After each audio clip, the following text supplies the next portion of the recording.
Welcome back to Solynod Hex, everybody. Today we're holding session number 344, and today's session is sponsored by our anonymous donors and our patrons.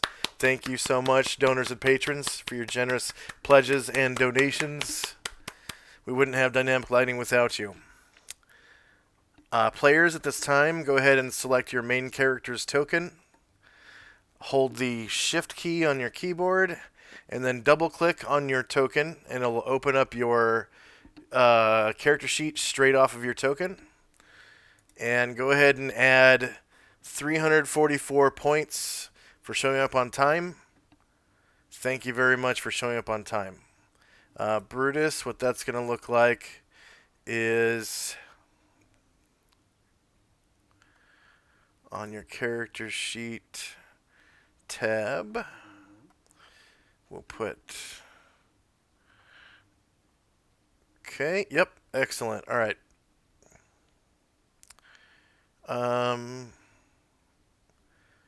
Yes. Okay. Very sorry for the late start today. We're about an hour and 20 minutes late. I have just had the worst technical difficulties in about 2 years. I had a crash. I couldn't connect to the virtual tabletop. I had an issue with my voice changer. So it's all solved now, and we can get on with the game. Hopefully, nobody gets tired. Maybe we'll be able to play the full 5 hours. I don't know. That's kind of up to, I think, Zaldi right now, because aren't you in Germany now? Not yet. I'm still in the States right Outstanding. So maybe we can play the full 5 hour session. Okay, depending, just depending. All right. So when we last left the Order of the Superior Star, they were looking for like the best way to get into Tintabula from outside of the mountain range. Okay, this is the map of the Red Desert, aka Tintabula. This is the country or the land of Tintabula. The player character party is right here. This blue map marker, and you can see the valley where the capital city was inside of this mountain range right here.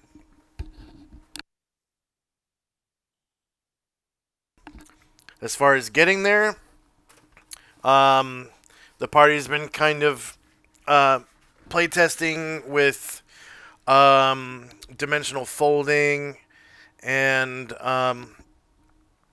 probability control to try to get in there in the most efficient way possible. I did make a ruling that scrying would not gain familiarity for purposes of casting dimensional folding. So reason being, it essentially would render the aging mechanic of the spell impotent. So because of that, it's pretty much an abuse of the spell.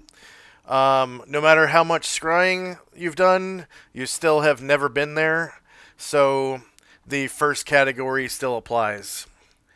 And then, of course, you can always, send one person through risking aging. And then if they happen to get aged or not, whatever. But once they step through, they'll gain familiarity with the other side and can cast it again if they have another spell slot available for the rest of the party to get through. Hopefully at much less risk than they had themselves. That's a pretty good way to do it. I've seen other people do that in the past, and I don't think that's an abuse of the spell at all, because you're taking the risk and taking the plunge, jumping through. So that's pretty brave, and the rewards should match the risk. Risk versus rewards. That's what it all comes down to. All right. So at this time, I'm going to remove all the NPCs from the turn order tracker, and we'll have player character turns. I'm going to put you guys back onto the crossroads real quick so that you can roll size-based initiative. It is 7:14 a.m. June the 19th, and everyone was kind of preparing to kind of step through, I think, a gateway that hasn't been cast yet. Let's see.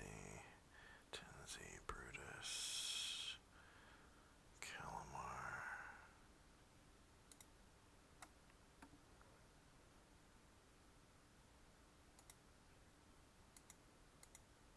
Due to the plate, would it be okay if I change my spells so I could have two dimensional holdings? Yeah, that'd be fine. That'd be fine. Thank you.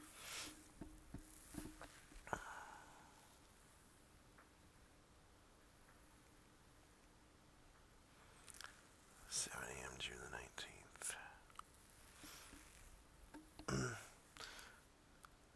19th. And there had just been an encounter with a antlion. That's right, antlion.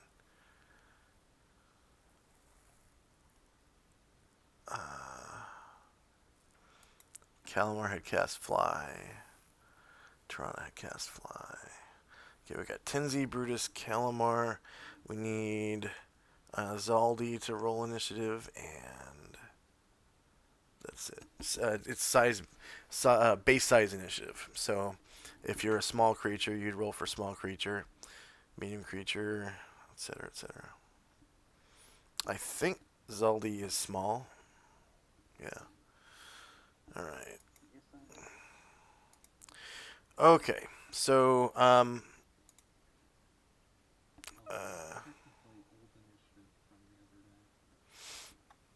oh, you're the one that you have up.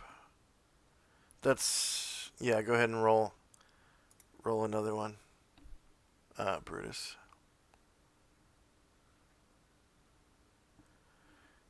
And then Tinsy just rolled 6.25. Okay, 8.77. All right. So that's all fresh now. And so everyone's just trying to figure out exactly what to do. I think you guys were on Red Desert A, maybe? Holy crow. No.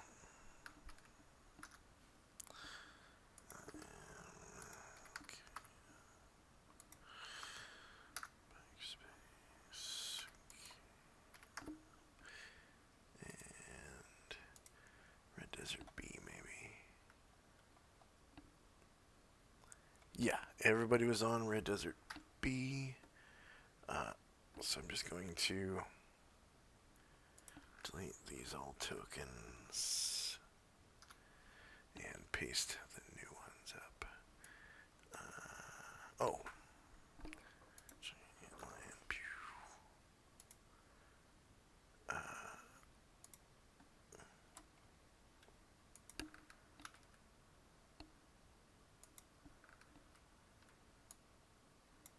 All right.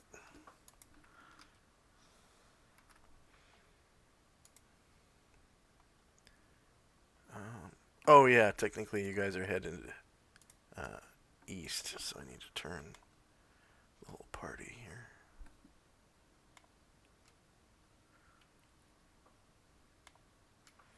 There we go.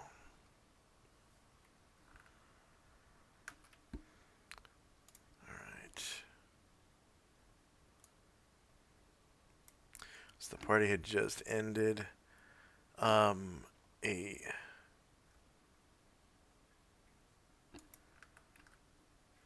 an encounter with a giant antlion that moved into their territory, and I think was about to do some stuff, and we don't have.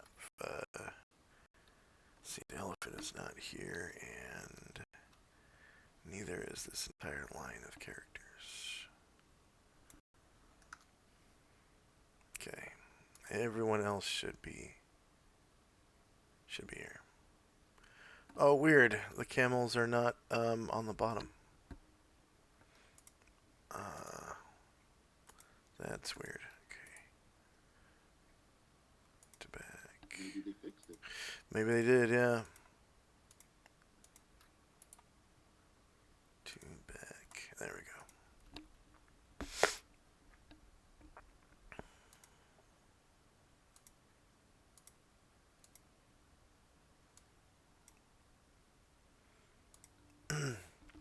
All right.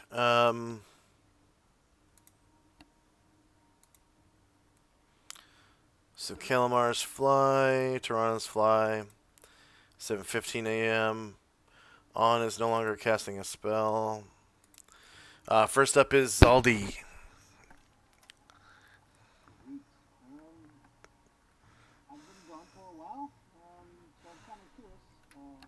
What have I missed? Okay, so ahead of you, you can see this big pit in the sand. And down inside of it is a dead antlion. Looks like it was, its head was smashed and its abdomen blew guts all over the back of the hole and up and over the edge. And I suppose there would still be this earth elemental here. That's what did it. And it seems to be under the control of On. He's kind of telling it what to do. Has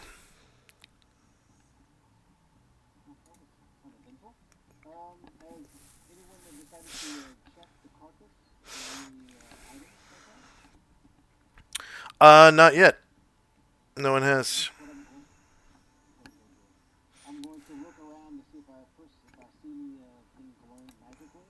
I'll go ahead and do that direction.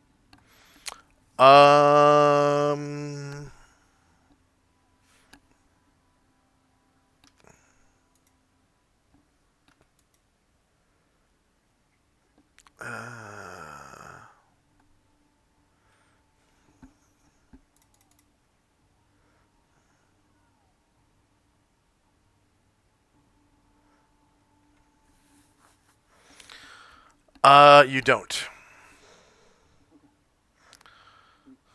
I'll go over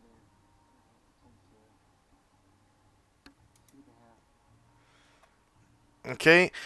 It looks like the edge of the pit is very, very steep. I'll stop at the edge of the pit. Okay. All right, so it's very, very steep, and at the bottom you can see the earth elemental screaming in pain next to a dead giant antlion.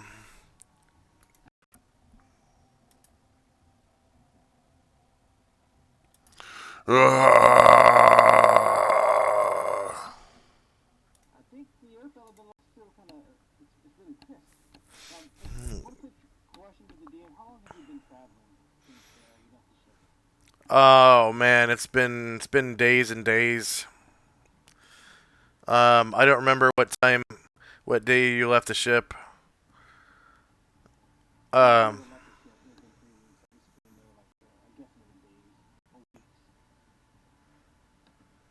um,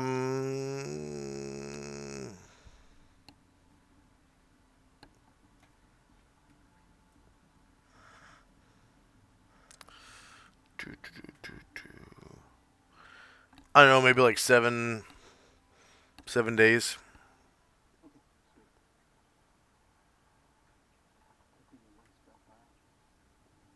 Okay, and that would be the end of my round. I'll just look down and continue to see if I continue to look to see if I see anything glowing. Nope. So the way antlions usually work is if you encounter them when they're in their lair, there's a chance that they might have some circumstantial treasure at the bottom of the pit. When they approach you and they have no lair, they're pretty much treasureless. So the way things happened was the antlion was kind of moving towards them because I think they were camped or something, and pretty much the only way to encounter an antlion when you're camped is if it's moving towards you. So I had to make it move towards them, and there's no treasure. So Rodney's not used to nature, so he didn't know. yeah. Okay, Tenzi. Well, I was going to suggest to An that he have the Earth Elemental gather any treasure, but since there is none,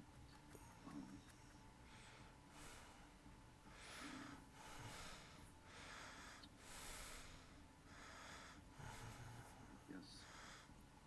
All right, who am I next to? Is that Calamar?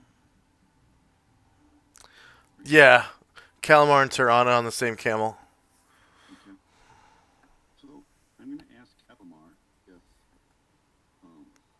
well, I'm going to say, I know that among humans they have kind of a reverence for the day of their birth. Is that true in your people as well?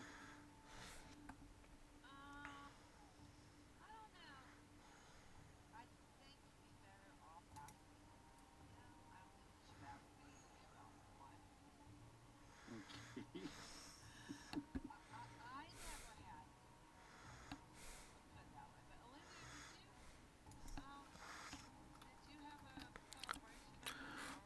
Oh yes, we high elves celebrate everything, everything. Love, laughter, life, birth, death, renewal, the seasons, the setting sun, the rising sun, the moon, the sky, the earth, the rivers, forests, all of life, all the time. Constantly, constantly celebrating.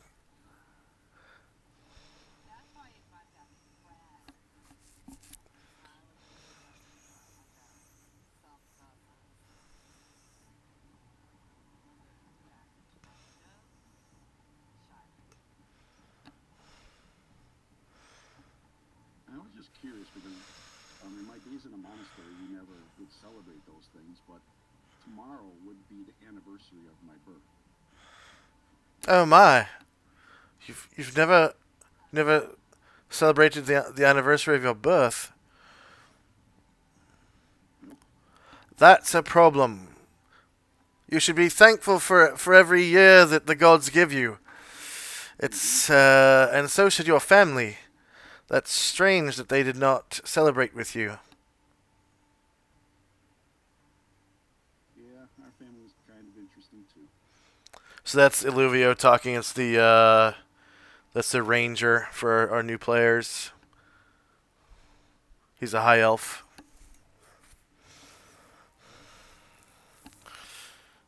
Okay. Anything else from Tenzi and Company? That'll be it. Calamar and Company.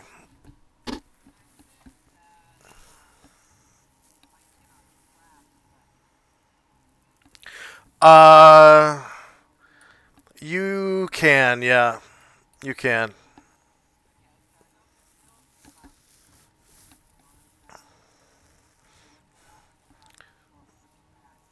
Yeah.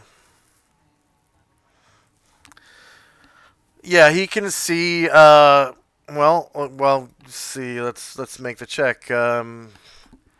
He's really good at tracking now because he's like level what 9, 8. Yeah, really, really good.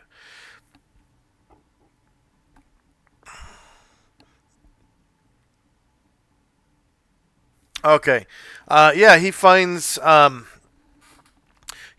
burrow trail that the creature left behind, and looks like there's a way to track it back to its lair because it hasn't really been. Wait, has it been super windy today? Today is the 19th. Let's see.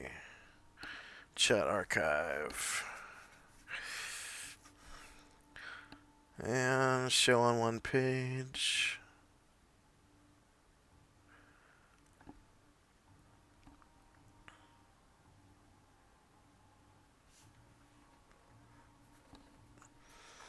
So my chat log is loading. And what I'm trying to do with it is find the randomly rolled weather for June the 19th.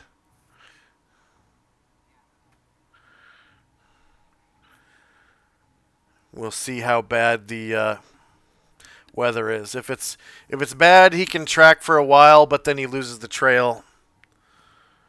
If it's like favorable, he'll be able to track it all the way. Okay, so find June 19th. Yeah, today's a gale. Really, really strong winds. So he tracks it for like 10 minutes and then just loses the trail. It becomes really difficult to track, and he gets a second check.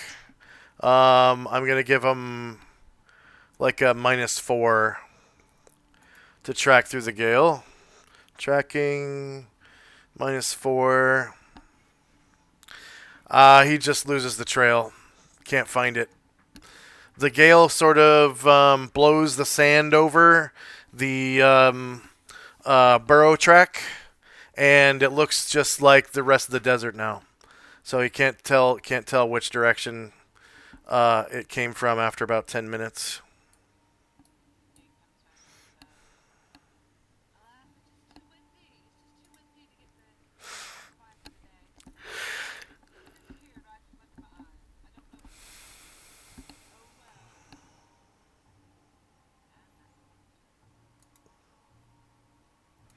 Okay. A crystal dragon hatchling appears. It emerges from the sand. Right next to you, Tinsy.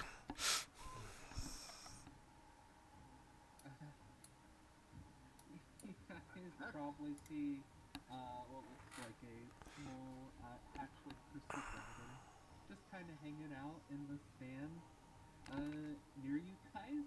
He probably, you could probably reasonably assume that he came up while you guys were focused on the outline.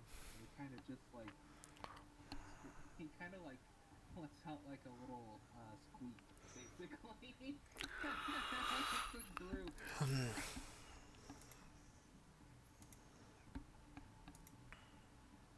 I'll speak to him in common to see if he can understand. Or she. What do you say? Where did you come from? You can see Brutus kind of tilt his head a little bit, and he kind of goes and points. He points his head, basically. You can see him point his head the direction north.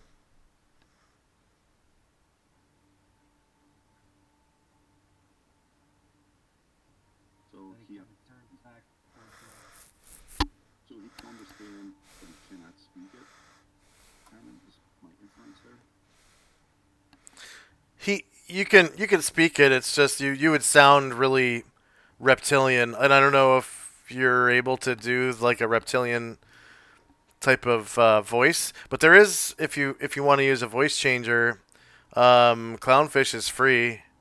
I was under the interpretation that my vocal cords weren't able to actually vocalize common. No, you can. It's just it sounds really reptilian. So you would. It would sound like this. Very, very hard to follow. He kind of just like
Okay. Uh, Brutus and Company. More the merrier, I suppose. Oh wait, that was Brutus. Sorry. Okay, Calamar's Fly Spell, Toronto's Fly Spell. Time now 7:16, and Zaldi and Company. Okay, well, I will make my way back. I can't, I will not go down that way. And,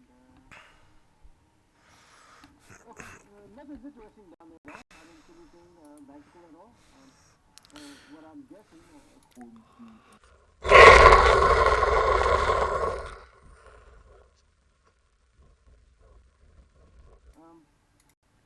what is that? Is that a baby? Is that a lizard right there? And why is it so?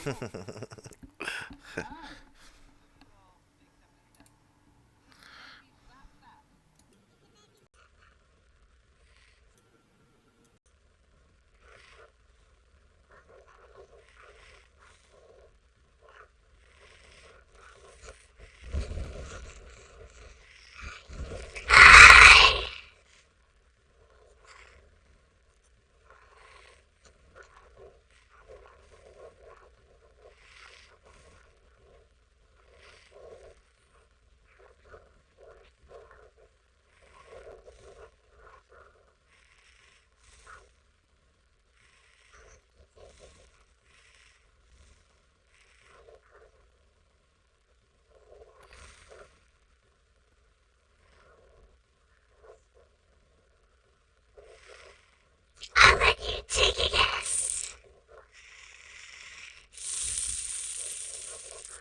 Okay. Tenzi and Company.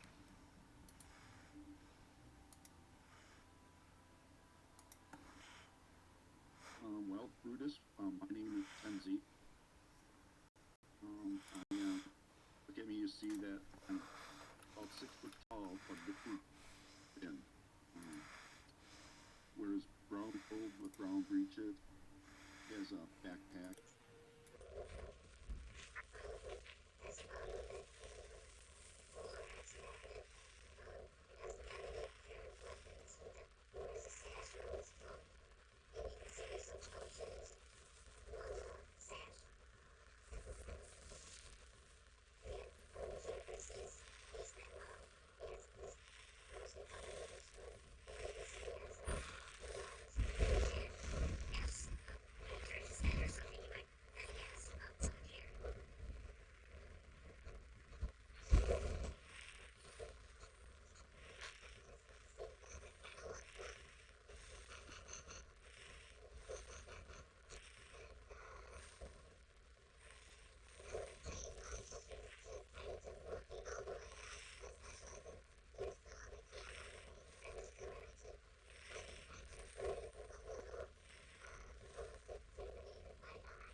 Yeah, you notice that today the wind is so strong that it knocks you right out of the sky. It just topples you right over as you're trying to fly. Really? Yeah, Wow. yeah. It's gale today, which is way too strong for your size. The wind's too strong. The categories are let's see. Wind effects, show the players. Let's see. Anything strong breeze and higher is too much for your size. Small flying creatures, those eagles size and under from the skies severely affect missile accuracy. Yeah. Fair enough. This time of year, that weather is a little bit more rare, though. In spring and fall, um, stronger breezes are more rare. So you'll be able to fly pretty often, especially I think as we roll into summer. But in the winter time, pretty much anywhere in the world, it's um, strong breezes are worse. Like 9 days out of 10. Fair enough. But um, flight in dungeons is, you know, your thing, anyways. Because you have. I guess because of the wind, like I try to go to the other camel and I kind of just fall on my back into the sand before trying to Well, before rolling over and you making it look like I you can get up to the landed. camel's back. I mean, Oh, yeah, okay. because you do have. I think you do have jump. Yeah, I have Jump 3. jump three. Yeah. So that's 15 feet up or horizontal. And that's full full squares. So you could jump from this square across. Whoops. You could jump from this square across these three to this one. Yeah. Yeah.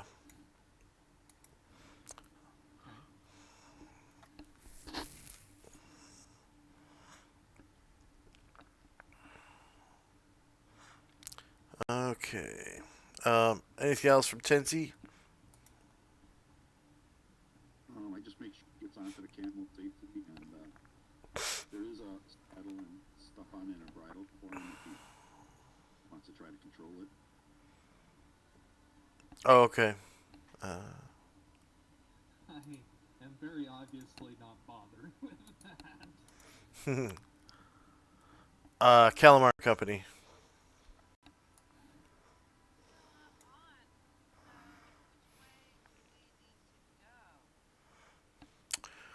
Uh, don't we use the spell for the shortcut, or do you actually want to go into the mountains and abandon the camels?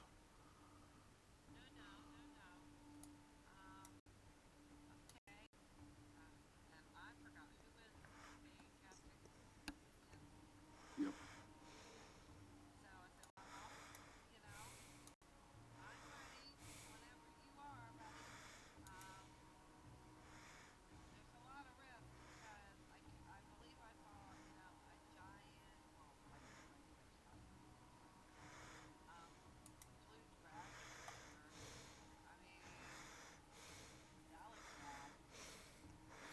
Okay, On finally finishes casting that spell that he was casting in the last round of combat. I completely forgot about that. Um, and directly overhead a bird appears. A really, really big bird.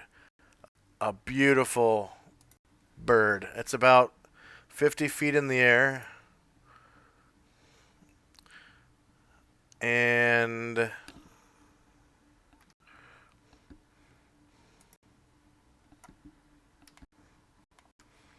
it's seems to be flying at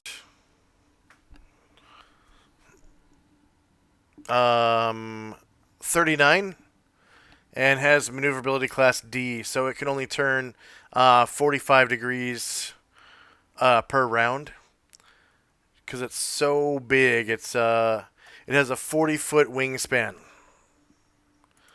Just this enormous, huge, huge bird.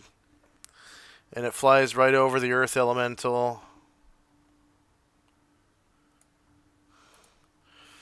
Let's see, 39 would be 20. Gets to about here. Turns 45 degrees. And loses about 10 feet of altitude. Because it just seems to glide. And you can see...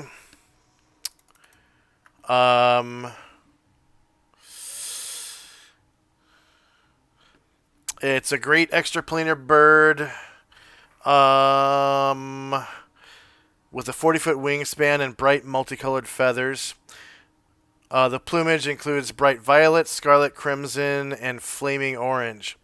Its beak and claws are of blue-violet. Its eyes are a deep glowing ruby color. And it sort of screes as it flies through the air. This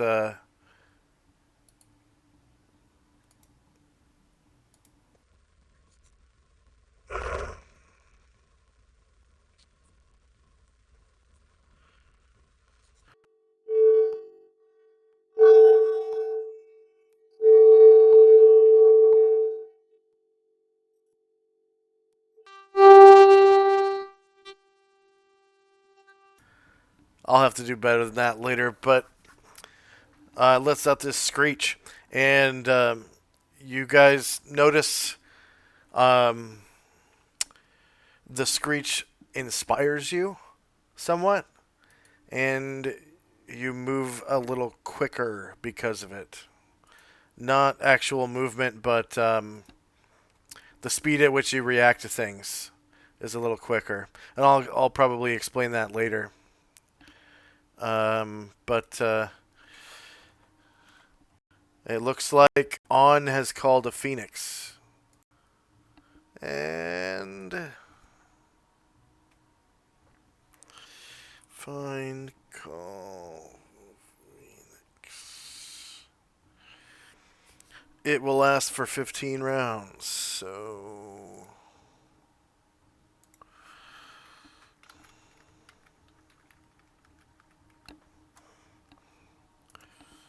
+1 and -15, enter. Okay.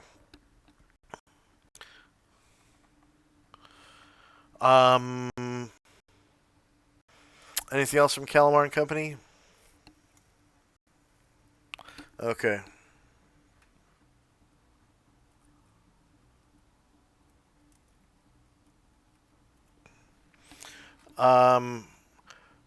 Brutus. Yeah, I imagine Brutus is just kind of like hopping from one side of the camel to the other. He's kind of fidgety before he says to the group, he's like, when do we go?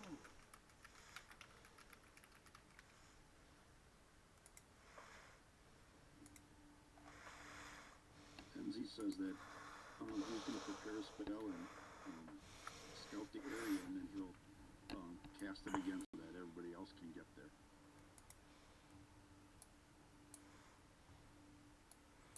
Bruce is kind of looking at you, and he's like, and he's still fishy. And he's like, okay.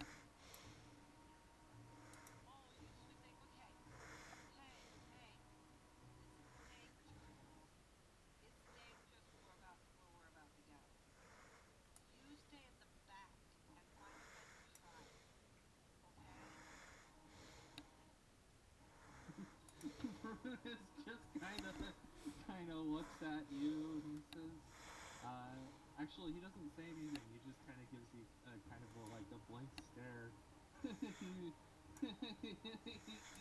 probably infer that he may or may not be listening too well.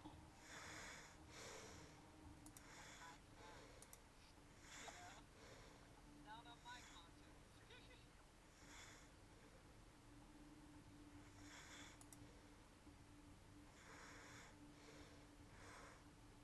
Okay.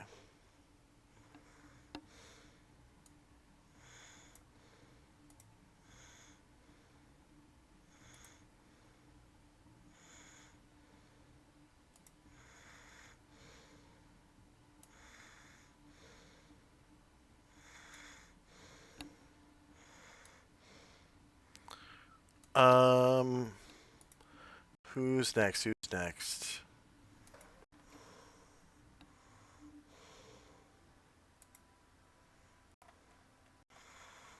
Okay, Calamar's fly spell. Time now. 7:17. Zaldi and company. Okay. Get myself enough done. Well, I'll make sure to not be in the front when things pop off. If I'm not a warrior or a priest or anything such like. So yeah, I am waiting for you to take lead, whoever is taking lead, and that'll begin my turn. Okay.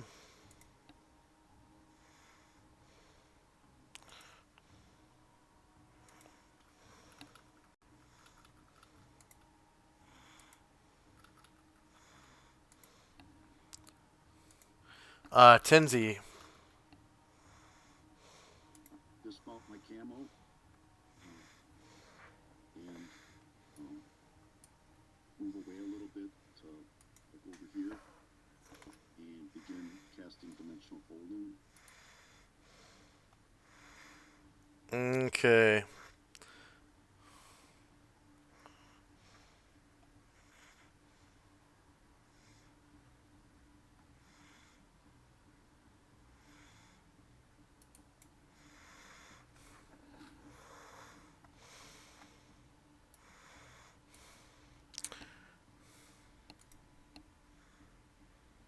Want me to start it right now or just wait for a bit? Yeah, wait for a bit. Okay.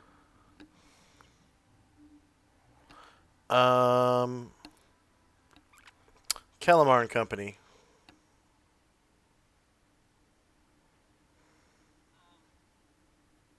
I'll wait most of it. Then continue. Okay, Brutus. Yeah, Brutus gets close. He's kind of like he seems super interested in watching him make the portal. Okay. Where are you making the other gate appear?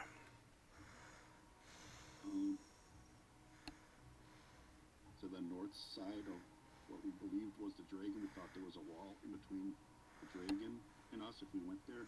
Okay.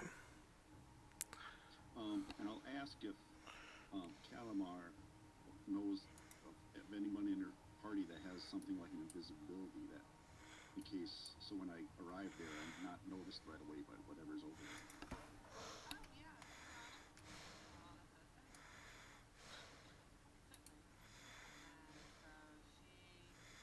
And so she wants to herself. She will cast herself when it's her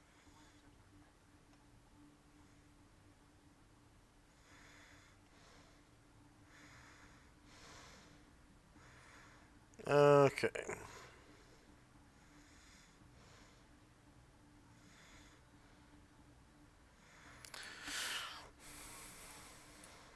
they're awake, the invisibility doesn't matter either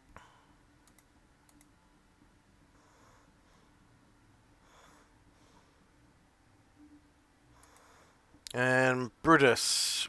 Yeah.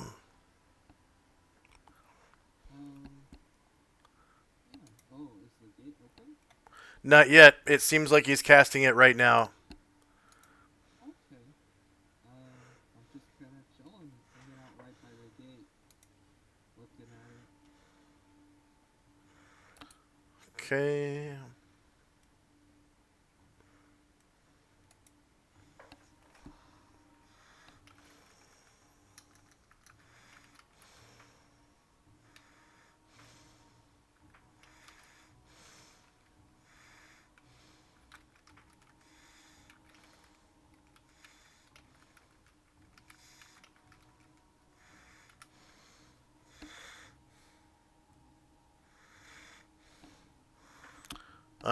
Calamar's fly. Toronto's fly. 7:18 a.m. Zaldian Company. Well, I guess I'll wait patiently for the gate to open up. That's what I'm doing. Okay. Hopefully it loaded. Oh, there it goes. All right. Boom. All right. So this beautiful looking door appears 5 feet in front of Tenzi. And I thought you said you dismounted. Yeah, I did. Okay, so you're right about here. Yeah, exactly. Yeah. All right. So this doorway appears, or a gateway appears in front of Tenzi. And it shows a whole other world on the other side.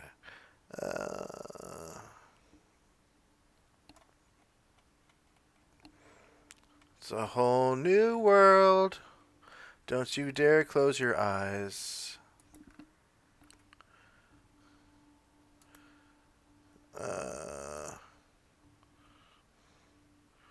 Flip vertical. Flip horizontal.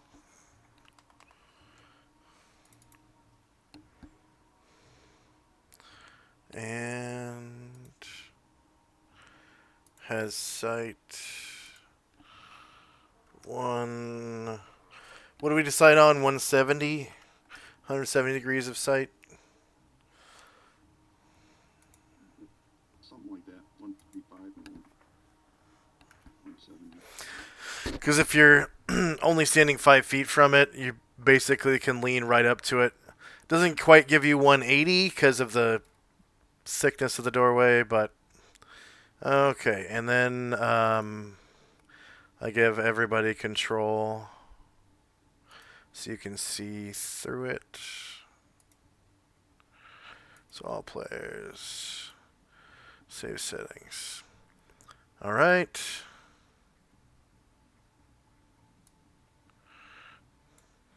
So you guys are able to see through this gateway.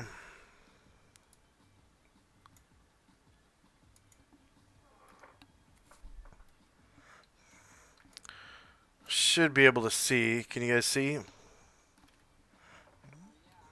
Okay. So this is what's on the other side. You can see that blue dragon looks like it's intently, eating this dead camel. It does notice the door is there, and it sees you guys. But right now it's not attacking. You can see its treasure hoard is sort of like stashed in this ruined building in front of it. And there's a doorway behind it, which seems guarded somehow by this weird magical eyeball. It's looking around. And the magical eyeball sees you, of course. As does the dragon. Okay.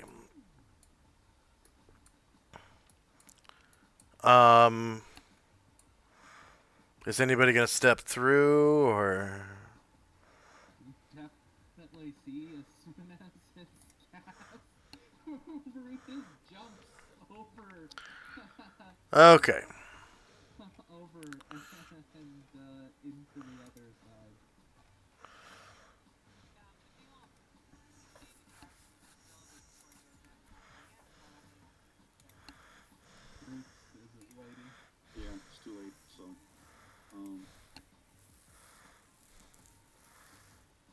Okay. You want me to just go through? If everybody goes through, there's a chance you're going to get aged. A fairly, well, significant chance, we would say.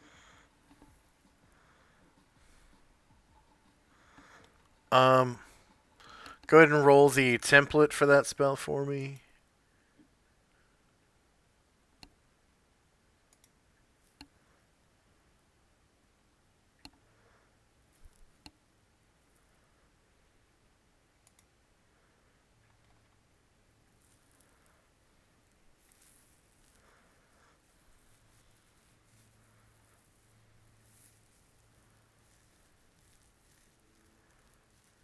Not the full text. No, I just need the damage button is all, so, or the DM button. Okay. So you said that Brutus steps through. Does Tenzi stop him by saying, there's a chance you get aged? You say that. Okay. And how does Brutus react to that? He doesn't react to that. He disregards it, the warning. Is that what you said? Yeah, pretty much. Okay.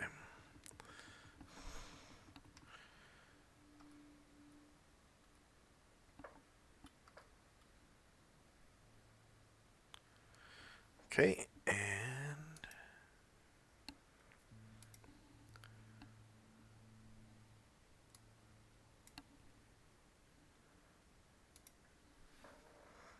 Just as young as ever. alright. So you pop through. What? I totally had a token set up for you. What? Why is that?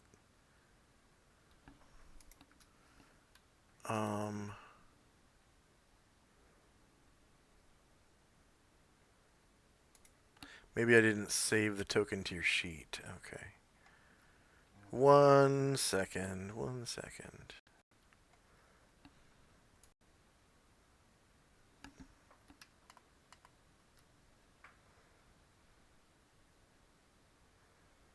Does anyone else step through with him? When Brutus passes him, Tenzi looks back at the others and kind of shrugs his shoulders and says, "Should we go?" Oh God! Somebody! Go after him! All right, Go after him! I'll step through. Like, Because there's no preparation. Yeah, so a leap of faith, I guess. That is a blue dragon. The dragon is blue. Chronicle. I'll jump through also. Wait, did that whisper to me or no? It's in the chat. Okay, disregard that one.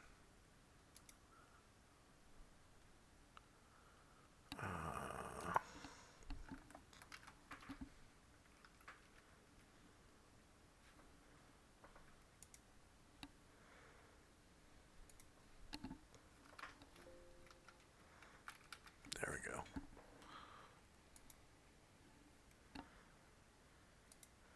Okay, so who all jumps through?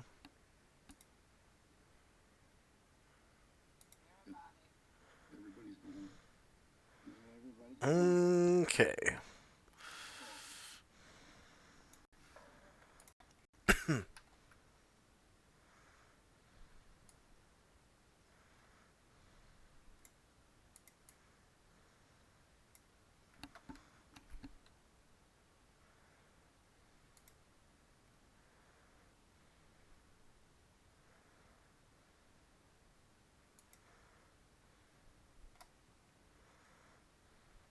Yeah, I'll take off my helmet, then I'll jump through it.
Alright, so now that everyone's through, I can roll.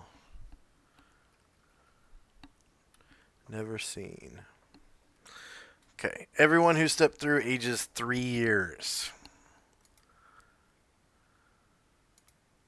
That really sucks.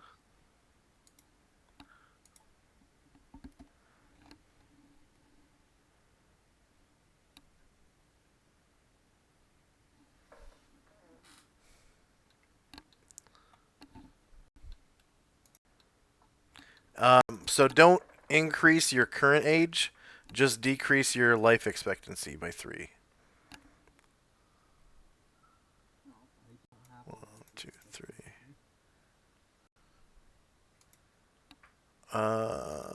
expectancy. Sage and shoot. Dragons don't die of old age. I don't think. Yeah. At least I didn't see anything about that. Aging is good for you.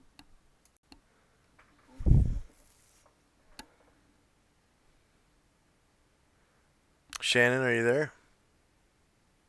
Yes, yeah. Okay, so just remove 3 years from the life expectancy of all the characters.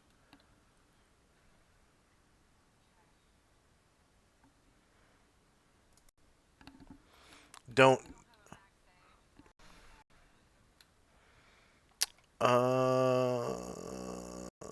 Where is his token? There it is. Let's see, character creation, height, weight, age, human male. 125 max age. Yeah. So it'll increment down to 122.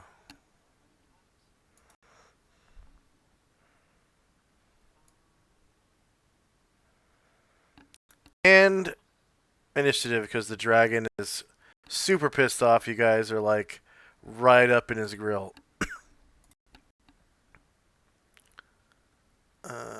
So we're gonna need some music.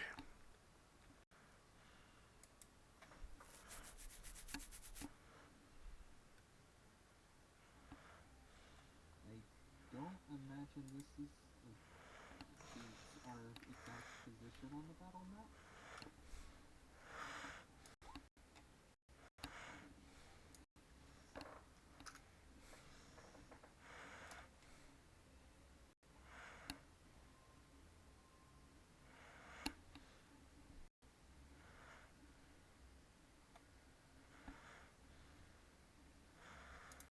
And let's see.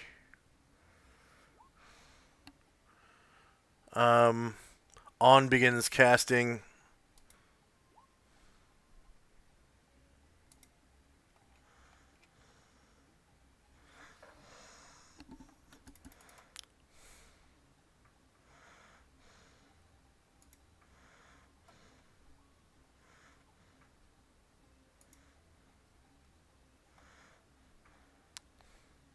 You said you don't see our exact position? Oh no, I was wondering if this was our positions coming out of the portal. Yeah, this is the gate back here. And everybody said they stepped through. So I think Buddha said he was stepping through first, so I guess he wants to be first. Is that what it is? I was more just curious if we came out coming out like this train formation before initiative started, or if we were all piled near the gate.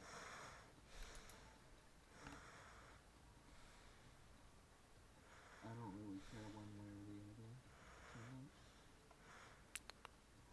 and the gate would disappear. So for initiative, I basically input the action I want to do on my turn and then roll, or No, during initiative phase you roll initiative. It's initiative phase right now. So what do you want to do? oh, okay. What are you trying to do? Well, I'm wondering if I need to prep what action I want to take ahead of time. What action are you taking? Okay, so click on your token. Mm-hmm. Click on initiative. And then scroll down to breath weapon. Because I'm curious if I needed to do tiny or small base speed, or if I do breath weapon. Your breath weapon. Tiny base speed is only for... You're not tiny anyways, you're small. I meant small. But that's only if you're using unarmed attacks like a bite or a claw or something like that. Or if you're just moving around. If you're just moving around, you'd roll that as well. Basically, you get to declare your action and then roll the initiative of that particular action. Yeah. But you don't have to declare verbally. You just roll it and I can see in chat what you're doing. Mm-hmm. That's the cool thing about Roll20 is you no longer have to verbally declare. You can just roll initiative for your action and I can see what you're doing.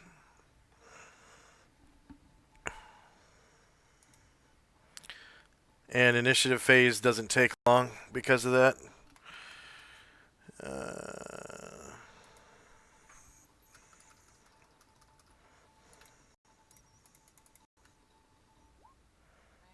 2 additional turns for and 1 for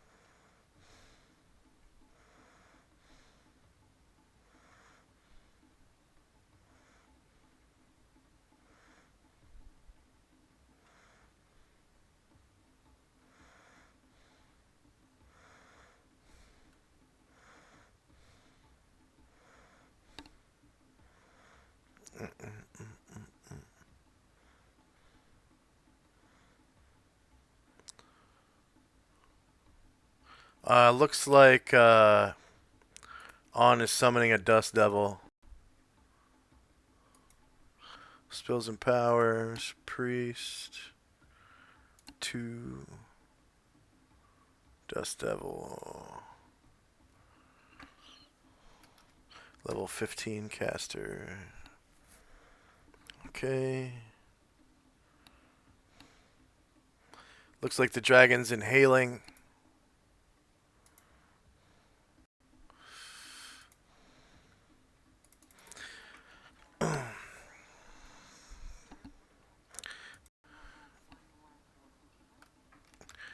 Okay. Where's Boogie Will at? Oh, on the lizard, okay. There you go. Okay, the Phoenix lets out a loud scree. Is there anyone still rolling initiative?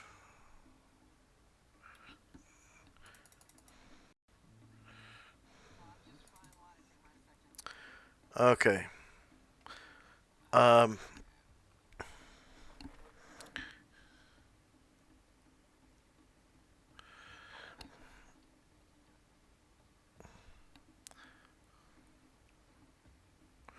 okay, so what it does is the scree makes all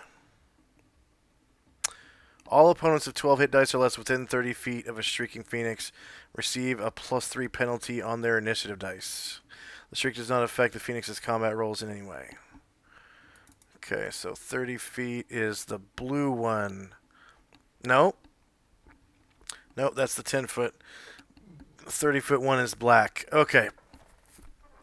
So the dragon's initiative gets slowed by +3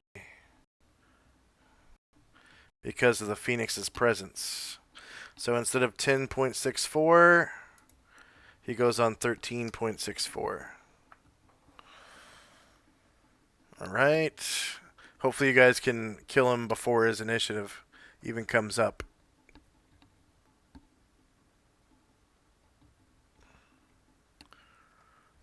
Wait, let me make sure that that was the correct action.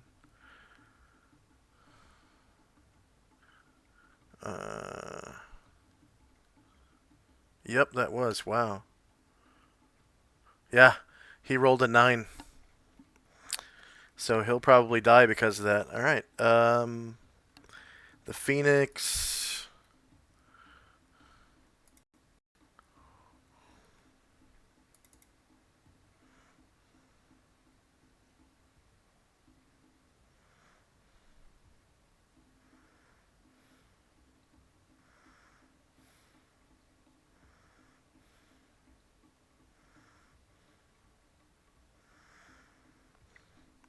Phoenix looks like it's diving towards the dragon to attack with its claws and beak.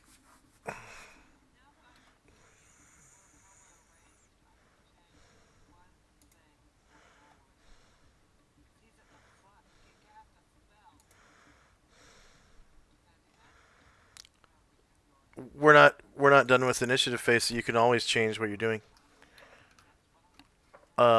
Until initiative phase is completed. So I have not completed initiative phase yet, so you can change your actions.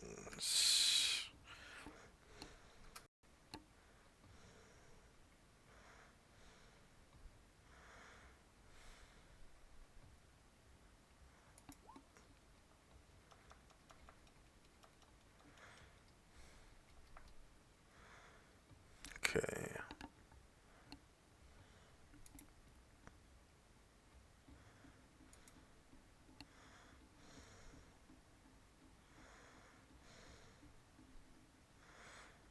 I'm gonna change. Okay.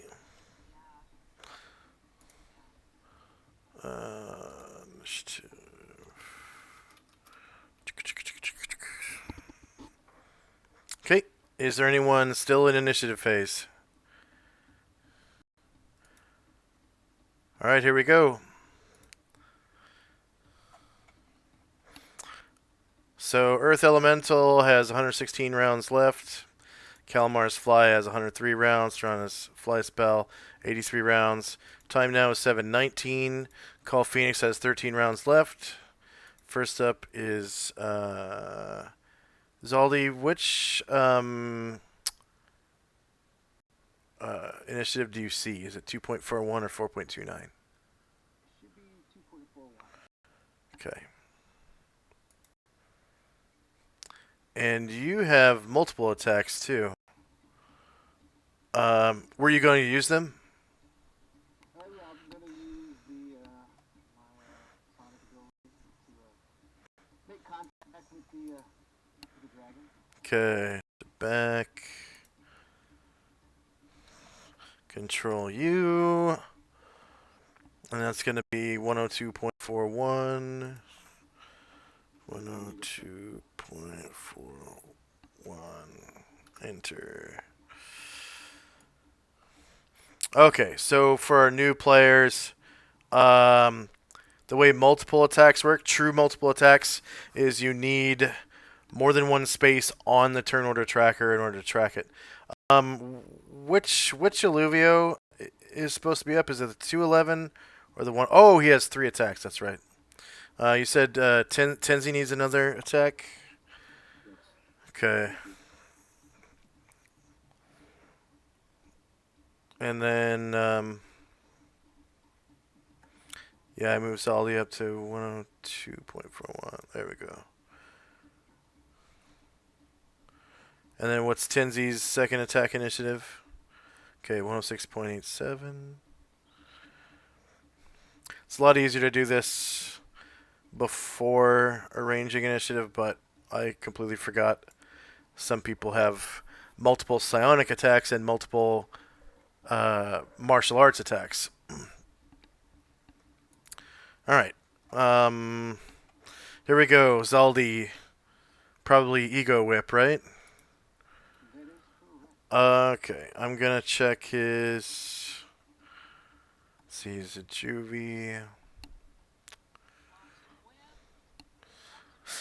Intelligence is D2 plus 10.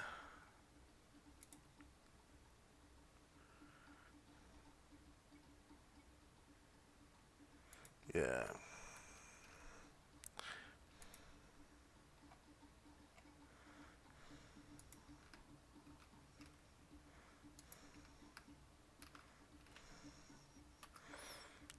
Okay.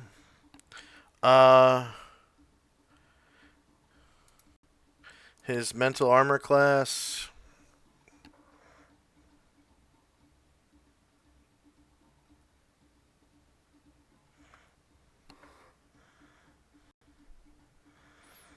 His mental armor class is 10. Wow.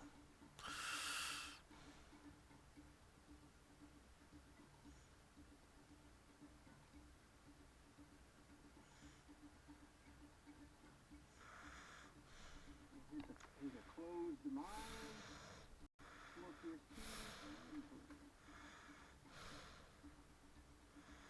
Hits MAC of 12 or worse, so it looks like you just missed him. If you had rolled 10 instead of 8, you would have got him. And then what was your psionic attack? Or your psionic power?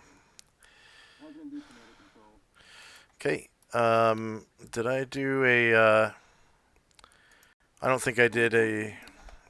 Okay, so kinetic control. Does anyone know the camel's movement? The GM gets that up. 21 should be on the camel itself in the blue circle.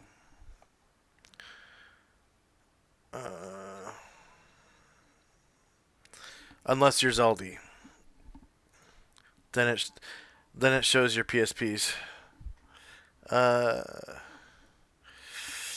Let's see.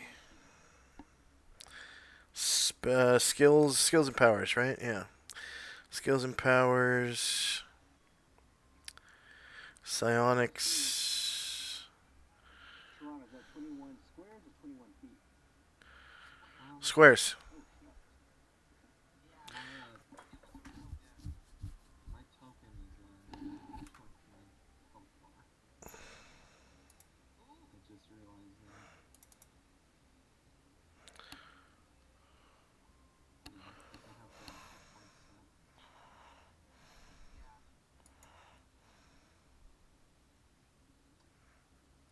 I'm not trying to get in the line of that dragon breath.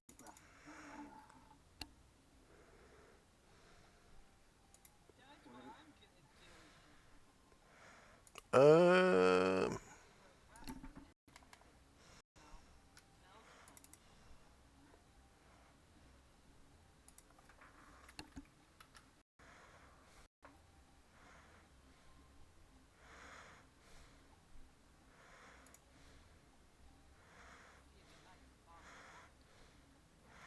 Yeah, and then Brutus, the Crystal Dragon's movement.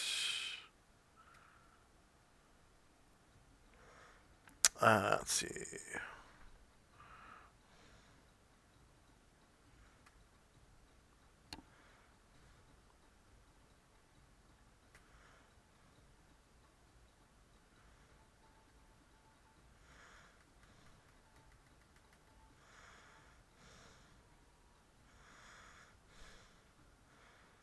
Not right now. What? Let's see. Monsters. Dragon.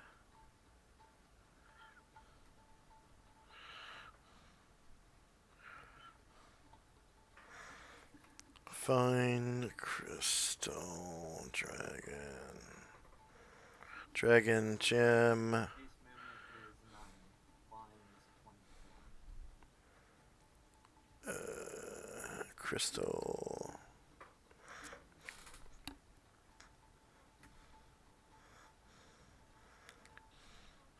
Nine, flight 24, C, jump 3.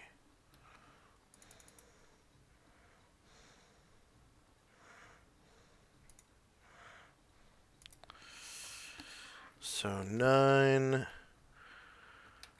flight 24, C, jump 3. And enter. And so we'll put 9 out of 24.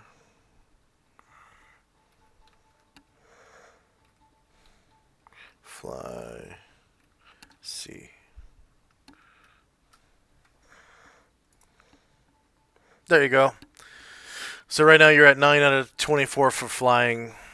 So 9 is your walking movement rate. 24 is flying.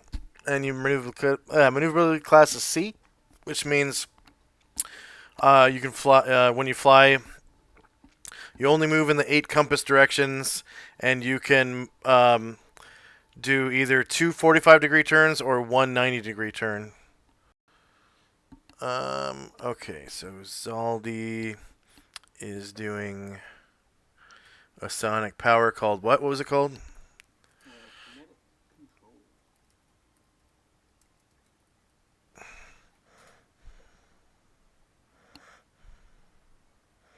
control. So the MAC is 7. Go ahead and roll D20. And what's your level? I am 3rd level. Okay, so your M Thaco is 18. So 18 minus a D20 roll.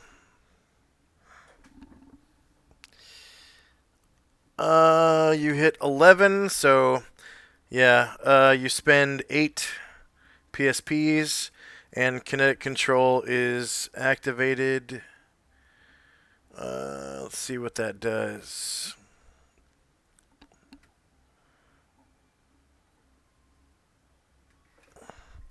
Fine kinetic control.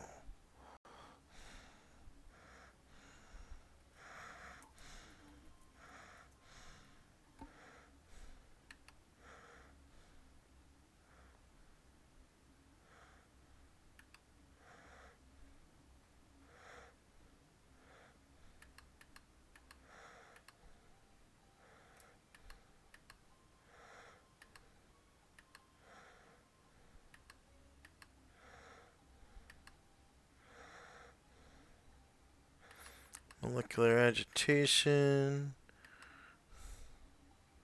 Project force.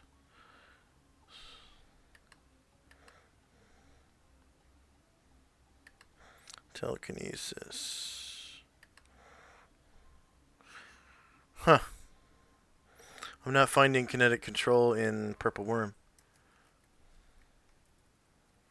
It should be in the Sonic deck.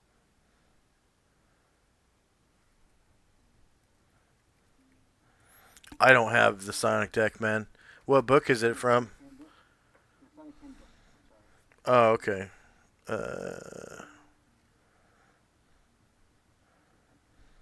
Alright, what does it do? I have no fucking clue. Basically, this makes me absorb any kinetic attack. Oh, okay. So, Like a what? and I can store the kinetic energy. Oh, okay. Boogie Will.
Alright, you swing that mighty Morningstar +4 around your head, and Yeah, you roll an 18. Connecting with that dragon, um, like blue scales go flying, red blood spatters all over like on and his camel. You cause 11 damage to the dragon. I like to play one box.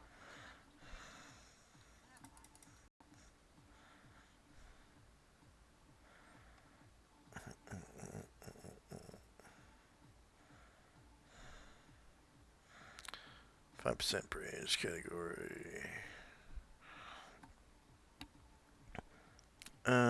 32%. Do do do do do.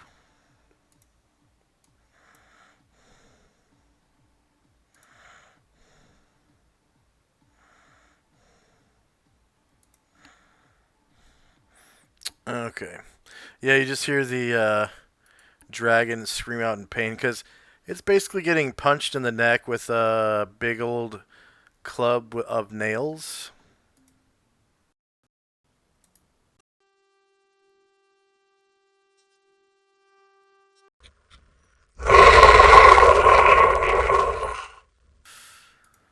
Says the juvenile dragon.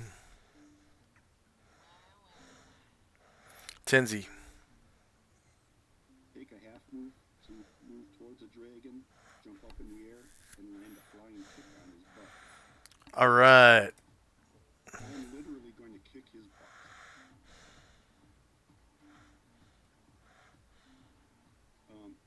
But I don't get a flanking attack or anything, right? Yeah, you do. Okay.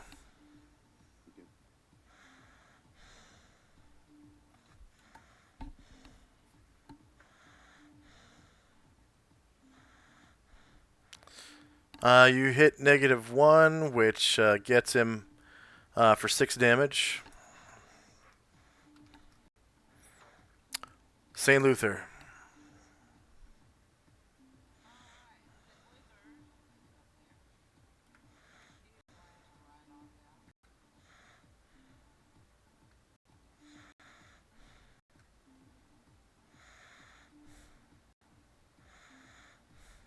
And he is going to strike at the blue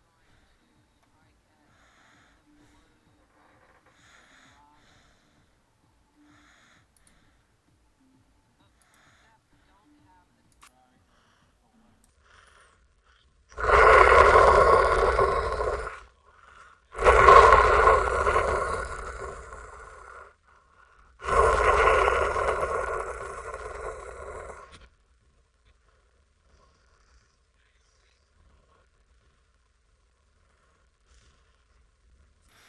Alright, so your mighty your mighty mace smacks him right across the tip of his nose, bloodying it. Take him down by 11 health points. Okay, Calamar. I see Jesse,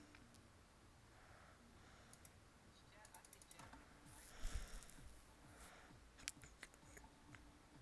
Is it Olivia or Jesse? Oh, you don't see Calamar?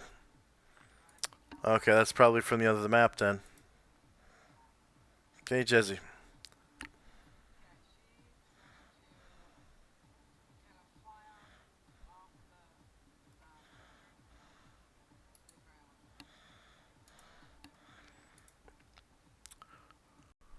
She's having trouble flying.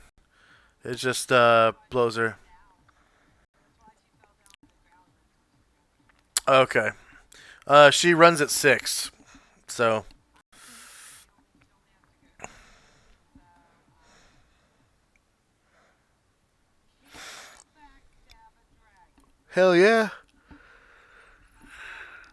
They got backbones. They have hearts and arteries and Backstab that bitch. uh 1 second. 1 second. Yeah, she's selecting the sword. Hold on. Uh Yep, he doesn't have enough intelligence to be able to censor. Although Yeah.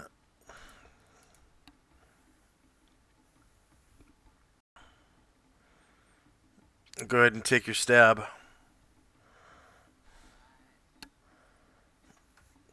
She's got what, ×4 backstab, or is she still at ×3? She doesn't have ×5. Nobody has ×5 yet. Nobody has ×5, not even Asher.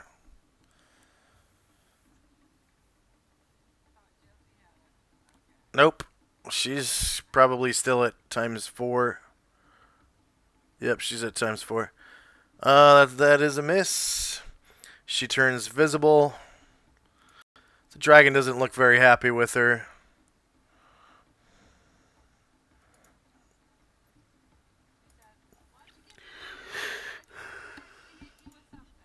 I don't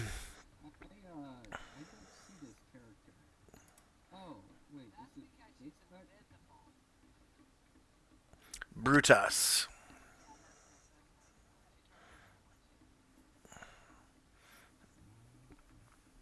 Things are making it real hard to use my breath weapon. Okay.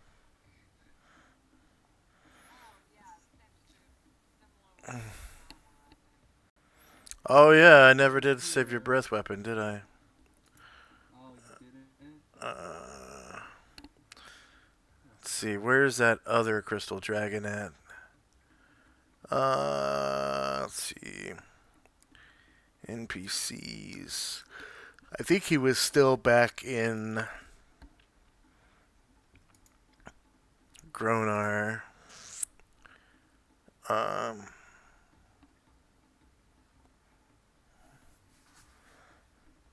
Or was he in Enervia City? Patrice.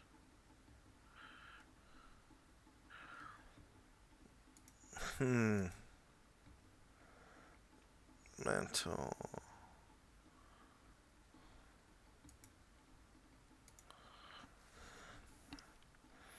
I don't even remember the name of the old crystal dragon. Do you remember his name?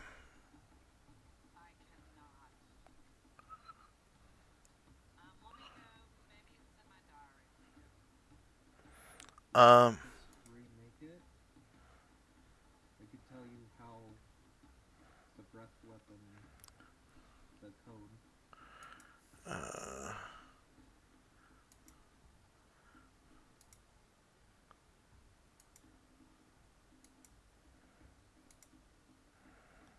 Mantle. Crystal Grotto. Stormcaller. That was his name. There it is. Breath of Shards. Boom. Okay, so Breath of Shards. I'm gonna, I guess I'll just copy it and give you access to the copy. So edit, duplicate.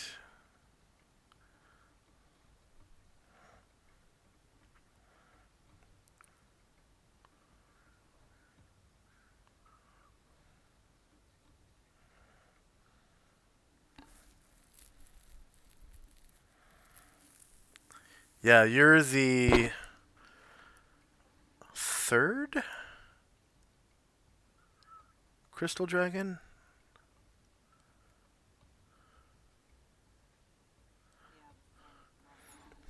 Yeah. First was Orinarix, then Stormcaller, and now Brutus. Crystal Dragon is the most popular so far. Okay, so copy of Breath of Shards. It's a cute little it's a dragon. It's so very small and sharp. Cute. Okay, edit.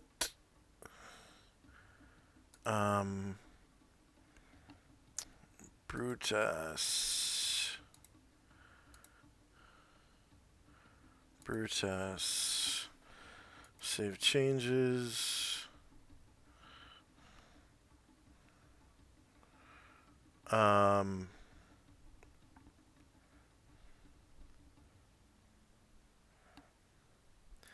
guess I'll name it Brutus Breath of Shards. Brutus Breath of Shards.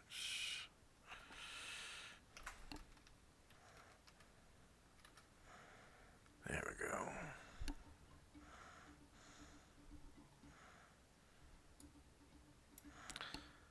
And Not able to control this right shouldn't have a token yet. I haven't dropped it yet. There it is. Okay, Brutus. now. I drag and drop it onto the right corner. Brutus. Press save changes. Edit. Remove. Yes, delete. You select a token.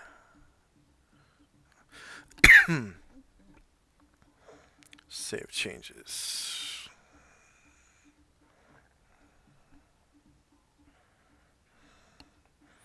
Okay, so the cool thing about breath weapons is you can, it's a full move action. So you can make a full move and still use your breath weapon.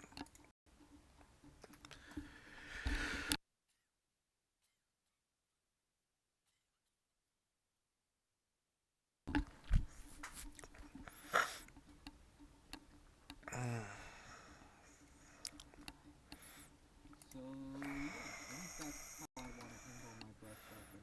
Okay, Don't think that hits anyone, so go ahead and roll.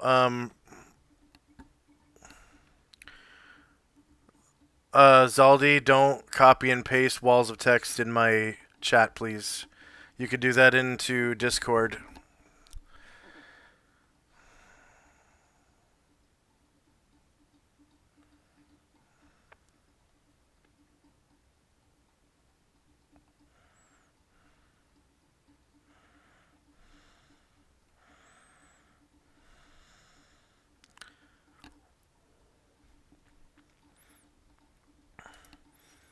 And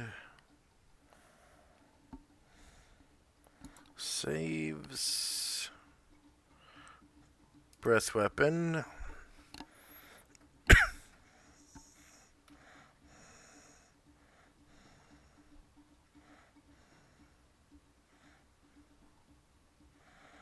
Oh. 414.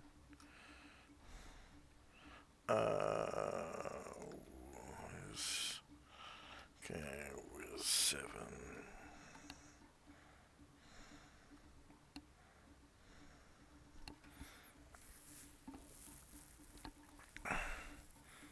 All right. He takes 2 damage from your breath weapon because he saved, and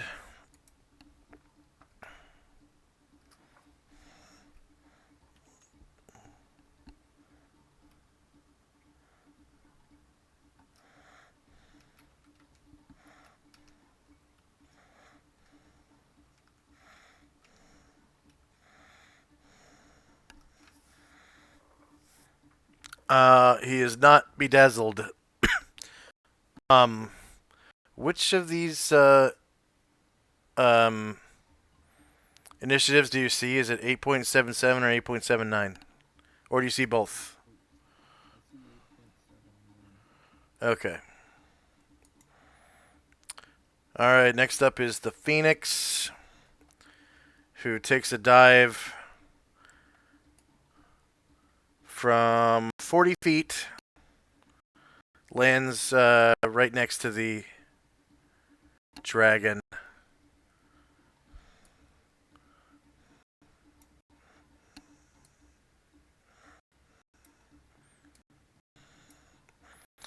And he gets 2 attacks, 1 with each claw, at +2 to hit. Okay. Left claw. Flank. Melee. Higher ground. +2. No damage mod. -23 for 3 damage.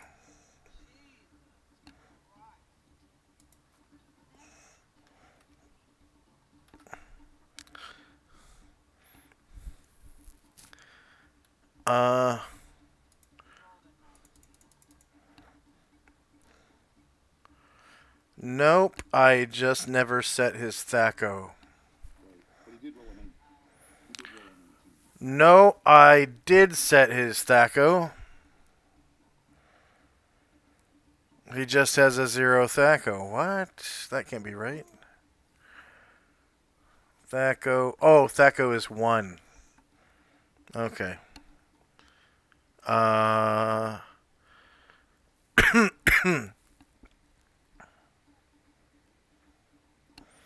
Still, it's -22.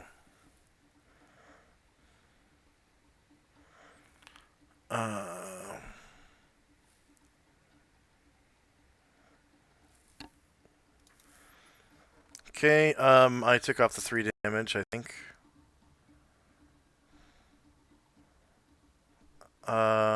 No, I didn't.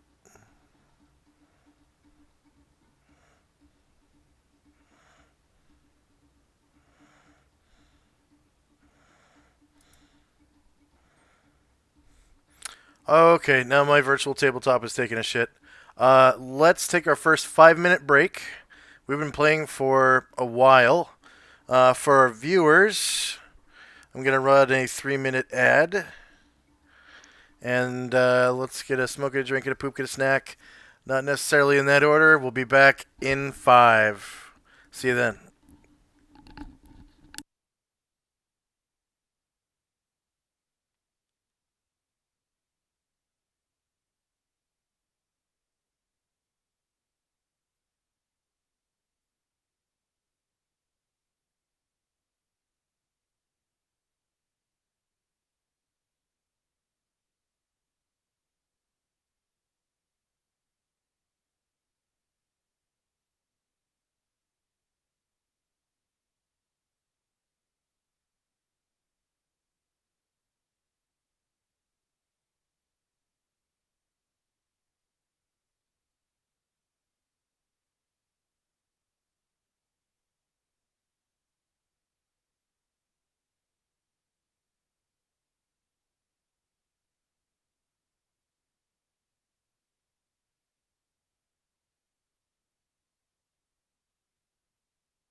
I'm back.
My VTT is trying to load.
Come on, man.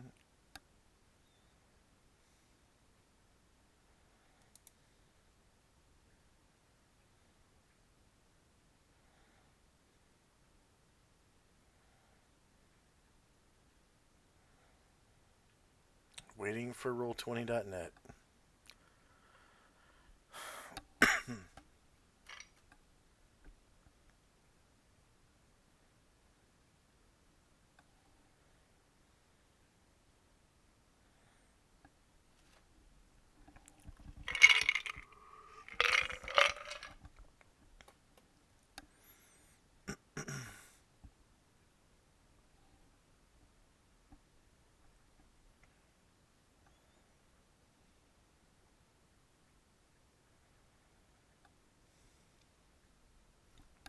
Is everybody back from the break?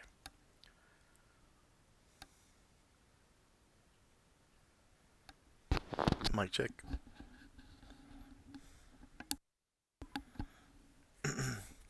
Is everybody back from the break?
Test, test, test. Hear ya. Okay, jeez. I couldn't connect to Discord for a second.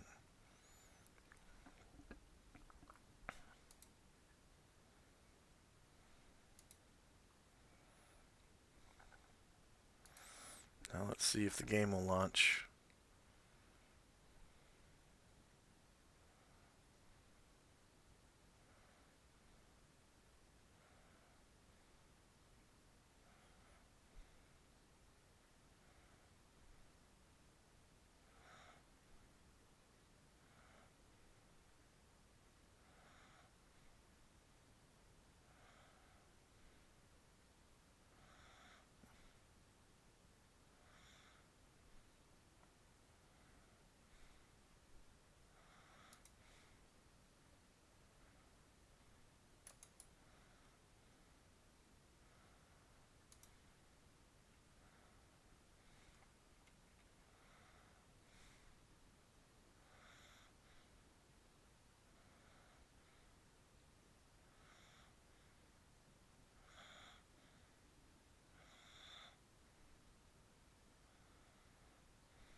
Oh man.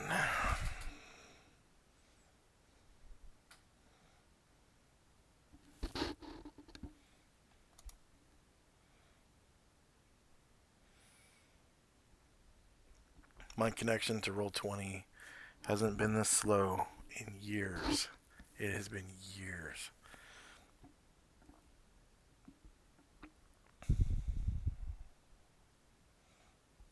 Am I the only one that's having this problem?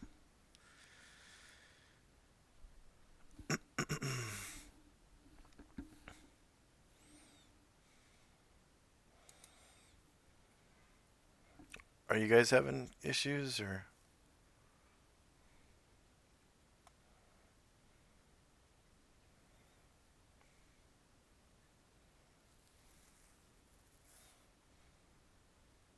Nope. When you get in initially, as well as all the tokens and stuff.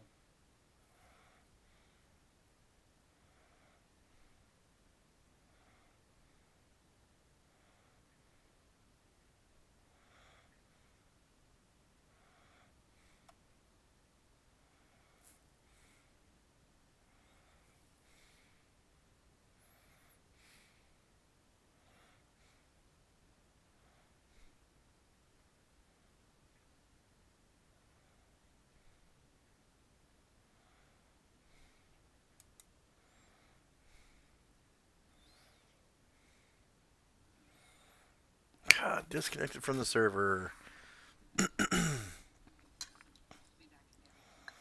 Okay.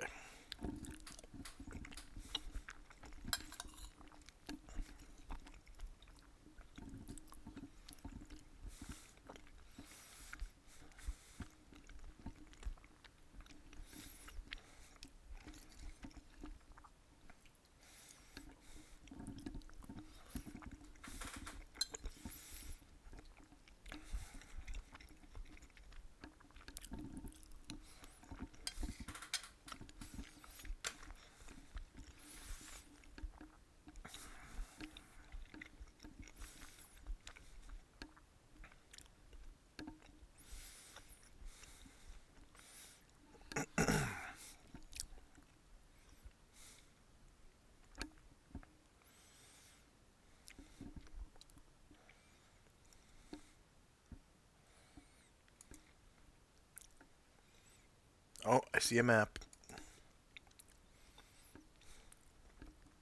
It's pixelated. I hear music.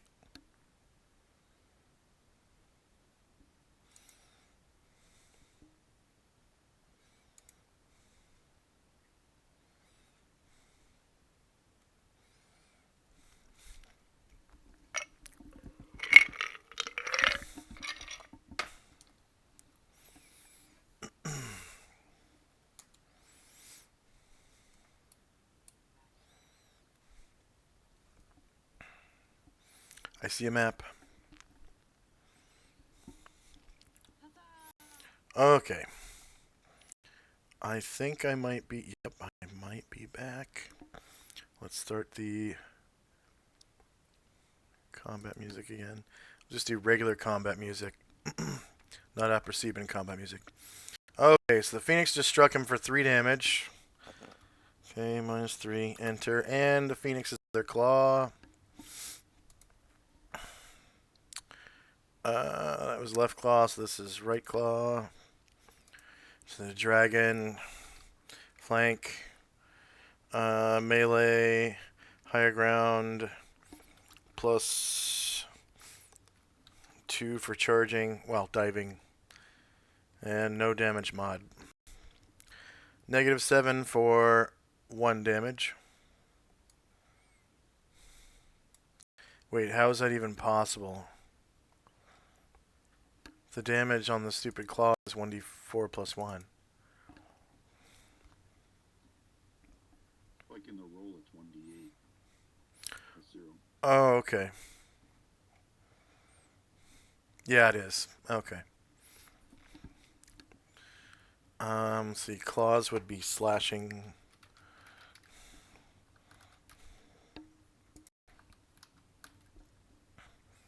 And his beak would be piercing.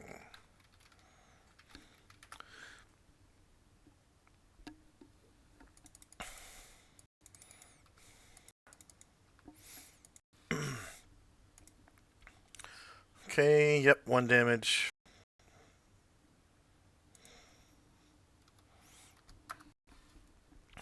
And the Phoenix lands on the ground. And I'll get rid of his airplane. Illuvio. Sorry for the delay, folks.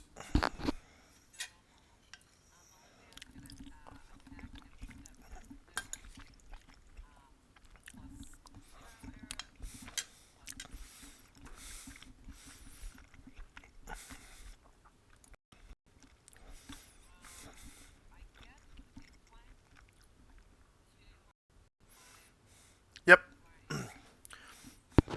When you're done rolling your attack, can you do me a quick favor and test out your ammo recovery macro for me?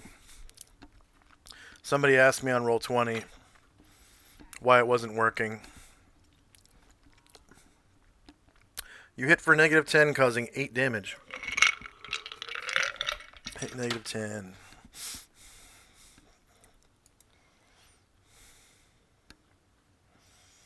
Huh. That works fine on our game. 1 shot's fire, louver covers one unit of ammunition. Okay, so you did 8 damage, -8, enter. Calamar.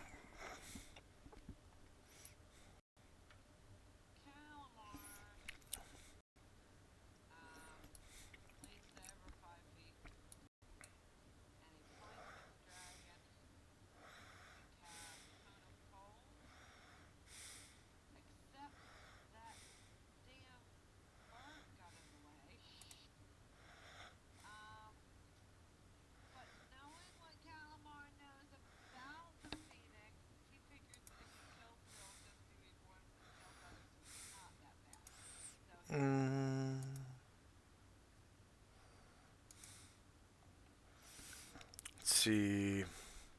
Spell AoEs. Wizard 5. Cone of Cold.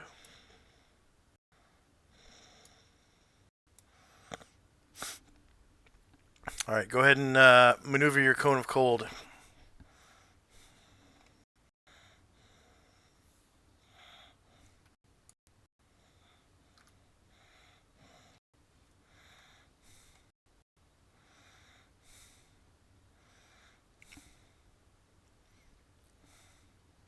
Did you maneuver your cone of cold?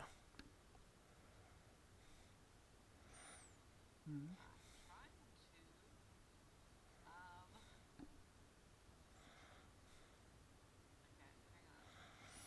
on. No, I don't want that.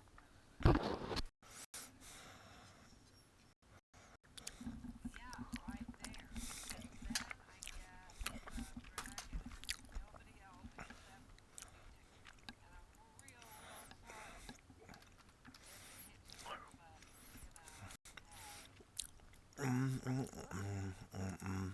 it'll come back from its ashes and stuff.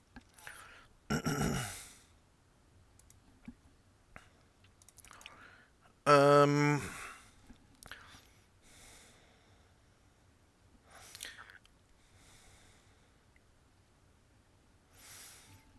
Okay, so you cast it. It has 50% magic resistance.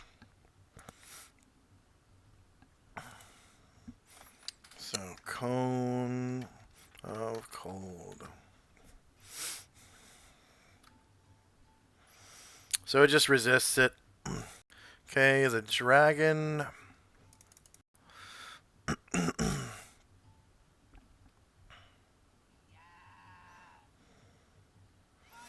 Ah, that's right. I made it a juvenile, so it does not have magic resistance. Go ahead and roll damage for your cone of cold.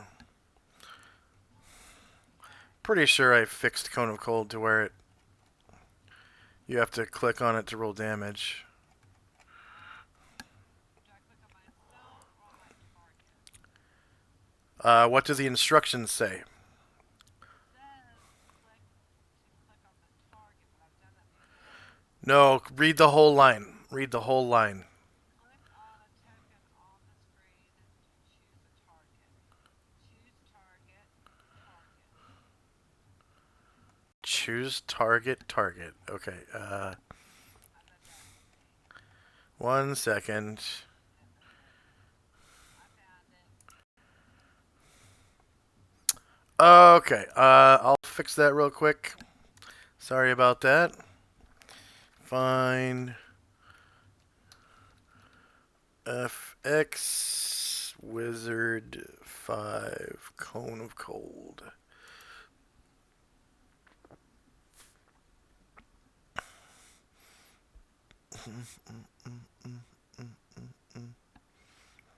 Target.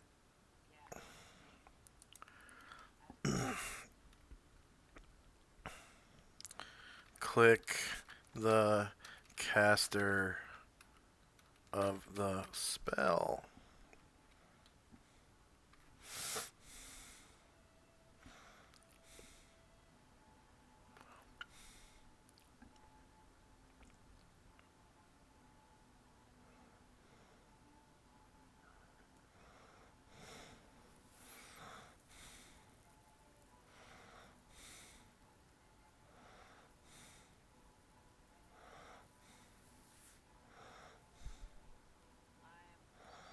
I am especially excited by the damage. Really high damage score.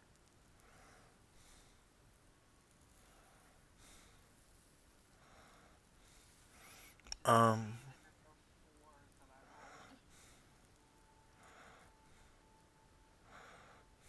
She rolled 6 4s on 10.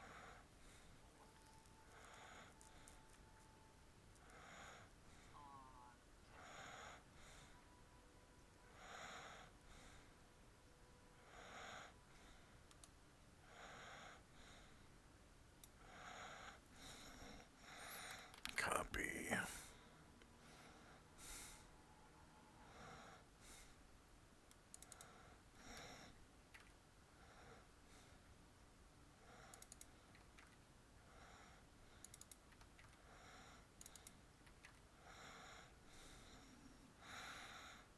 Okay. Test macro. We'll click on Tenzi. Class Monk 7. Enter. And it only does it once. Tenzi would have done 23 cold damage. Okay, we'll save that.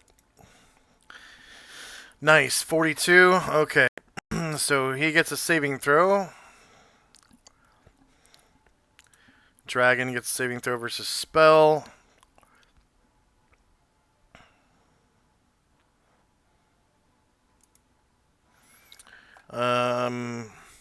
Counts as Warrior 14. And also Mage, Mage 11.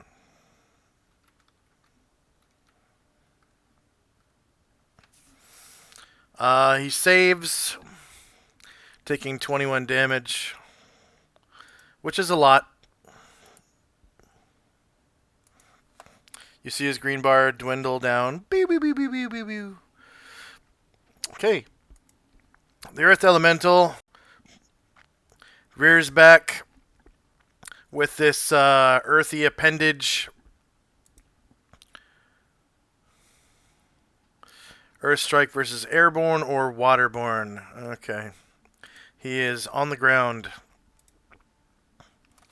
From the front, melee, same elevation, no mod, no mod. AC negative 10 for 18 damage.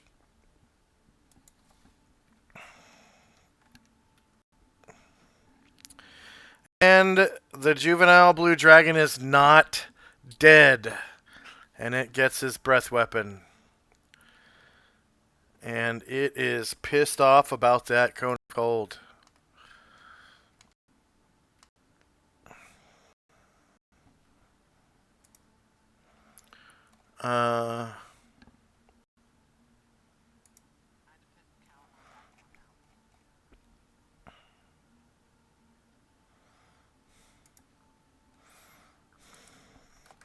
Fire, lightning.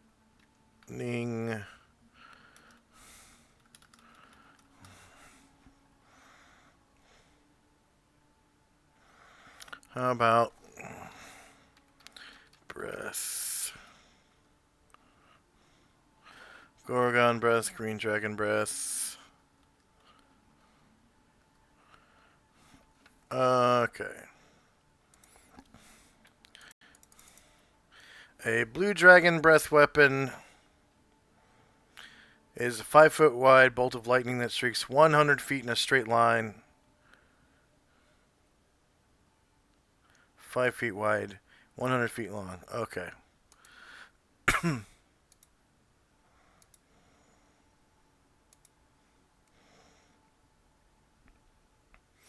Spell AoE's Wizard 3. 5-foot lightning bolt.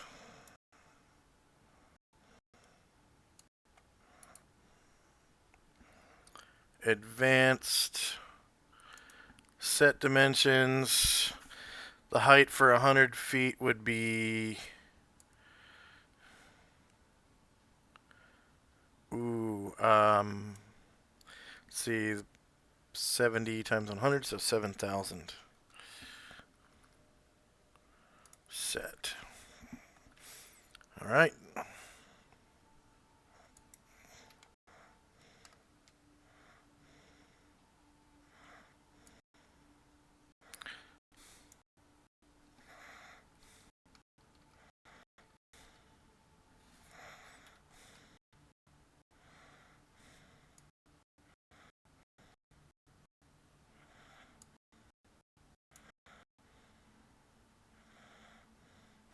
Is that 100 feet?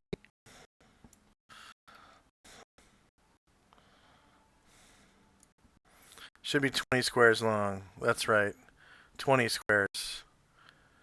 Jeez. 20 times 70 is 1,400? Yeah. Set dimensions. 1,400, not 7,000. There we go. That's 100 feet.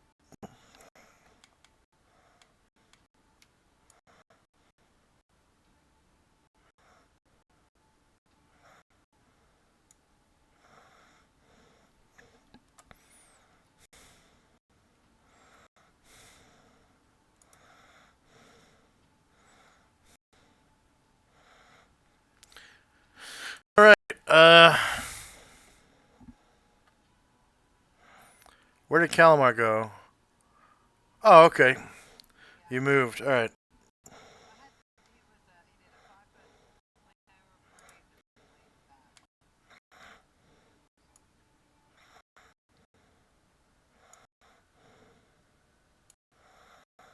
Mm,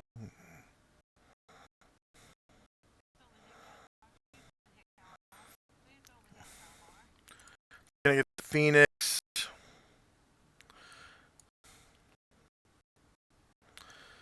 Calamar's Camel, and Tirana.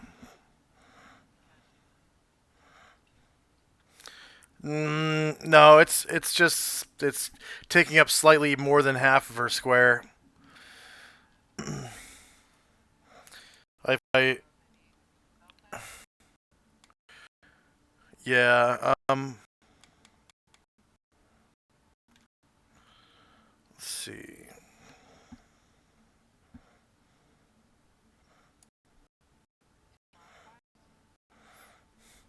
That's a more accurate angle.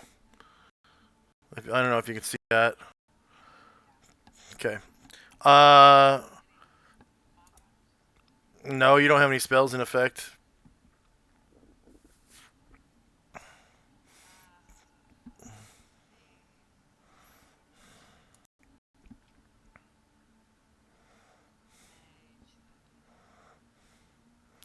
Breath weapon. So 33 lightning damage. Save for half. So half rounded up would be 16, 17, 18 damage. 16, 17 damage.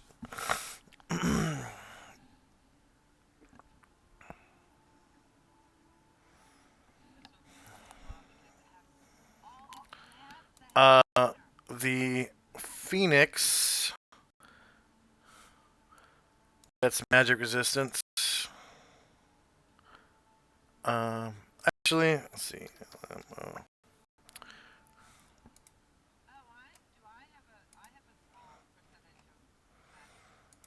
Hold on. Combat. Magic resistance. Magic resistance enables creatures to ignore the effects of spells and spell-like powers. Does not protect the creature from magical weapon attacks or from natural forces that can be direct or accidental result of a spell. Nor does it prevent the protected creature from using his own abilities or from casting spells and using magic items. It can be effective against both individually targeted spells and within limits. Area of effect spells. If a magic resistance roll fails and the spell has normal effects, the target can make all saving throws normally allowed against the spell. When magic resistance applies only if the successful casting of a spell would directly affect a resistant creature or item. Thus, magic resistance is effective against a magic missile or a fireball spell. Magic resistance is not effective against an earthquake caused by a spell, where the creature could suffer injury or death falling into a chasm that the spell opens under its feet. The magic energy of the spell is directed to the ground, not the creature. Magic-resistant creatures are not immune to events that occur as the consequence of spells. Only direct energy crit. So it's only from spells. It's not breath weapons. So the Phoenix gets a saving throw.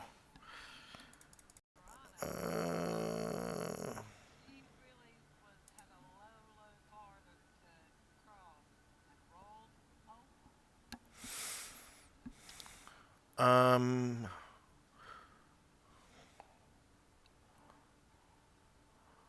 Saving throws. Spell.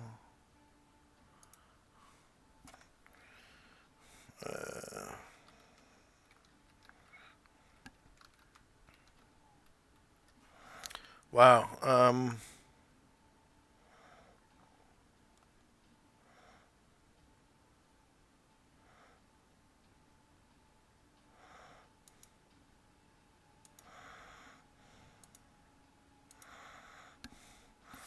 Phoenix saves and takes 16 damage because he's not a PC. Well, 17 damage. So Toronto took the full 33 damage. She is out. Down, but not out. That's what I'm saying. She is unconscious. And Calamar is like, holy shit.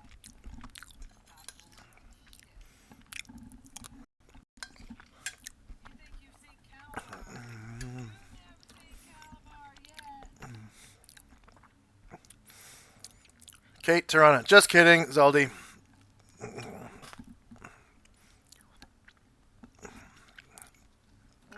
then. Oh, what about your camel?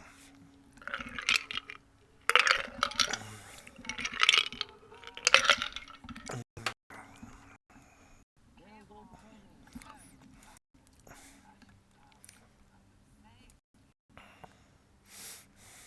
I don't think it. Maybe. Level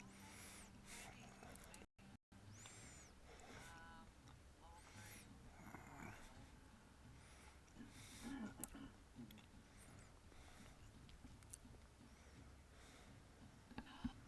I rolled a 20. Yay. You take 17 damage. Oh, 17.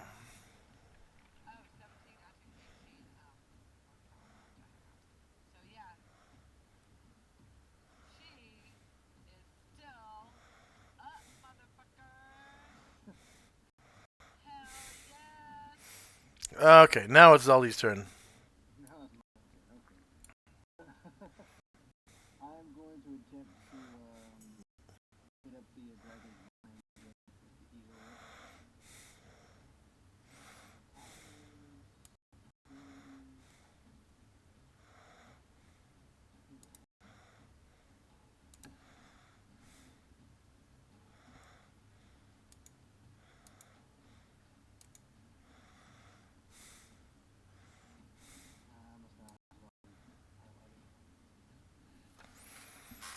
I need to give him an MAC. I forgot to do that.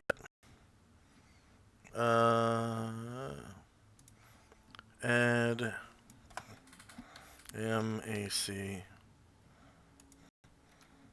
10. Enter.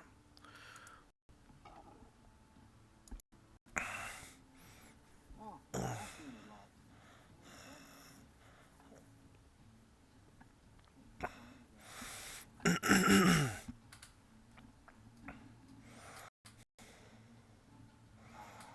Sorry about this, dear. My screen just locked out. Let's have Boogie Will's multiple attack. Okay. You shout to the dragon. You killed Corona! You must die!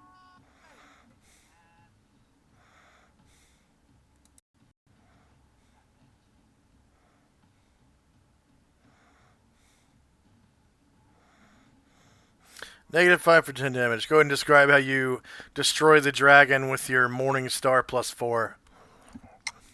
he's filled with righteous indignation as he sees Toronto go down under his breath weapon and he's dead, right? And so it's like, ah, boom, boom, boom, and bump, bump, bump, and the dragon is out.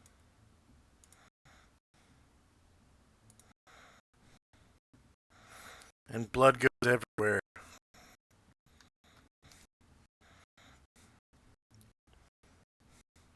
Look at how much blood.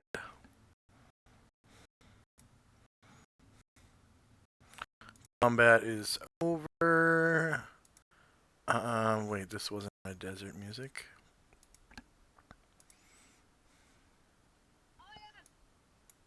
Lizard! Somebody help! Help! Um, I'm back up, DM.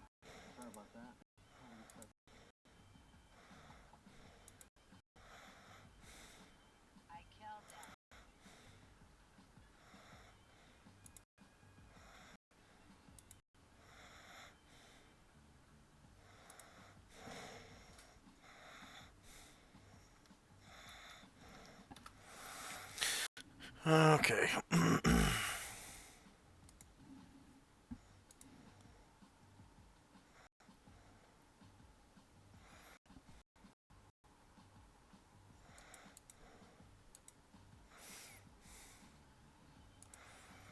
Okay, Zaldi.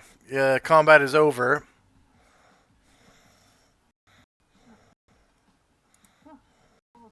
Easier than I thought. But this is one powerful group that I'm part of. Well, anyway, time to look again. And I'm gonna look into the treasure to see if I see anything dark at the moment.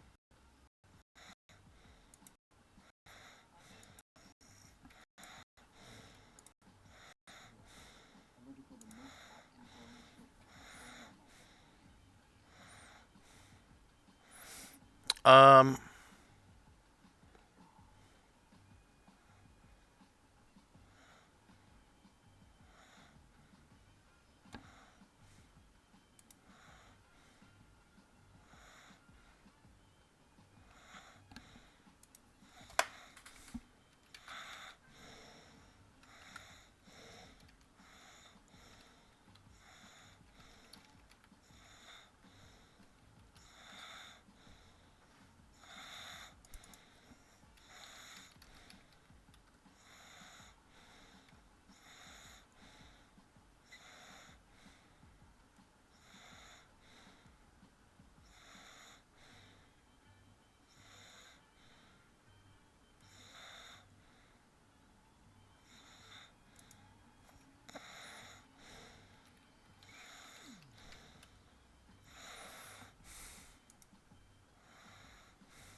There are several flasks that are glowing.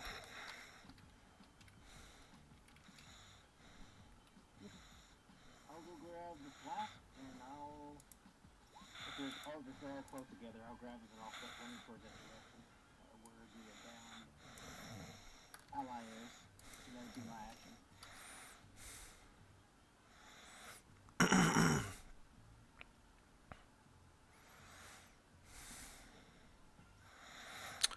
You can see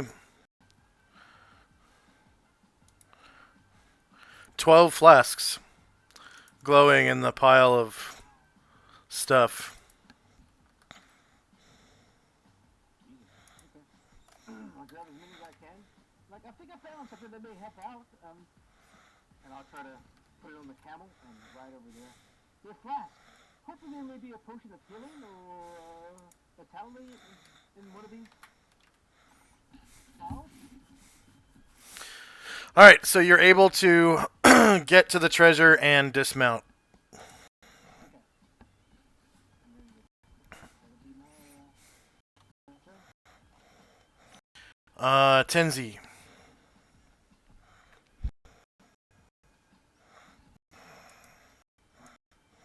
Look back at the direction that the lightning bolt went, and you see that Ron is down, so I will move towards her. And I see her, she's invisible, isn't she? Anna? Not anymore. Oh, okay. Then I will move over to her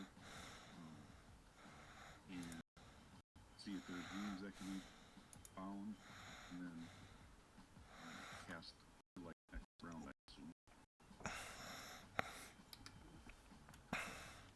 Remember, unless you're a proficient rider, dismounting is an action. Yeah, I wasn't. Okay. Brutus.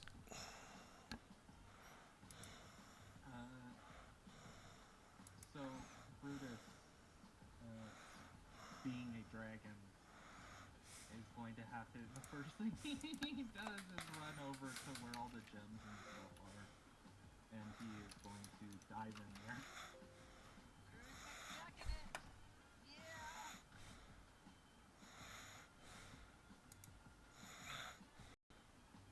Basically, he dives in.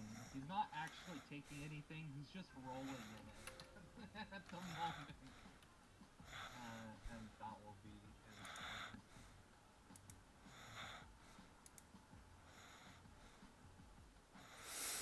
Alright, you roll around. in the treasure, and you get a real good look at it. Seems like it's mostly copper, or sorry, it's mostly gold with some copper mixed in. There are some gems and several potions.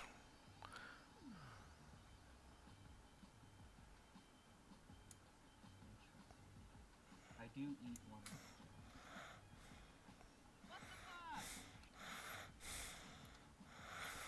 them. Hey man, that's the preferred food for crystal dragons.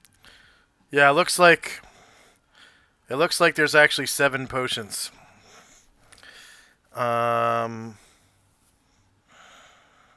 And then an undetermined amount of gems. Okay.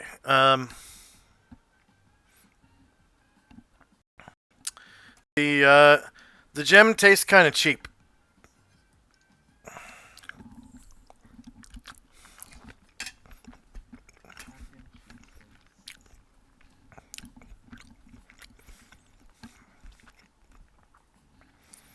All right.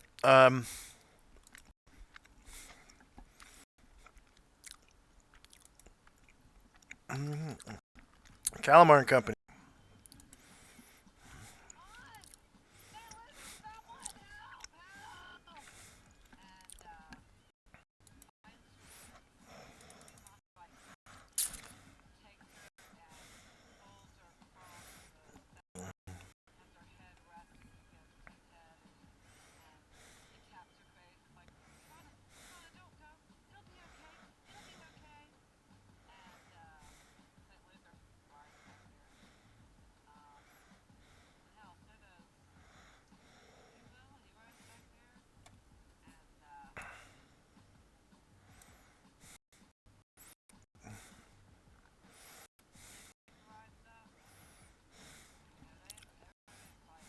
Yeah. The phoenix sees her lying on the ground, and you can see this tear kind of roll out of her eye. And she turns around. She kind of hops over.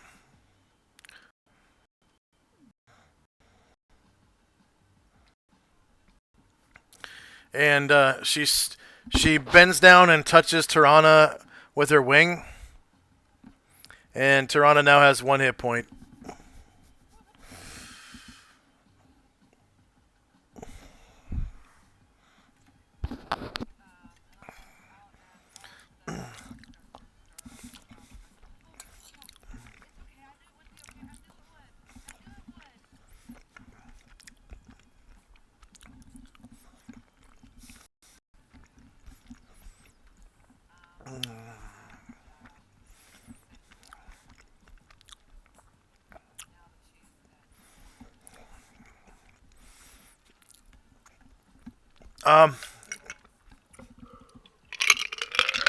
Tirana forgets all of her spell slots.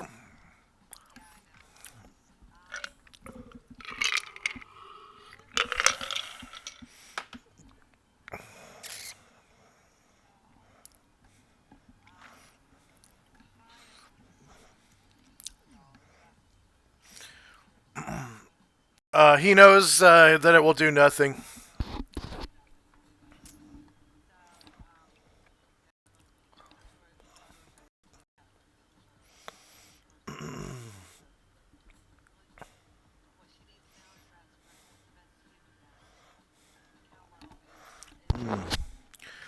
Oh, you said the best healer. Well, that's me.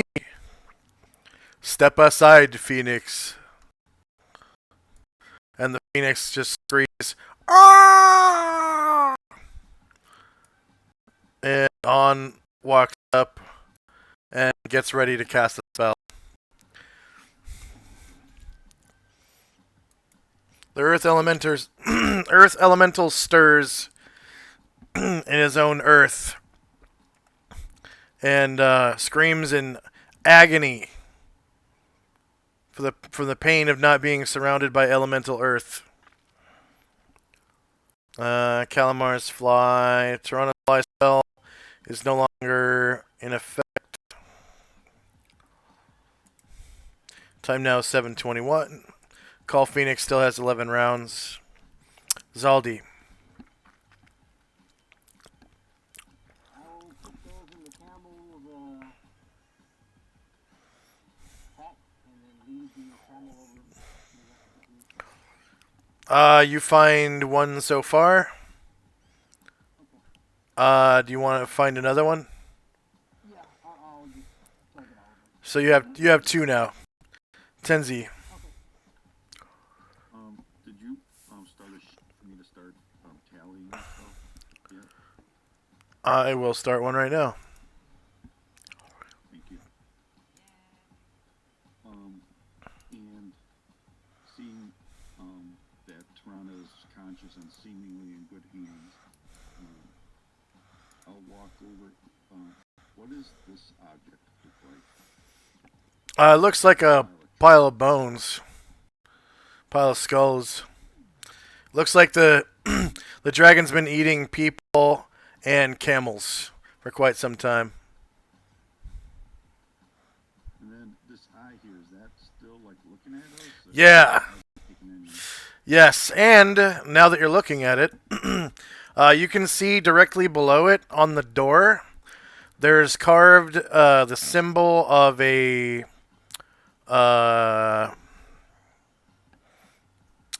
desert desert jackal facing the symbol of a door with an eye above it.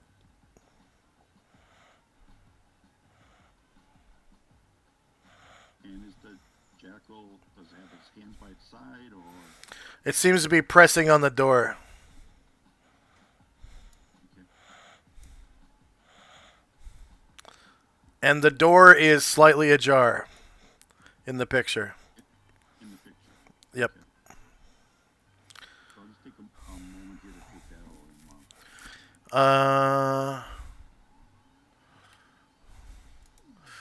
So add handout.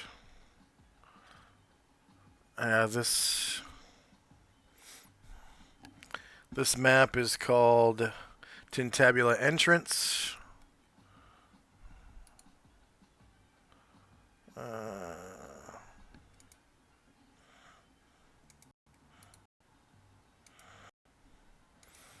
Edit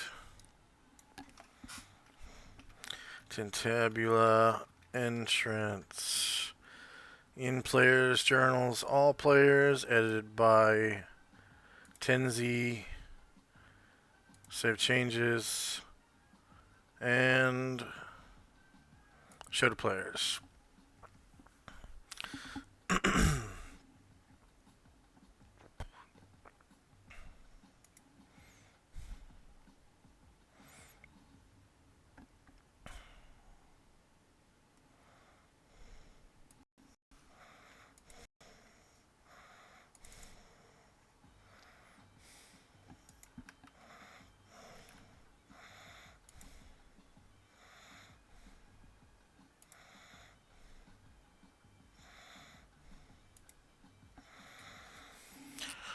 Okay, Brutus. Yeah, after rolling around it a little bit and having a little cheap snack, he's gonna stick his head out, and he's kind of gonna look around this area and see if he can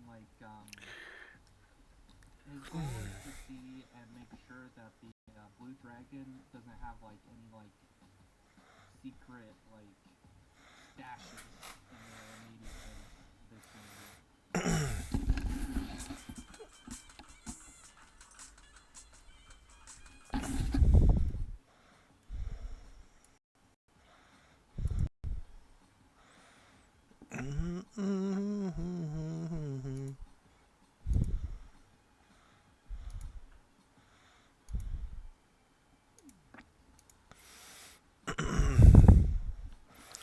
You get a real good look at the immediate vicinity, and you don't see any further stashes of treasure. Alright. However, Oh, you do see a picture on the door below the eyeball of a jackal that seems to be pushing the door open. oh. I'm not too interested in that in the moment. Noting, feeling as though there's no hidden stashes, I'm gonna go back into the treasure. All right. He should see his head pop out for a little bit. He starts looking around. Once he feels comfortable, he dives back in, disappearing.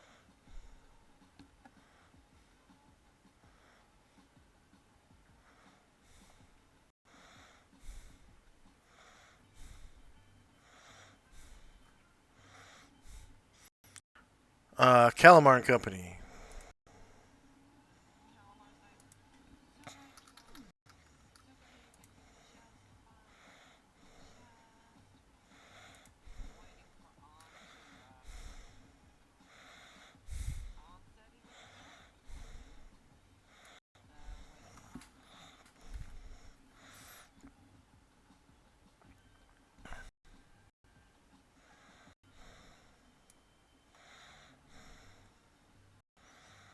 On. Okay. On begins casting a spell, and he grants Tirana the heal spell, and it raises her health to full, and she's no longer in injured status or hovering on death's door. She just doesn't have her spells anymore. So she's a fully functioning thief, assassin, spy without spells.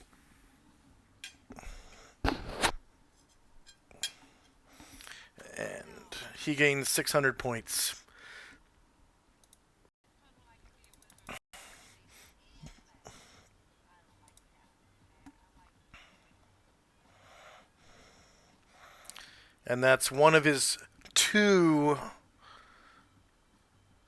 Nope, that's his only heal spell for the whole day. Because he used Call Phoenix as his other 6th slot.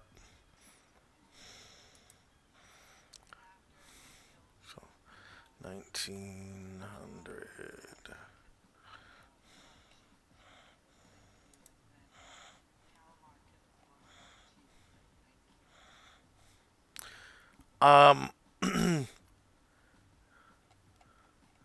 He tries to casually hide a stiffy and uh, he just sort of backs up from in between them. uh, We made him. Let me win. See? hmm. Like right And there. Oh, he he goes, "Oh, it's been a long time, a long time,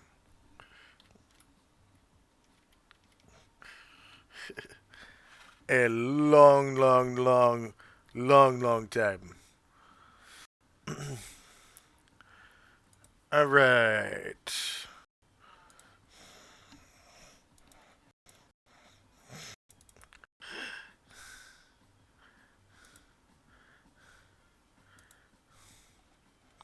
Mm-mm.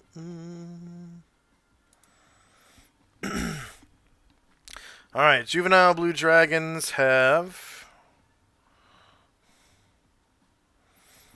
14 hit dice,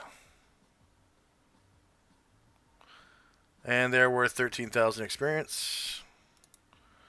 One juvenile blue, 13,000. 4 player characters. Calamar has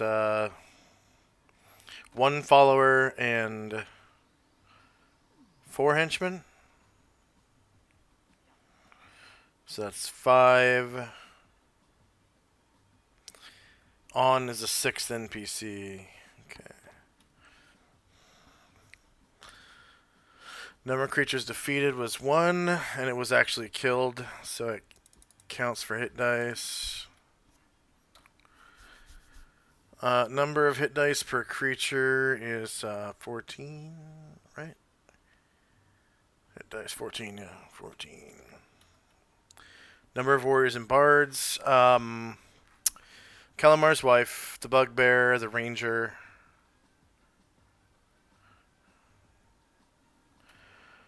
And Brutus.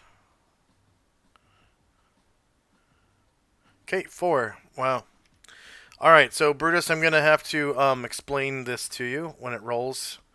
All right, so Brutus is a PC with 1 class. Therefore, he gets 1856 experience points for his group XP, right? So you go plus 1856 where your 0 is, okay? Then since you're the PC dragon kit, you also count as a warrior. Okay? So down where it says all other warriors and rangers earn 30 per warrior level, that literally means 30 per how many hit dice you have. So you have 4 hit dice, right? You're a level 4, you're basically a level 4 warrior. So 30 times 4 is 120. So after the 1856, you put plus 120.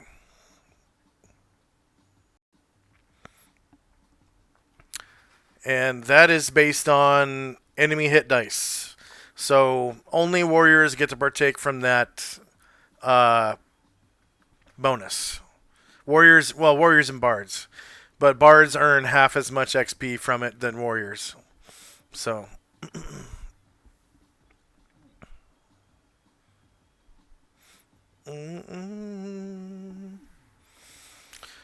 Okay.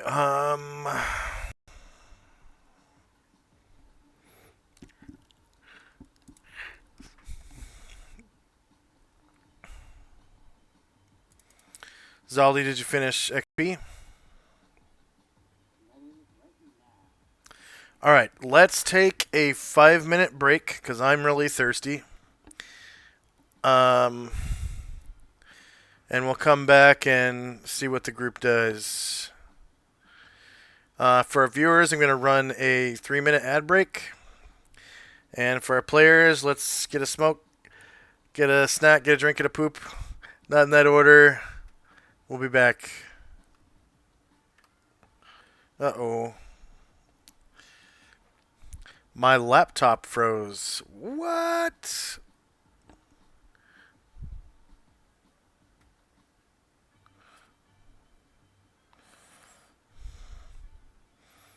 Gonna need that chat log open.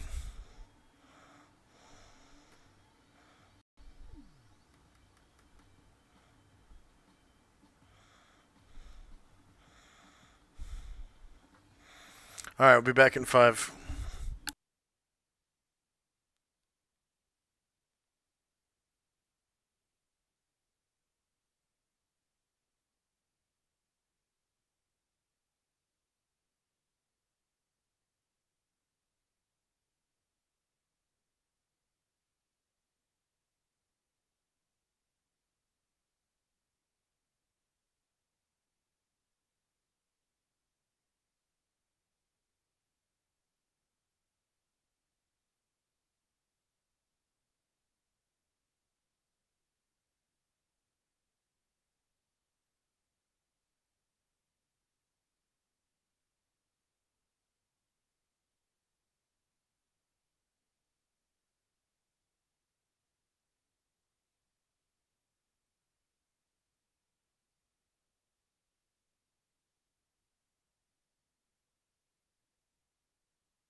I'm back.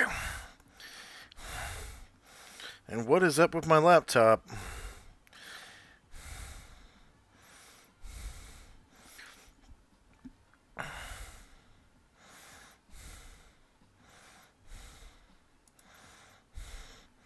Man.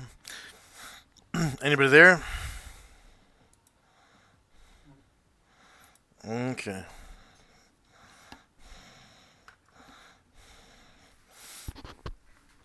Pretty good little chunk for Brutus, right? Chunk of XP. I would say so.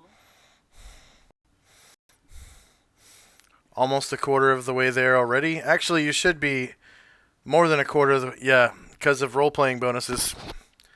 More than a third at this point. Nice. Because I need 8,000 on that, like 3600, I think, or something like that. 3,100, not 30.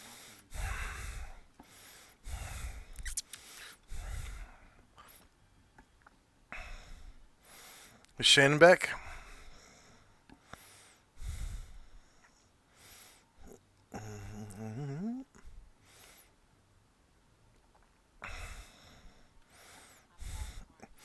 Okay. Tenzi, are you there?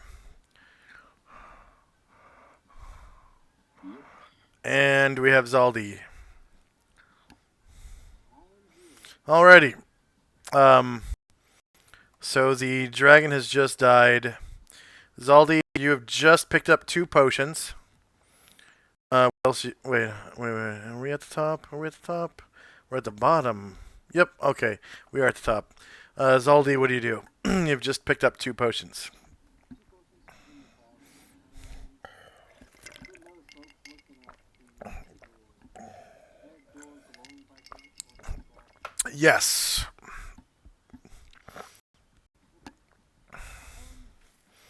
Hello?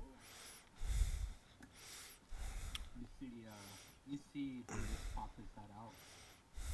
Yes. There's a glowing item there, a glow, and I'll point to the rest of the glowing items. If you wouldn't mind picking those up and taking them to the rest of the group, I'm going to check out the store. I happily nod his eyes back. And I'll have my happy next to the group. Alright.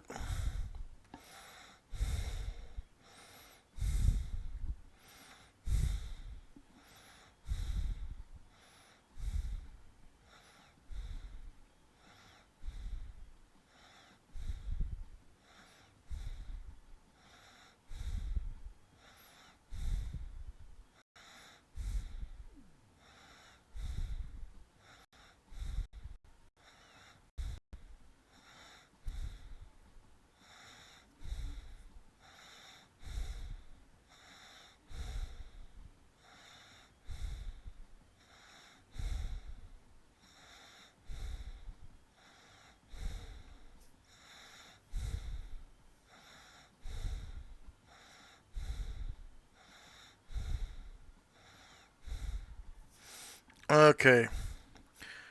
So you walk up to the door. You get right about there. And there is a crackling of energy that you don't quite understand, but you absorb 3 levels of spellfire from it, and the power is still there.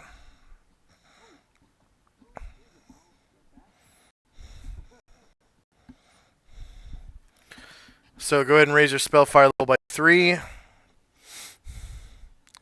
Should be at 5 now, right?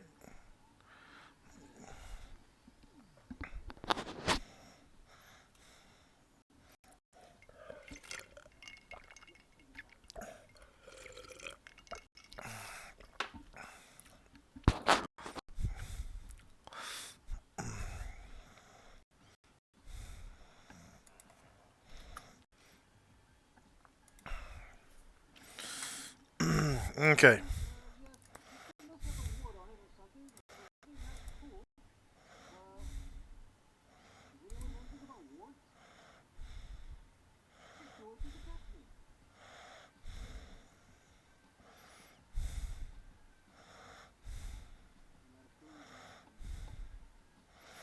Okay.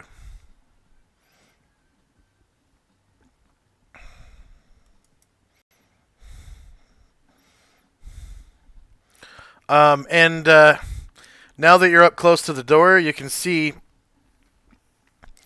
there's a glyph on the door of a jackal pressing its paw against the door and opening it.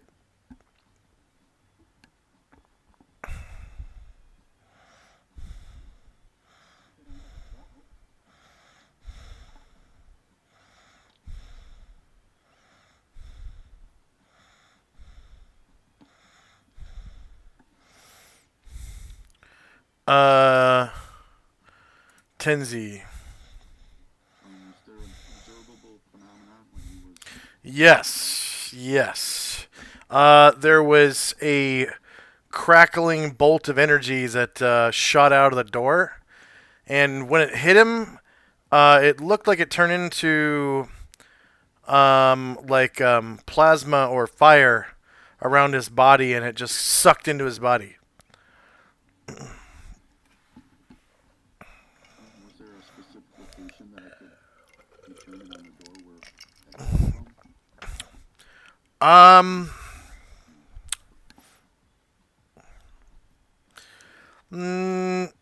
maybe from like the crack of the door, I guess, like the opening of the door. The door itself is a double door, about 15 feet wide and like 15 feet tall. It's pretty big.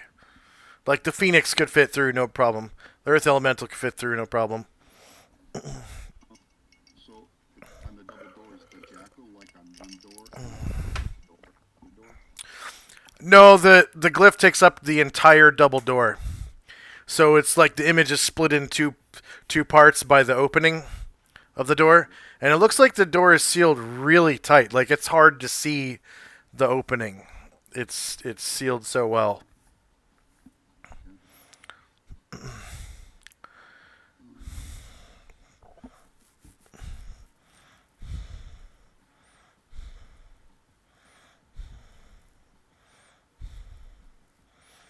then so he stepped to like here, it happened, and then he stepped back. Yeah. Yeah. He's safe, yeah.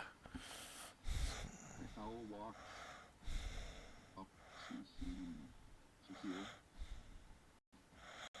and ask if he's feeling okay. I'm feeling yeah, it was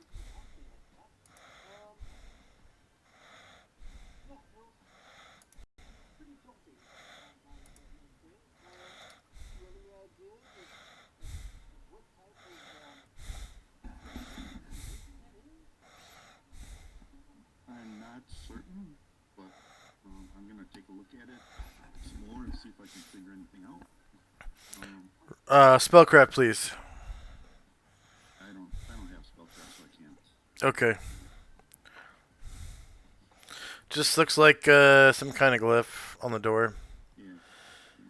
It's like painted on. All right. Definitely magical. The eyes glowing. Do the glyphs glowing as well? Yeah, it's faintly glowing. And there's a tracery. There's a tracery of faintly glowing lines around the glyph too.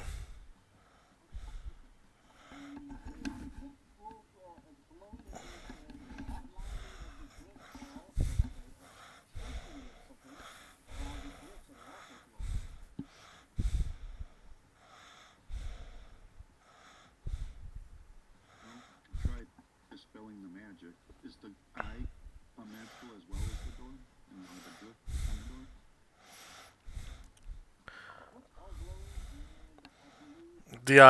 The eye is glowing. Yeah. Right, but the crackle didn't come from that. Right. It came from the door.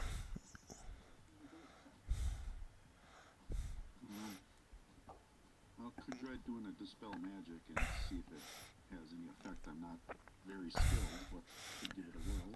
Yeah, you can do that next round. So I'll guess that was all the possibility of doing that. Brutus. Oh, sorry, go ahead, Tenzi. I'll just say that was the end of my turn. Okay, Brutus. So I'm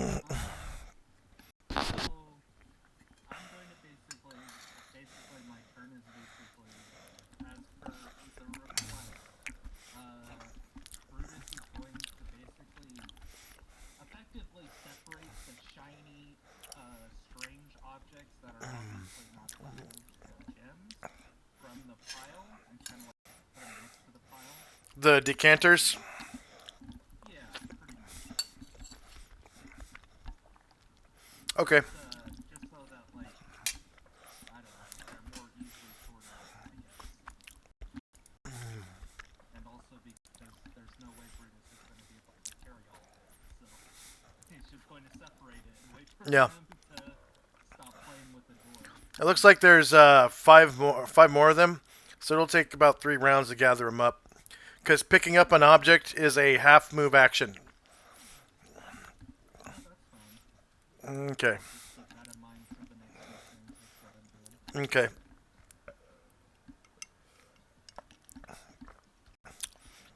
Calamar and Company.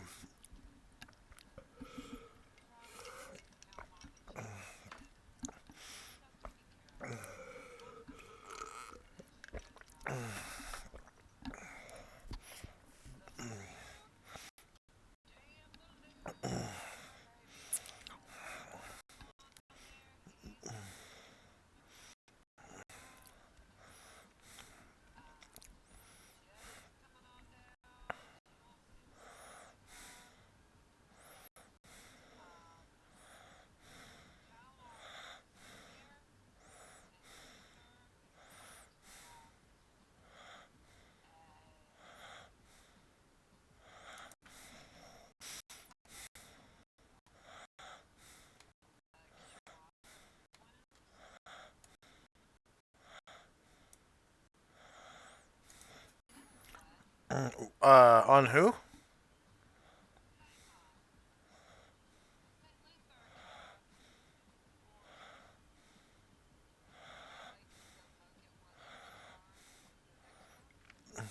Yeah.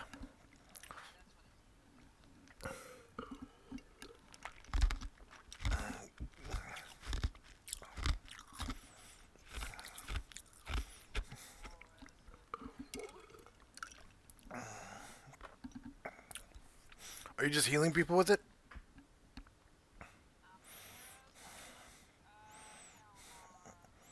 He gets 1 hit point per round. Anything else from Calamar and Company?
Okay.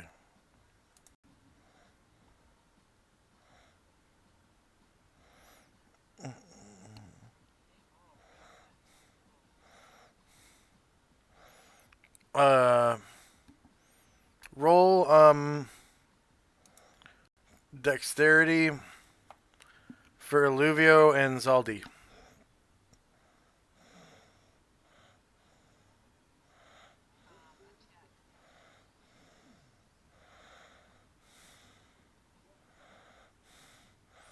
Dexterity check from Illuvio and Zaldi, please. Okay. So you accidentally push Zaldi closer to the door.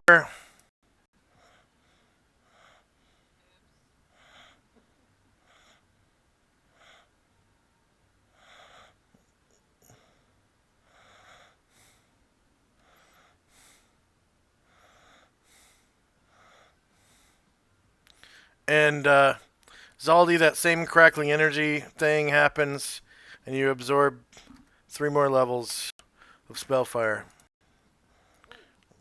I'll step back. Didn't I tell you that the door likes to attack things?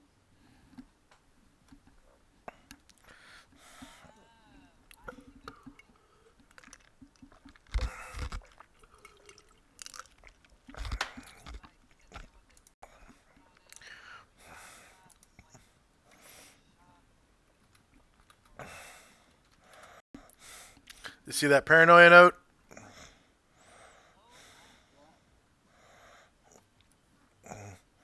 It should be just Shannon who sees it. Do you see it? Okay.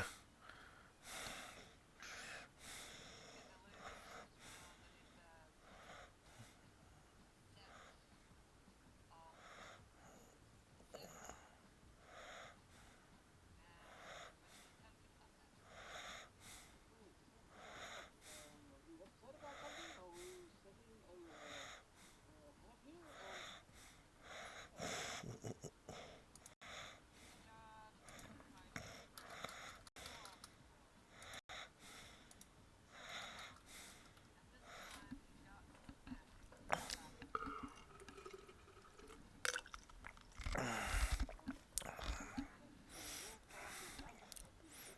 magic is still permanent on the door. Zaldi. Yes.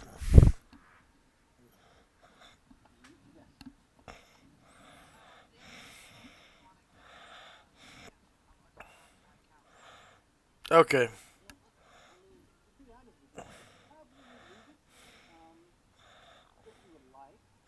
If you may want to stand back again to remove it.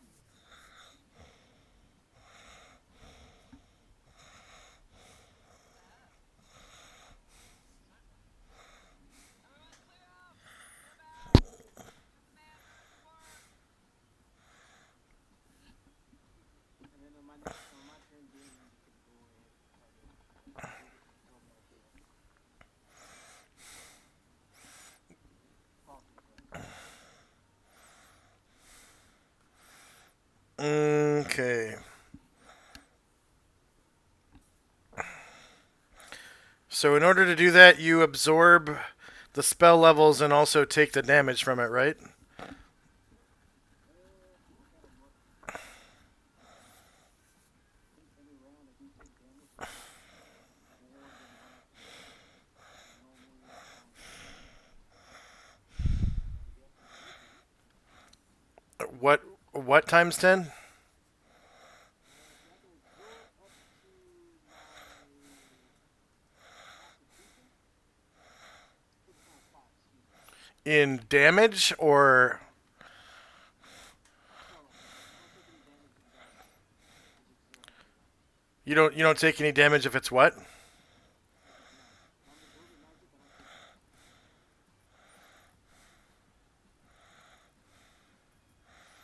damage. Hmm.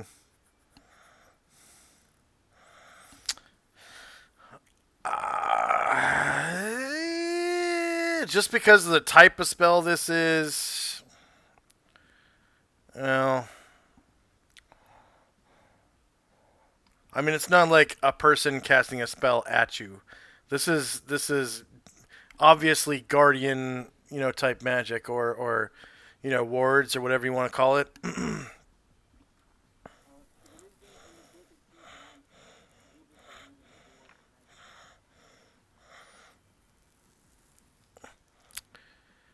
absorb magic. Right. That's artifacts that are used to cast spells at you by somebody, right? No, technically, yeah. Okay. So, technically, if it's within 10 feet of me, I don't even need to roll. I can just absorb it once I pick up. Right now, I can actually touch it myself to absorb it. Mm-hmm.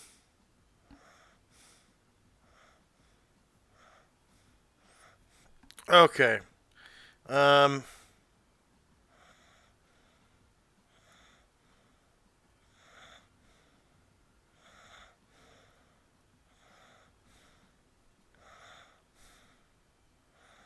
I tell you what, before you decide to um, go through with this action, I'll just tell you what I think the outcome should be.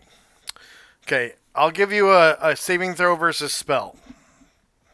If you pass it, you can just absorb the spell normally and nothing will happen to you. If you fail, uh, you'll absorb the spell normally and take the damage from the spell. It is a third level spell, so it maxes out at level 10, which means it can only do up to 10 dice of damage to you. The die, I'm not going to tell you what the die is, but knowing that, how do you feel about that?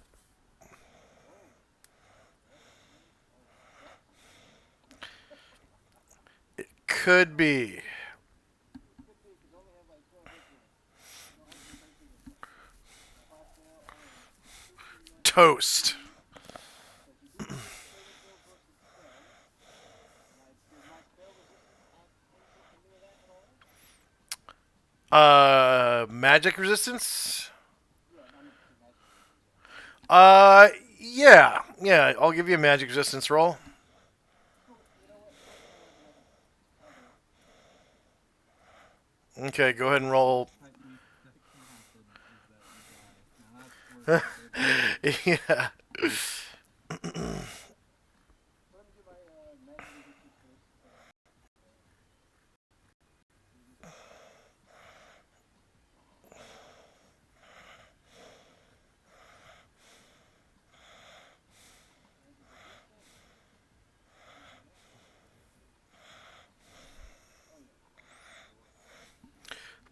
yeah. I mean, it's not that high. No modifier. Nope. It's fine. Okay, and my turn is done. Finish.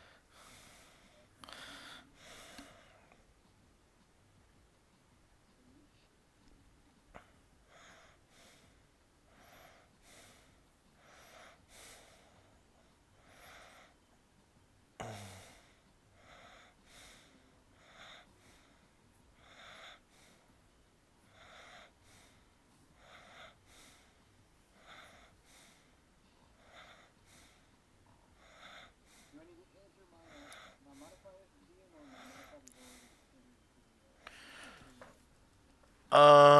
Let me see. I gotta look at your sheet.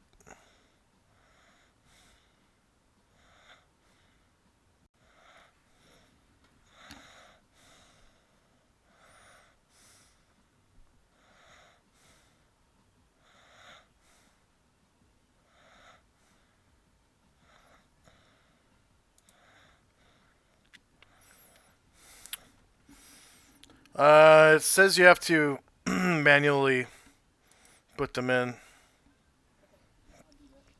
My first move is going to be 50 feet.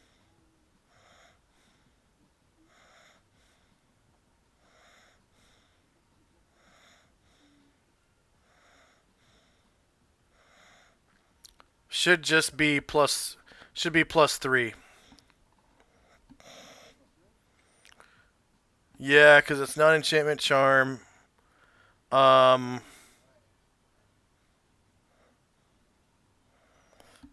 Wait, hold on. Wait. Maybe it is. Nope, it's abjuration evocation. So you get +3 to your save. And my magic defense should be like +2. Or is that only for that? That's only to mind affecting spells such as illusions and enchantment charm. Okay.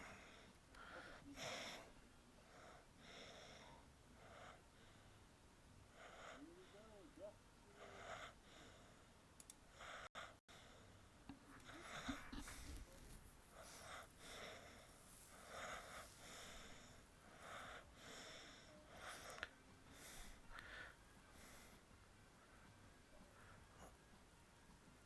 They use rogue saves, and you get the +3. You put the +3 in, right? Okay. I have no skill points. Gotta go gold. Okay, so you take 10d4 electrical damage.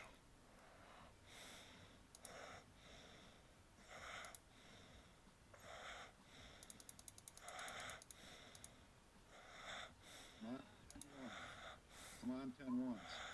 27 damage. Minus 27, enter. Okay, so you definitely die. Definitely, unless you have some kind of thing to, uh, what's it called? Lightning or electricity.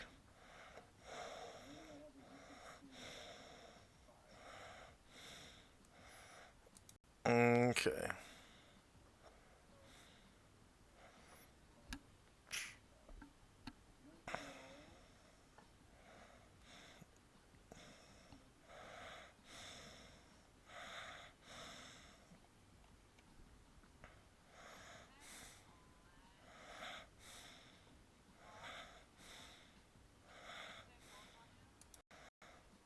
Yeah, yep.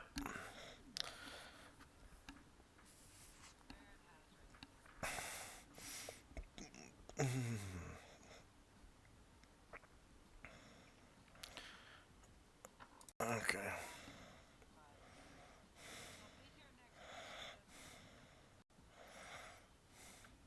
Um, the Phoenix might have something like that too.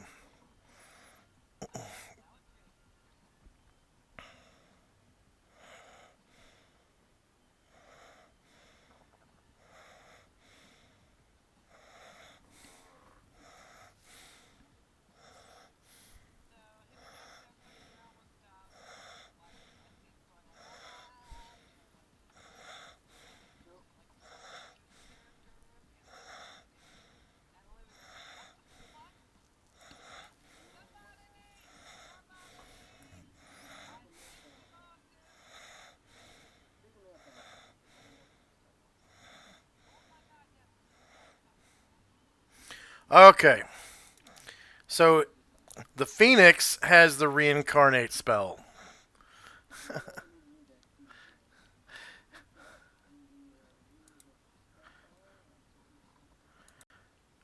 Oh, okay. Is there something?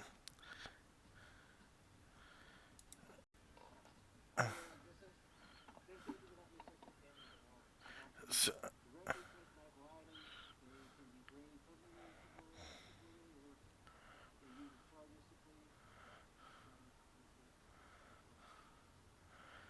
And you take no damage even from things that would cause damage to you because of your alignment or your race or your class or whatever. Uh, okay. 27.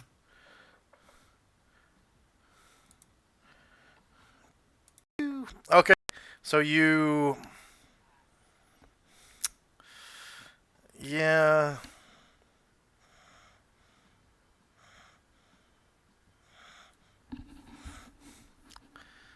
Okay, yeah, you gain, I guess, 3 points of spell fire. I'll see you're now at 13. And, or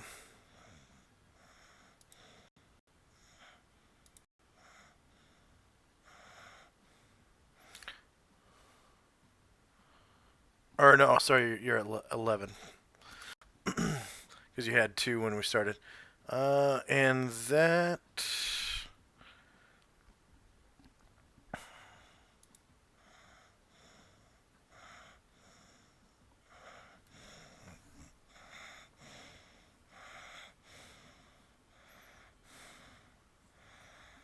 That doesn't do anything to you. Because you can hold like a lot of spellfire. Con times 5, 50, up to 80 without having any side effects.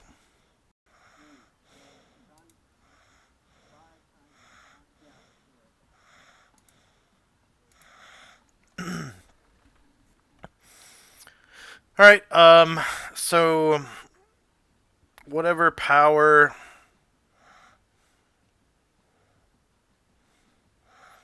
was attached to the door now fades, and the glyph and the tracery of faintly glowing lines around it no longer glow.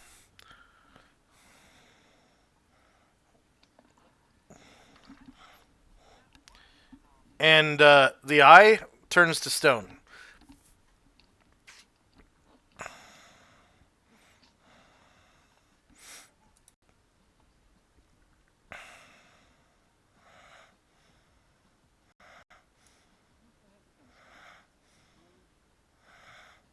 Now what are we gonna do about the big door?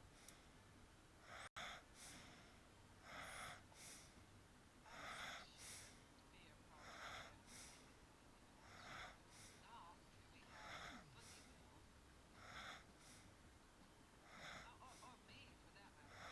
I'm pretty strong.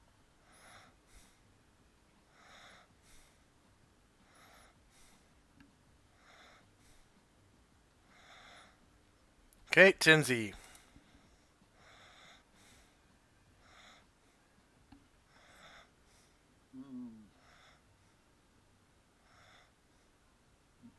Observed what Zelby just did. Is kind of amazed at what happened there.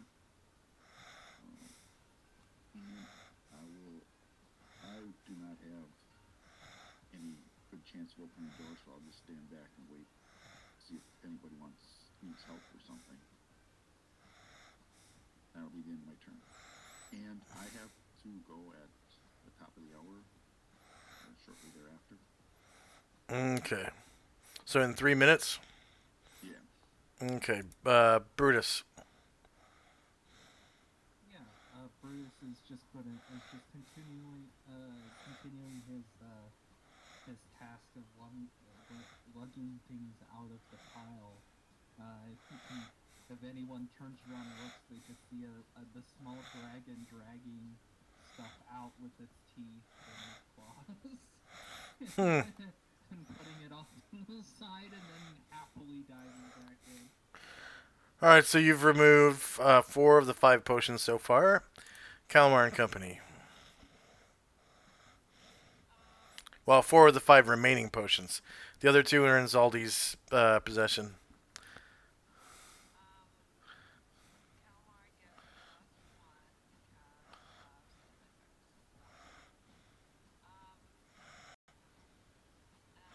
And I'll have Olivia because she has the concentration vial, and she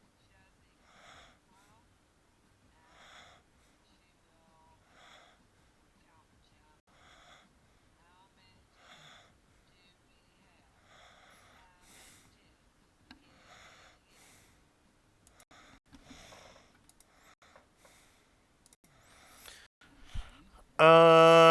24 gems.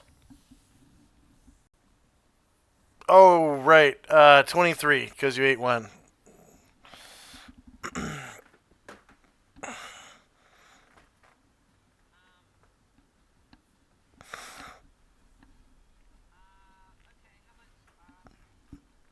Okay, how much?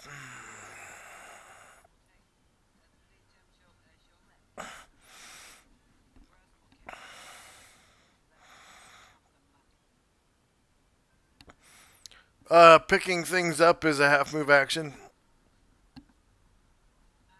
So she's here. Then she's gonna take 2 then. And then Okay. And they're red gems.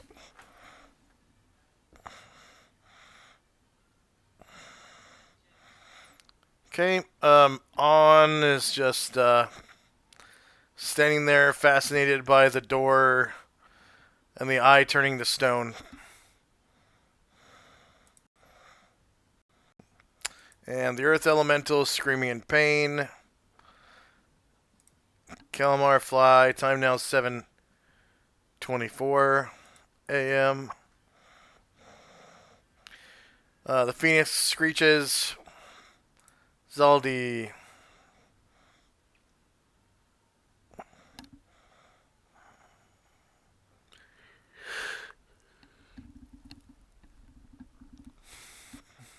Zaldi. Simon. Sorry, I was talking to you. I go up to the door and I, well, first of all, I think that's cool. And I'm gonna walk up to the door and attempt to push it. Okay. Roll open doors. I'm just gonna pretend like I'm doing something because I'm not gonna be able to. So I'm like, All right. Tenzi. I've seen that Zaldi is going to be taking care of the door.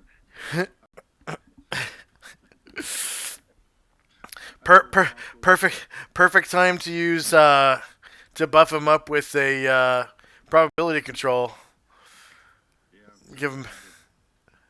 yeah, except for I took 2-dimension holds instead. Oh, that's actually better. I'm looking at this door. I'll walk over. Never mind. We'll just teleport to the other side of it. So I'll come and help with counting loot. Okay. Each character can count 100 coins per round. How many characters started earlier? Was it 2? Okay, and you're just counting the gold, right?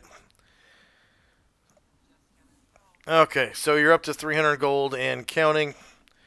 Brutus, you get the last potion, the 5th of the 5 remaining potions.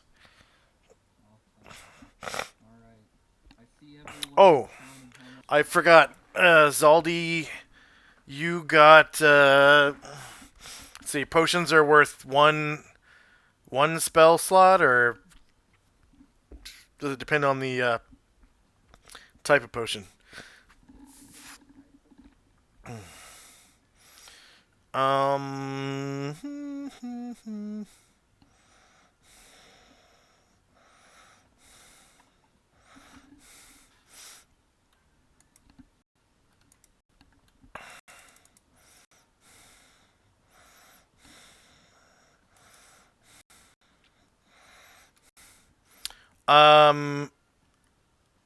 I'm gonna say you get 1 from each, so you're at 13.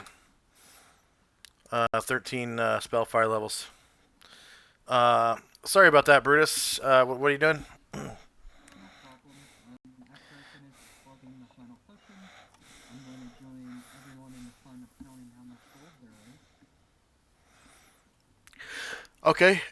So you count another 100 gold, so you're up to 400 and counting. Okay, Calamar and Company.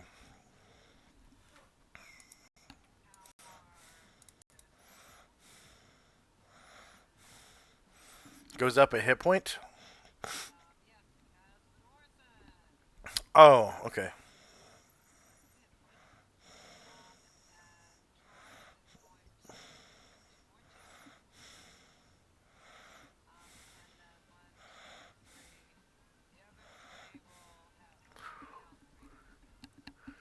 Okay, for a total of what are we at now? 700. 700.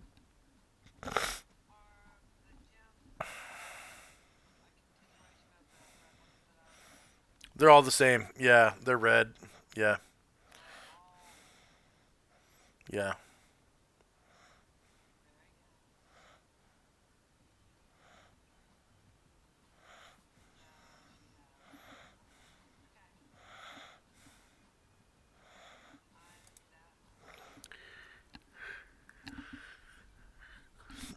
Um, On is still fascinated by the door. Zaldi. I'm back. Okay. Oh, this door doesn't want to move at all. Put my back into it. No. And then guys, should I wait to open the door, guys?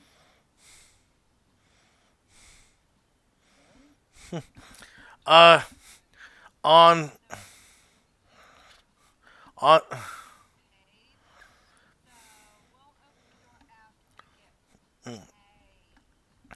on. Starts twiddling his thumbs and looks at you, Zaldi, and stops twiddling his thumbs real quick.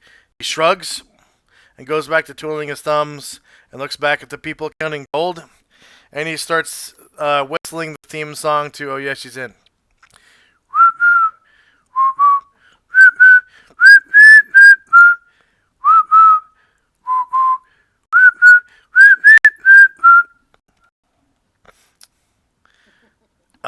Tenzi. I'll count 100 gold. So we're up to 800 now. Yep. Brutus, another 100. So nine. My last action. I'm not going now. Oh, okay. Right. Have a good week. Yeah, you too. Thanks. I do have a question. Am I able to count 100 gold and also eat another gem? Because Sure. I probably noticed the red gems getting taken away, and one of them might be cheap. But the only good, semi-good thing I've eaten since I was born, I guess. So I eat another one while I'm counting. Okay. So we're up to what, 900 gold now? I think so. All right. Calamar and Company.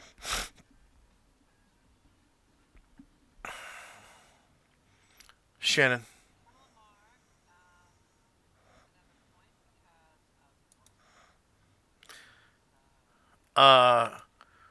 I forgot to ask who is going to take over treasurer for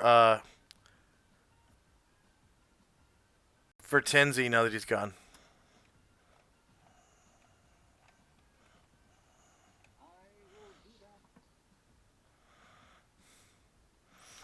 Okay.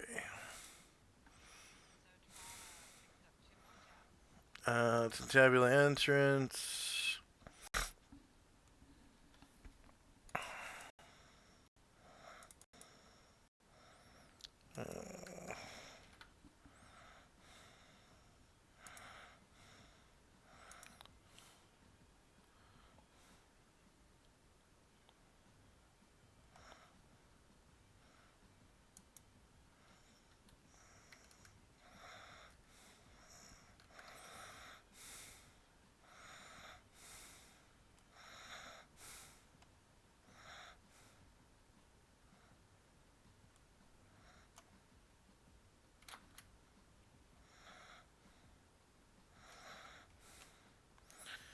Take off Tenzi. And was it Zaldi that volunteered? Okay.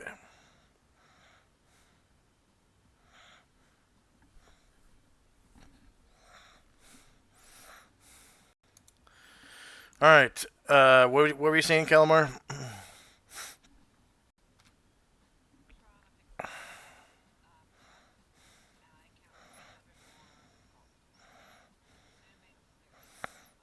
Okay, so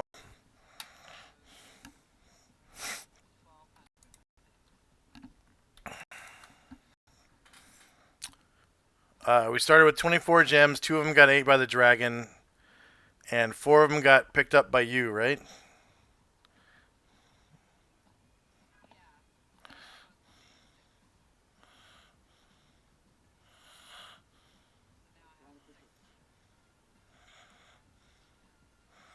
Oh, you have 6 gems. Okay. And 2 were eaten by the dragon, so that leaves 16 left.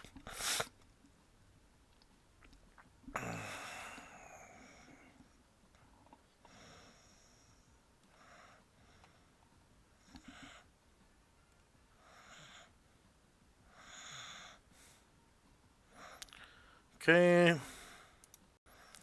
On is still... Okay, 1200. Yeah, you got a ways to go. Okay, Zaldi. Well, since I cannot open up this door at this particular point in time, I'm going to right over there and help them count the loot.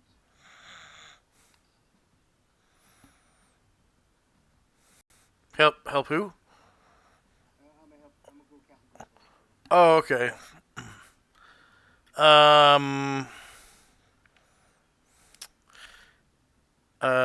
On sees you go over there and he shrugs his shoulders, rolls his eyes back in his head, sighs, turns his camel around, and heads over there with you.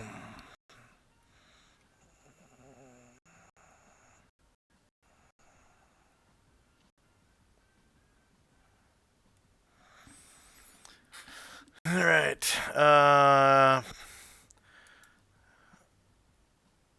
Tinsy is not here. I'll just remove his token. Well, put him on the GM layer. How's that? Brutus. What were you at before?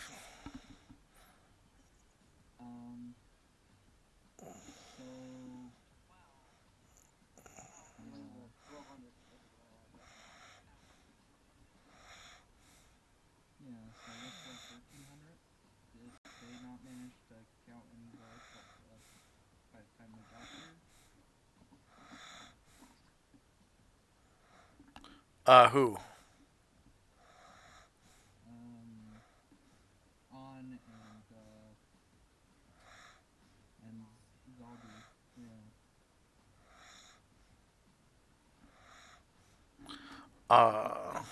yeah. Because they walked over here, I didn't know if this had the opportunity to come and go. Well, On hasn't even dismounted yet, so not him. Okay. Zaldi could dismount, but hasn't.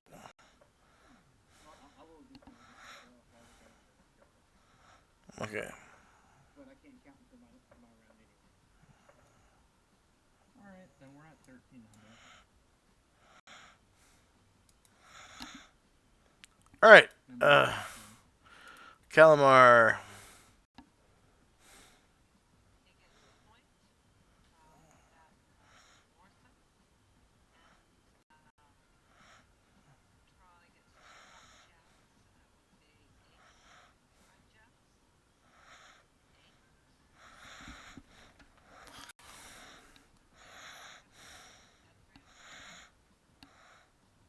So we were at 2300, right?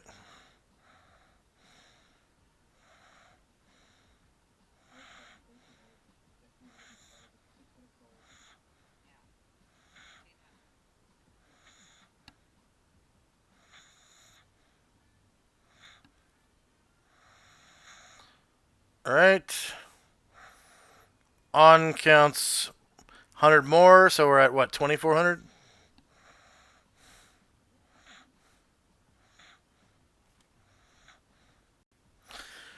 So that's a house ruling. I thought in a 60-second period, which is 1 round, people should be able to count about 100 coins. You know, by stacking up a stack of 10 and then just lining them up with the stack of 10.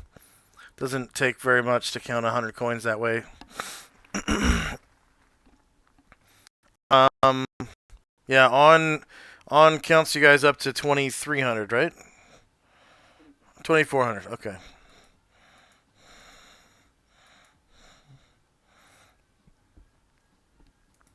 Zaldi. I'll be talking also.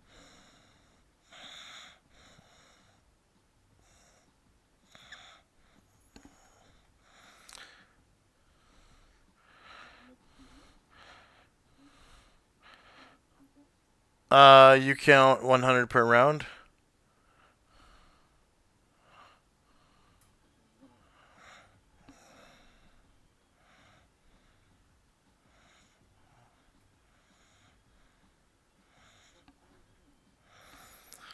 So that brings you up to 2,400, right? 2,500. Okay. Brutus. Yep, doing the same thing as last time, bringing us up to 2,600.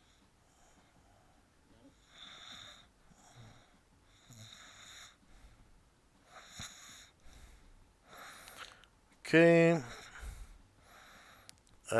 Calamar and Company. So we're at 2,600 right now.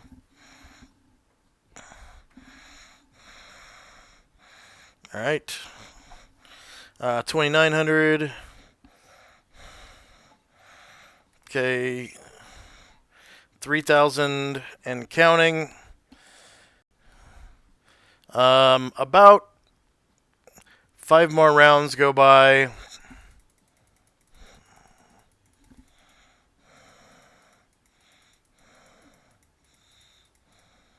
it takes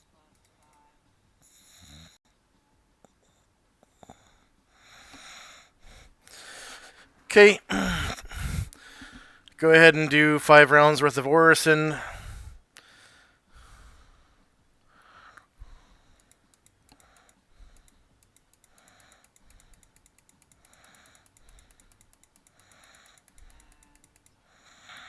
that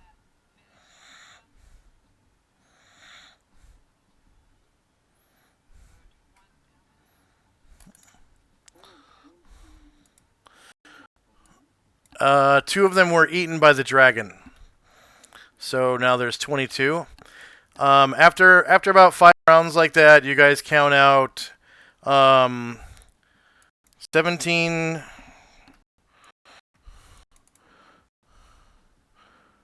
Yeah, 17,000 gold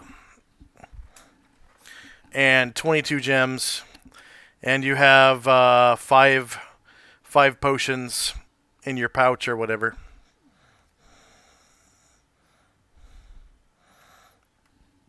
you say 17,000? 17,000 gold. And Put it amongst us and then move on.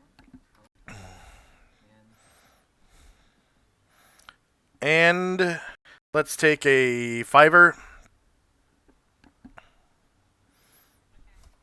for our viewers.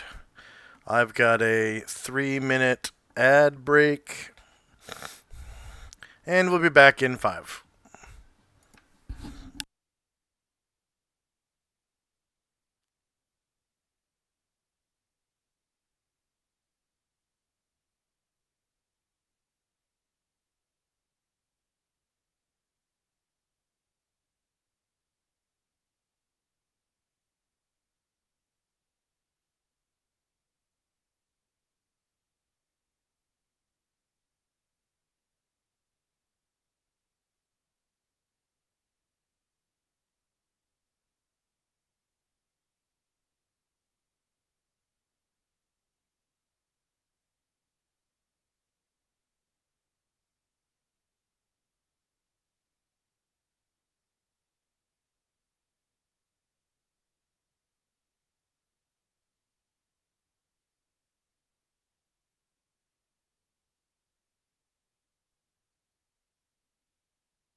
I'm back.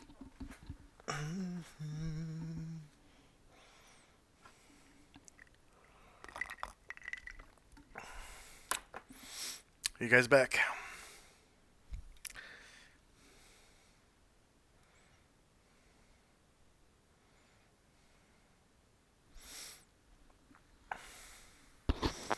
How's everybody in the chat? No one in the chat has said hi.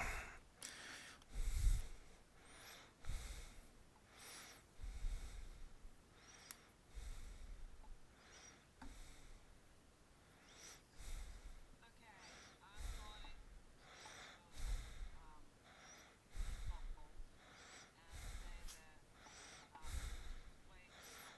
that Sway still asking us here, or we should listen what's actually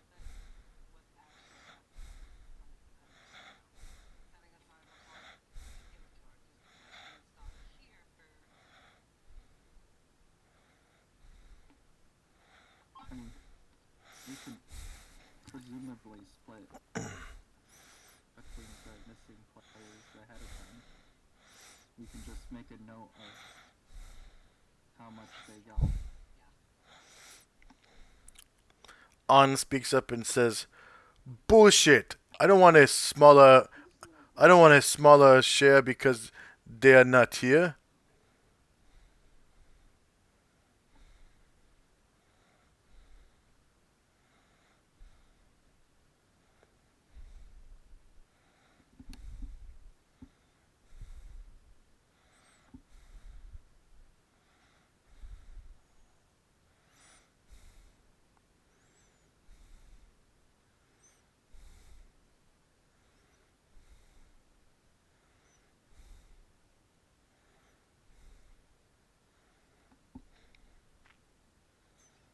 Mic check.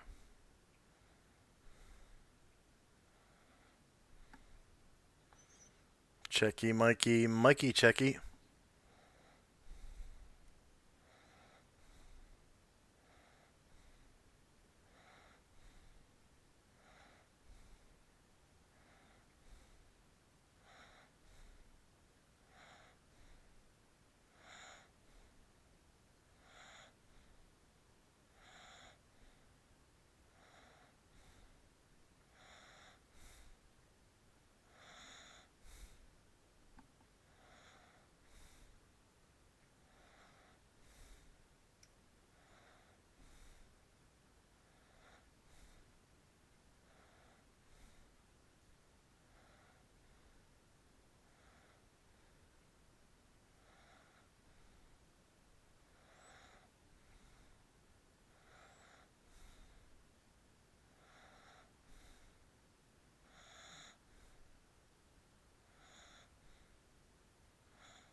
Mic check.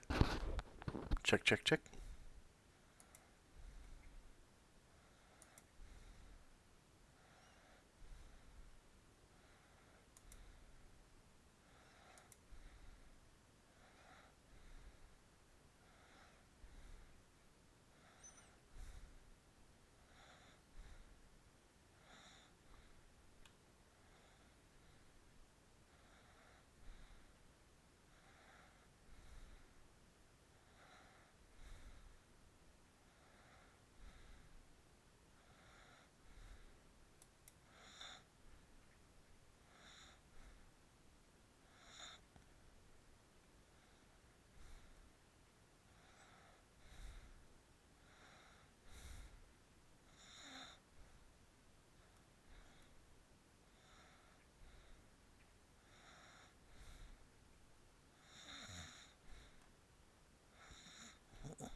Hello, hello, hello, hello. Okay, I had to disconnect from Discord in order to load my virtual tabletop, so that sucks. All right. All right. So 5 rounds had just passed. You guys finished looting the gold and the gems and the potions. So all that's left is a bunch of copper.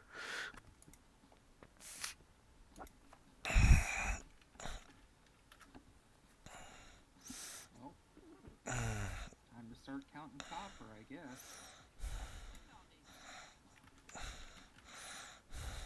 Money's money, I'll have you know.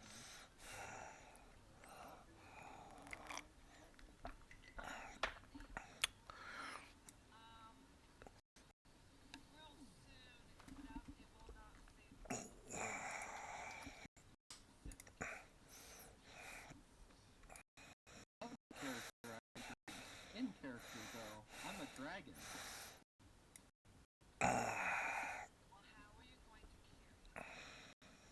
With that camel someone let me borrow.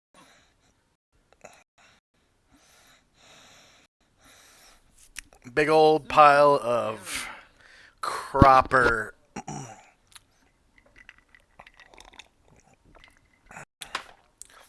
First up, Zaldi.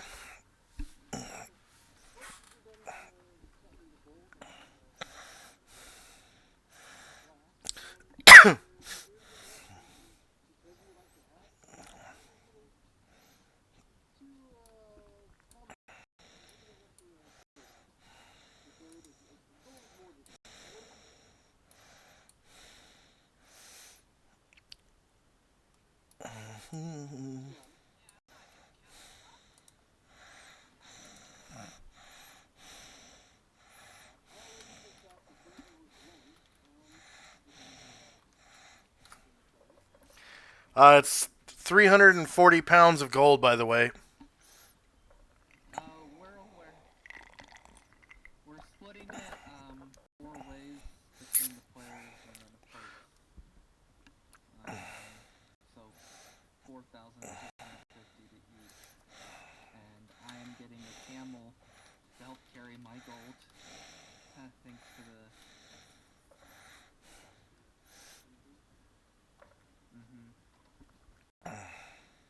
By the way, since no one is bothering with the copper, I'm just going to start shoving as much copper into the camel I'm using as possible.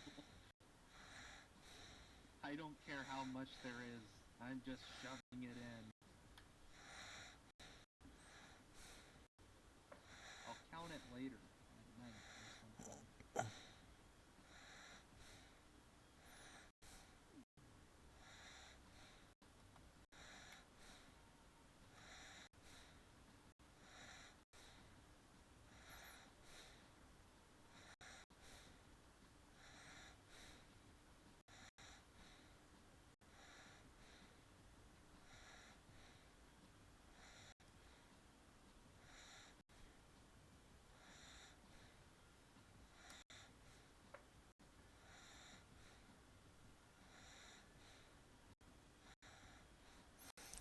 Okay.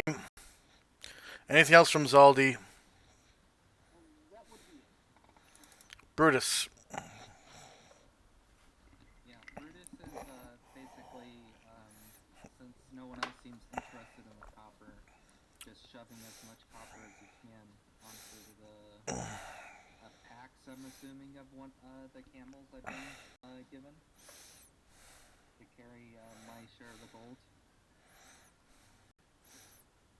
Okay.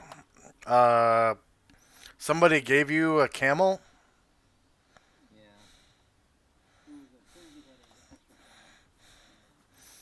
Oh. Yeah. That must be Sigil Tree.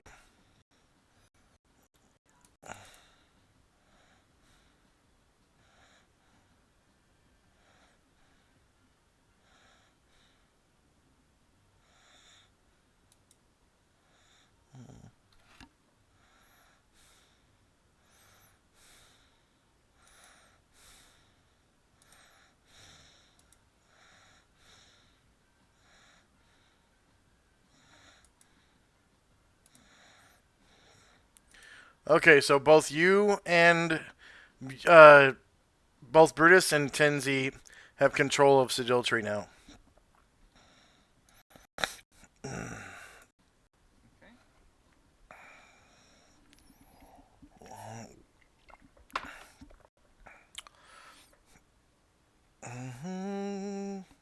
And it's gonna take a few minutes for you to scoop that up all alone. All alone. I'm more than fine with that.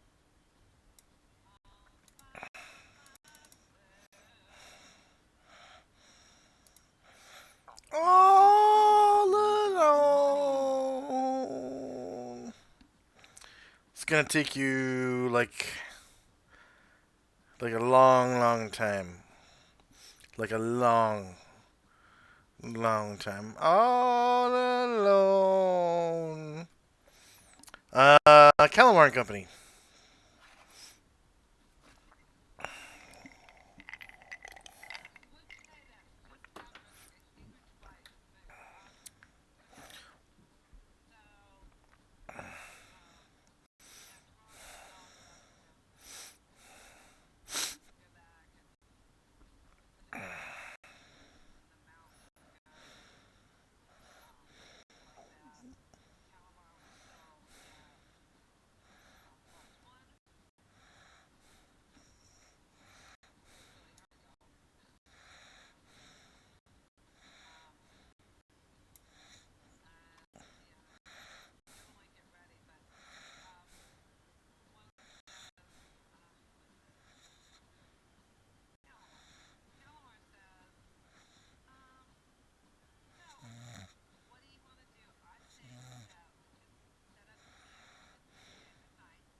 Okay. Fine with lady. I'm fine with that.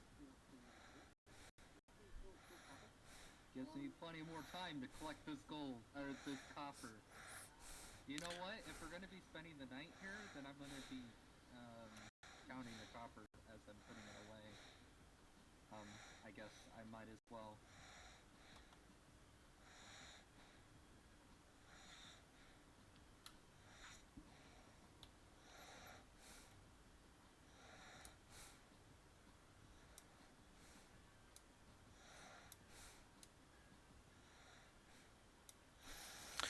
And On says, yes, please, I would prefer to camp so I could get my called Phoenix and summon Earth Elemental spells back.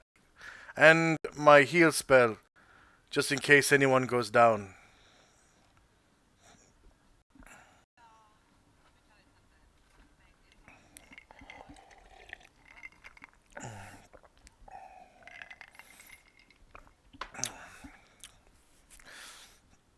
Alright, so you guys gonna just camp here all day? Ba-da-da-da-da-da. Oh,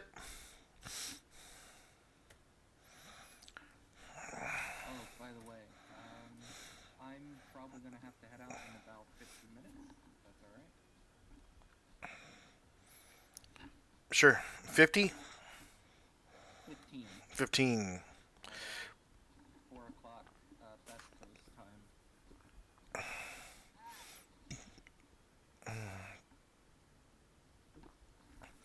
Okay,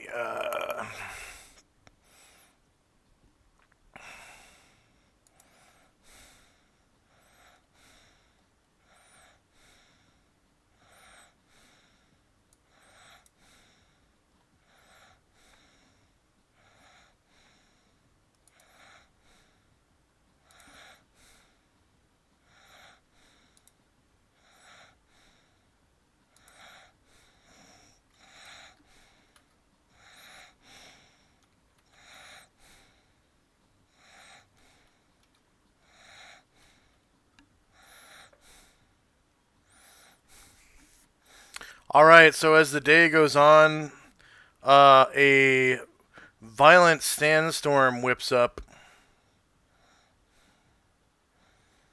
and there's a total brownout. You can see like 5 feet from your face, and it sucks. So you gotta cover like your face and mouth, otherwise you get sand in it, and you gotta cover your eyes, otherwise you get blinded. And eventually, the two summon spells go away. Um,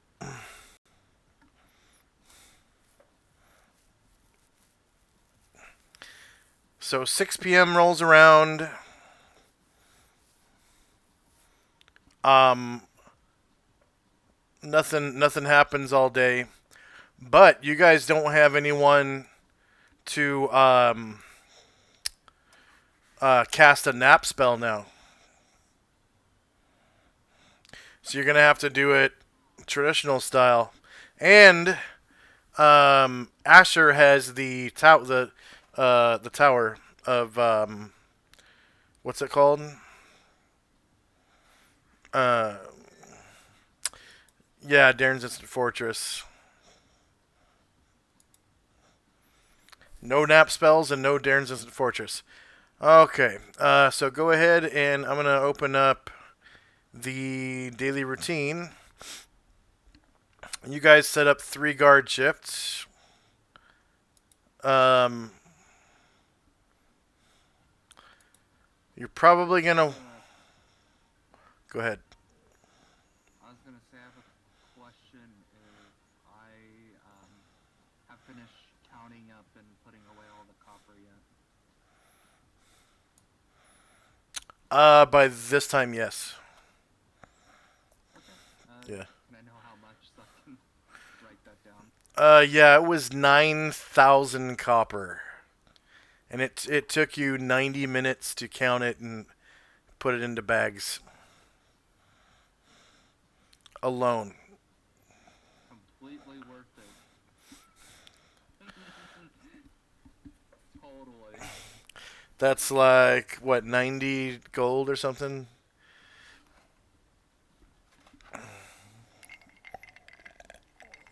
Completely.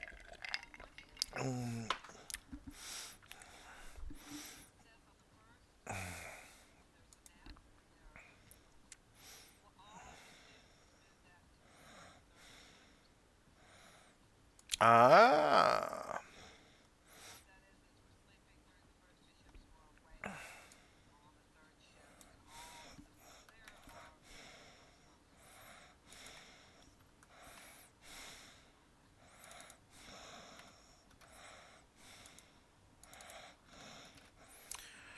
Um. Okay. Zaldi's not on there, and neither is Brutus.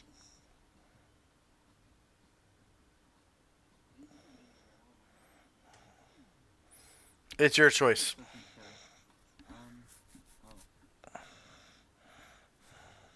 Put Brutus at the 7 to 10 p.m. shift. He's gonna have fun thinking of his riches before he goes to bed.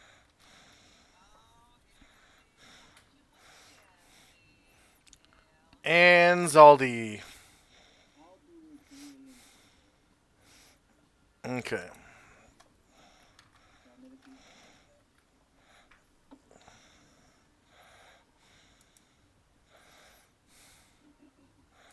All right.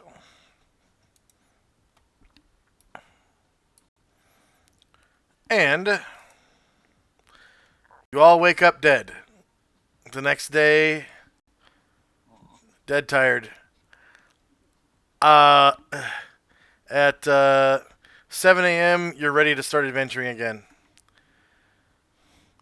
So 7 a.m. on the 20th, and you're getting really close to the summer solstice now. On the calendar, it's at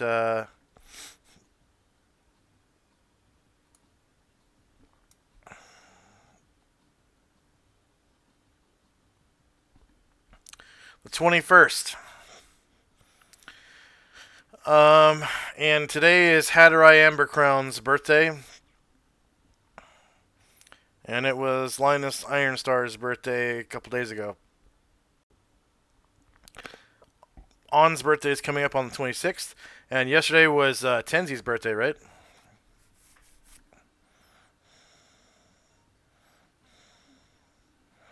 I have a question.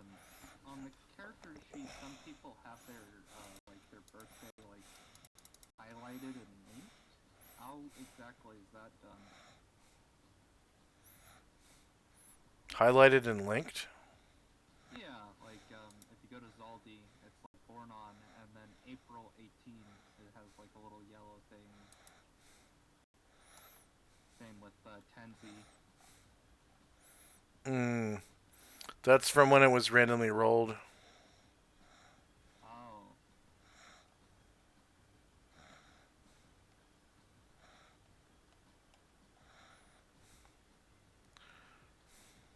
How come it's on my character sheet then? Let's see. You probably just typed it in. Oh.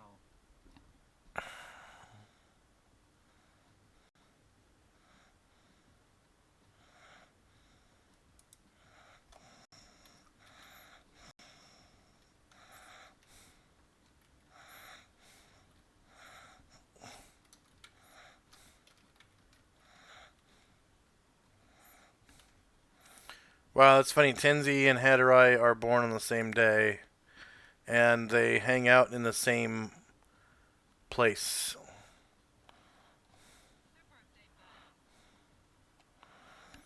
Like, they literally are in the same adventuring group.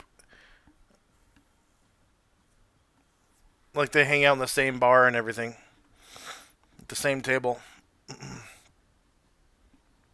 The Amoroso family and Hatterai Ambercrown are friends. Okay.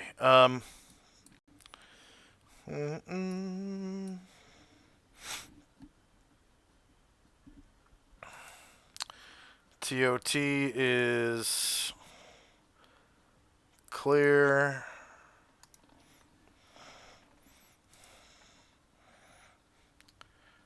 Today is June 20th.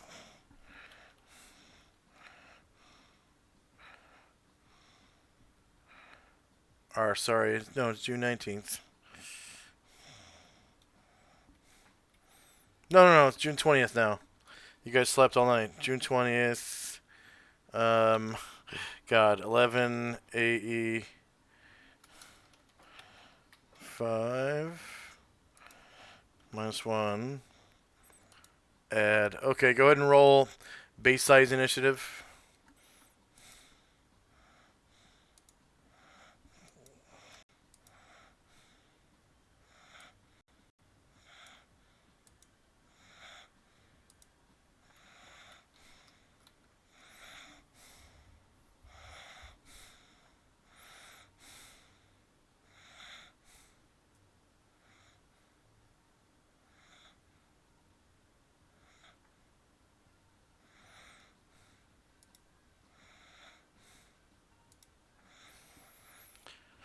Alright, time now is... Oh, I didn't put the time on there. Jeez. 7 a.m.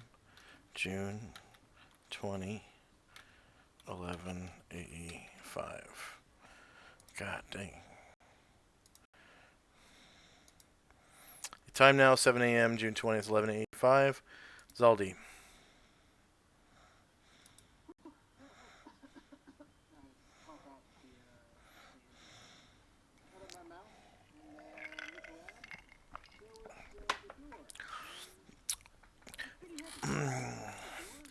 You see red gleaming eyes looking out the door at you.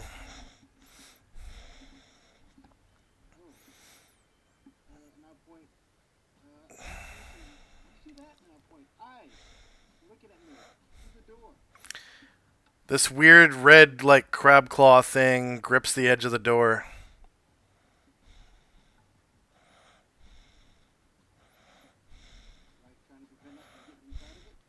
Like something with pinchers is leaning up against it.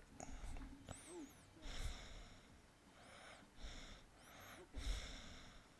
I will, I will contact. No, never mind. Let's just move an action. Never mind. Okay, I'll hold my action and do it. Calamar.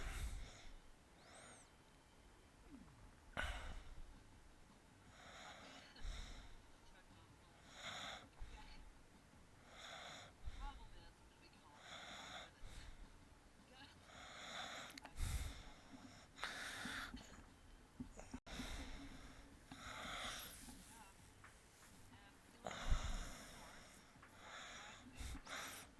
proceed by The door, the door is ajar, and behind it, in the blackness, two eyes are looking out of the door at you. Two glowing red eyes, and you can see a crab claw pincher thing gripping the edge of the door. I could be a very bad man who's trying to kill us, but he might not be as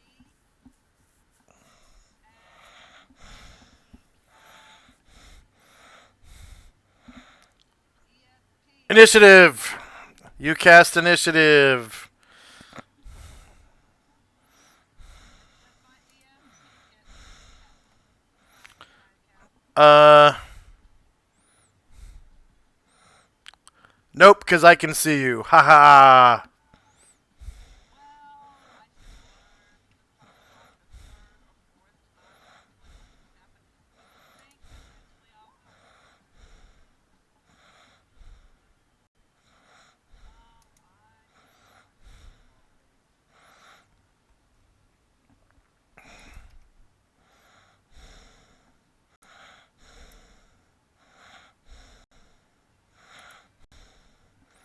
Uh,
this will be a taste,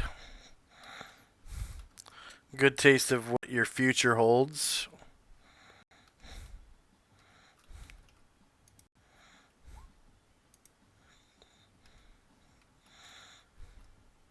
Can't find the Livia. Where's the Livia? Damn it.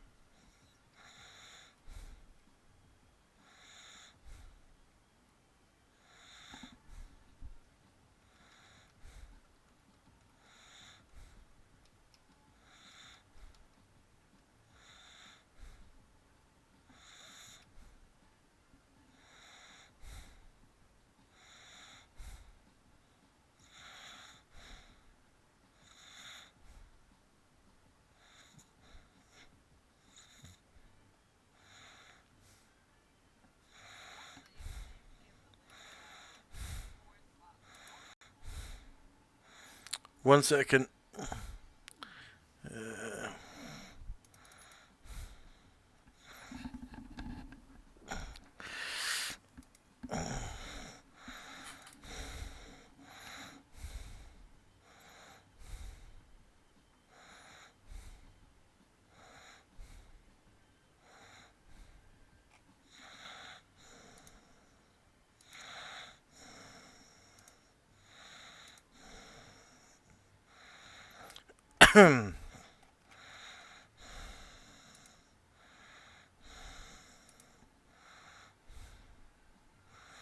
uh,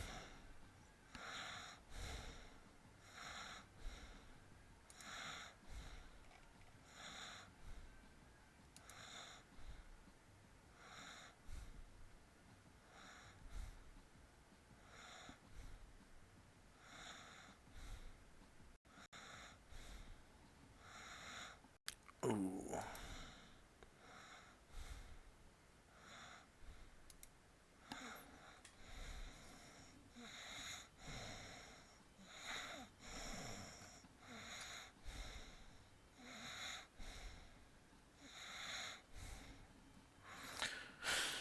Okay, who needs extra spots? Olivia, 2 more.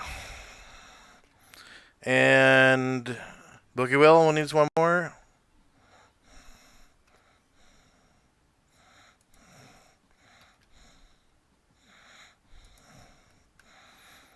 And Zaldi needs 1 more, right?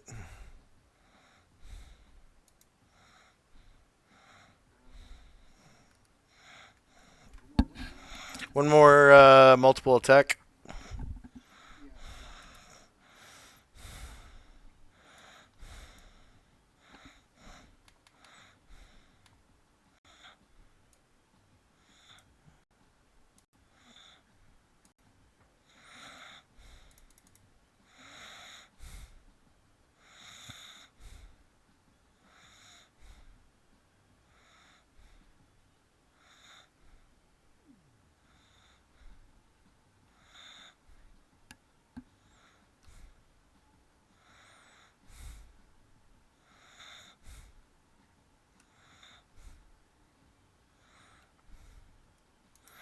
Let's see, on.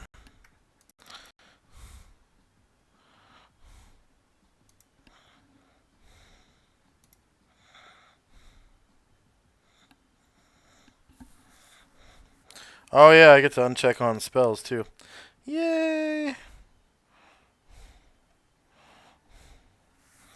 I just saw one that was checked. Where'd it go?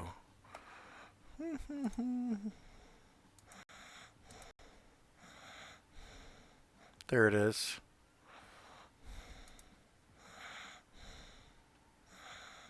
Alright, we're fixing to go in. Full spells, ready to go. Let's see how long. He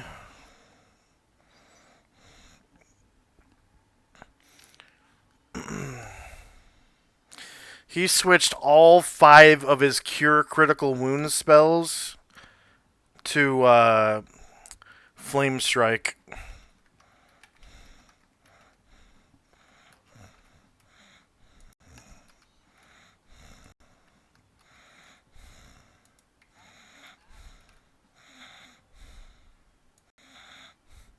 And he's casting Flame Strike.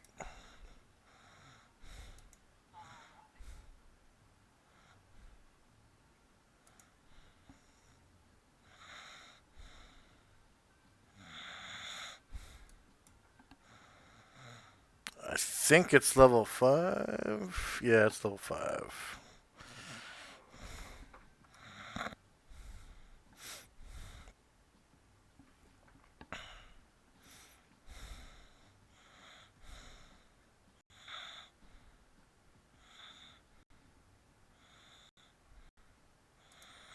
Alright, here we go.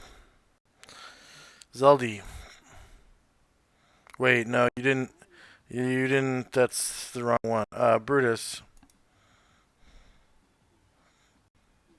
Yeah, okay. It's by the door, right? Yes.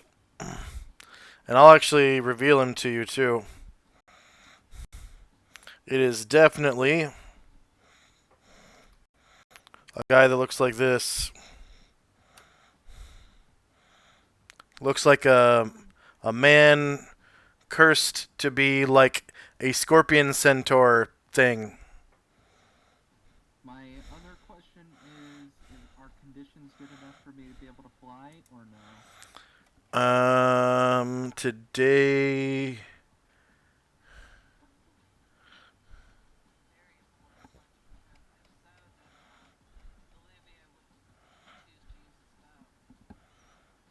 Use his longbow.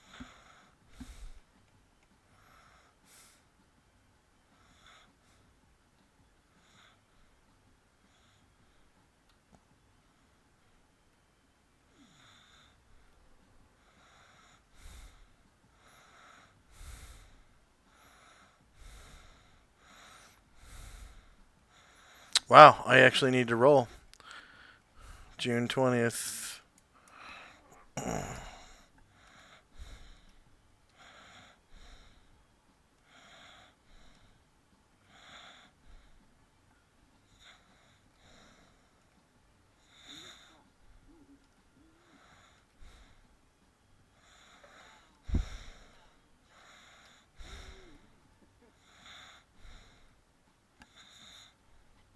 Oh, it's so small. Wow, okay. Random encounters, tropical wilderness, mountains. June 20. 11:85. Spring. Oh my gosh. Okay. All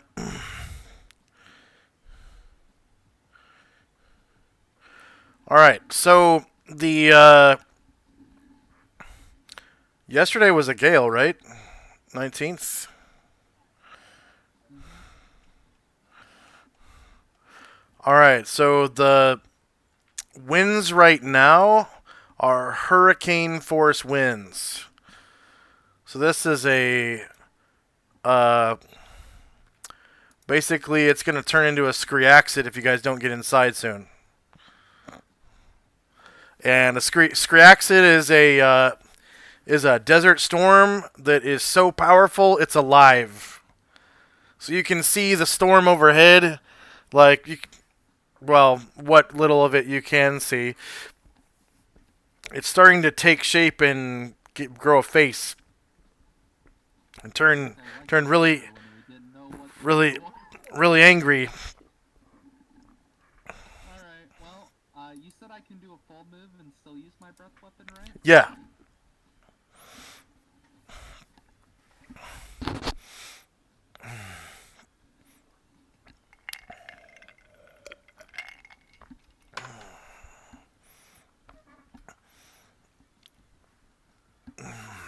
Basically gonna move right there. I'm not really gonna bother putting down the cone because, you know, that's not too necessary. Directly in front of me, there's nothing around. So,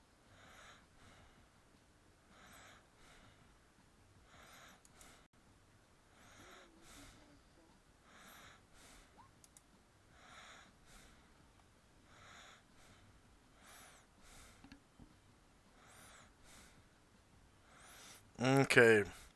So as your breath weapon shoots into the doorway, it illuminates the man scorpion on the other side and the leader behind him. It's like a slightly larger man scorpion, oh, oh, like another foot taller or something, and a little buffer. Okay. Um, because the door is mostly shut, I'm going to give them 90% cover from your breath weapon, which means if they pass, they don't take any damage at all. If they fail, they take half damage.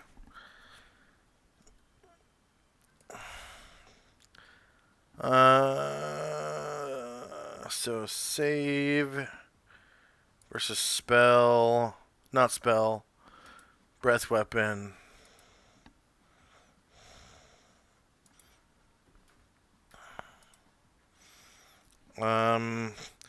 The man scorpions count as 8th level warriors.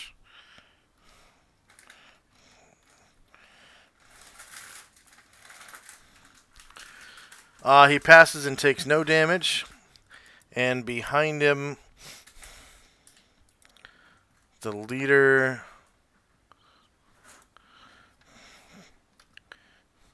counts as warrior level 9. Also saves. And they take no damage. And I'll also roll for the status ailment part of it. Okay, breath weapon.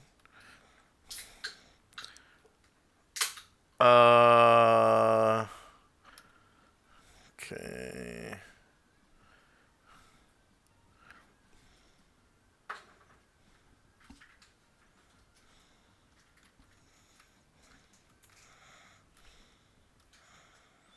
The squad leader saves. And the regular man scorpion in front. Breath weapon. Warrior 8. Saves again, so no effect. It had no effect whatsoever. Yeah. Zaldi.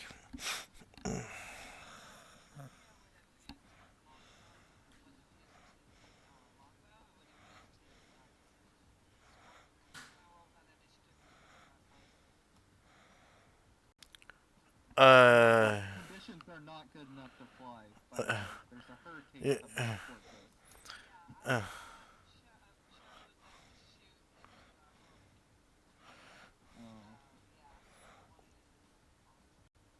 us. Sure. Roll initiative for longsword.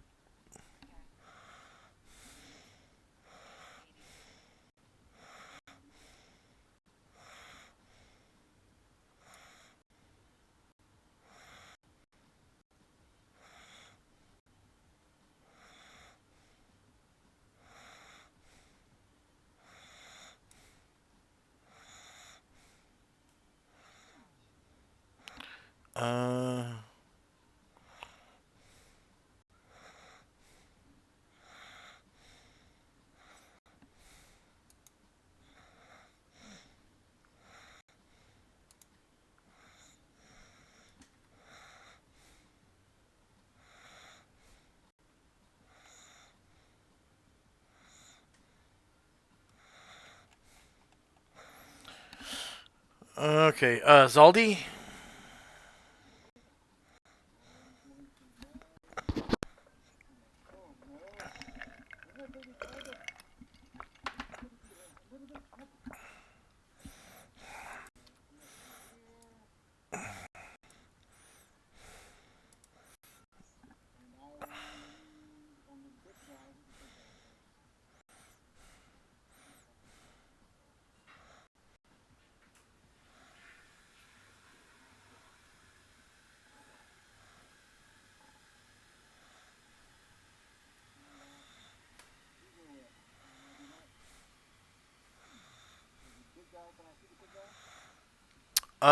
I will.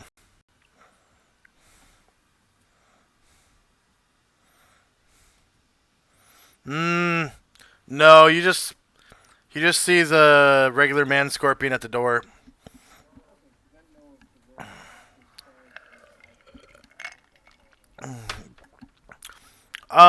For like, like 2 seconds when he shoots it.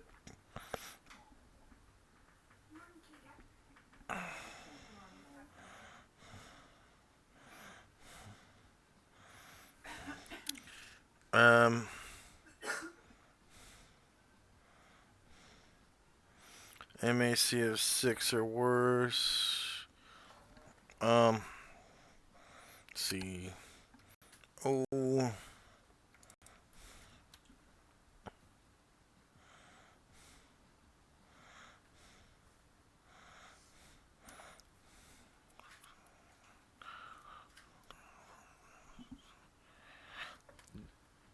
D 14 plus 4. Jeez.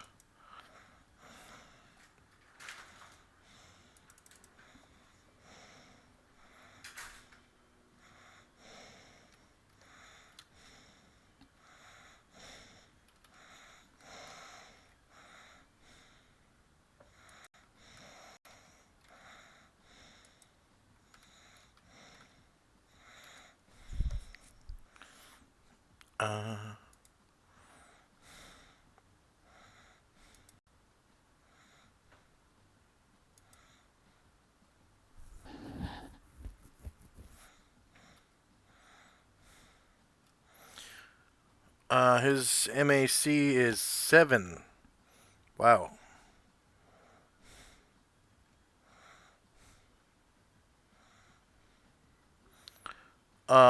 Which 6 or worse hits it. Wow.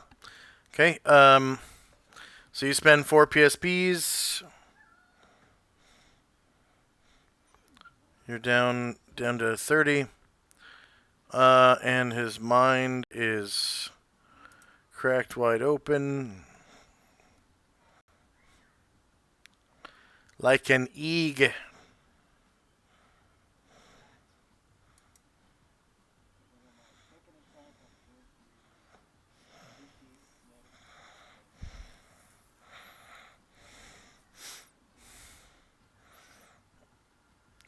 Okay, roll it. D20. It's your M Thaco was 18 minus a D20, and the M Thaco on it was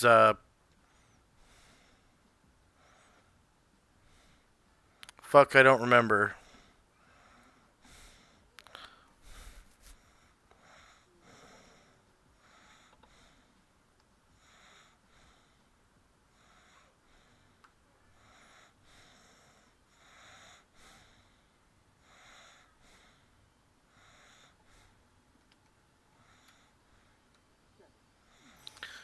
Oh man. So 18 minus 15 is 3. Yeah, you nail it. Okay. Next up, the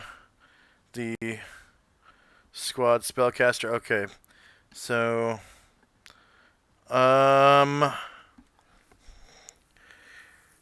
Zaldi, make a saving throw versus spell. Yes. All of your magic resistance comes into it. It is a charm spell, so you get your magic defense adjustment, you get your racial bonus, you get your all the above.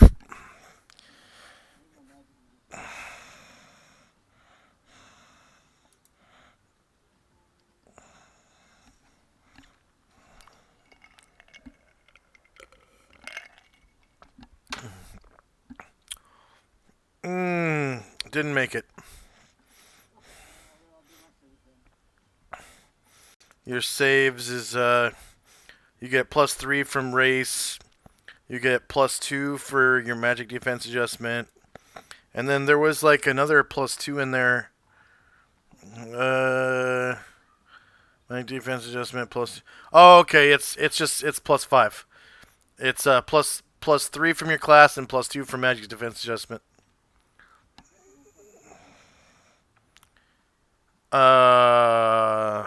What?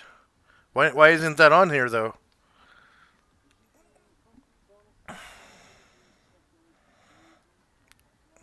Okay, and then +2 from your wisdom. That's +5.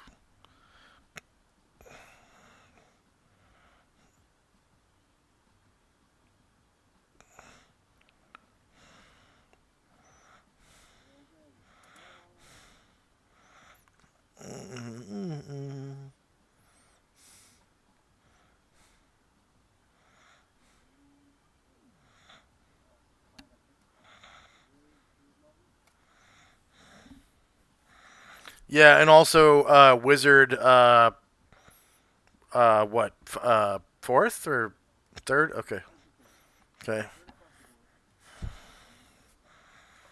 All right, you made it. It was a charm person spell. So, uh, Illuvio.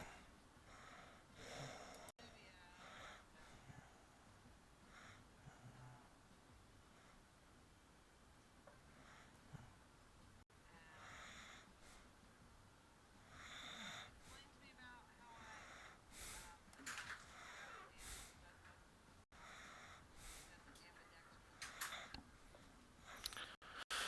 Uh, yeah, but his dexterity is good enough to where he doesn't get any penalties at all. I think.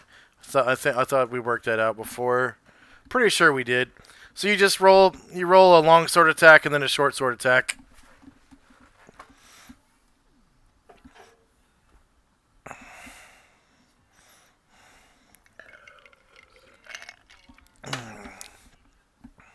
Large.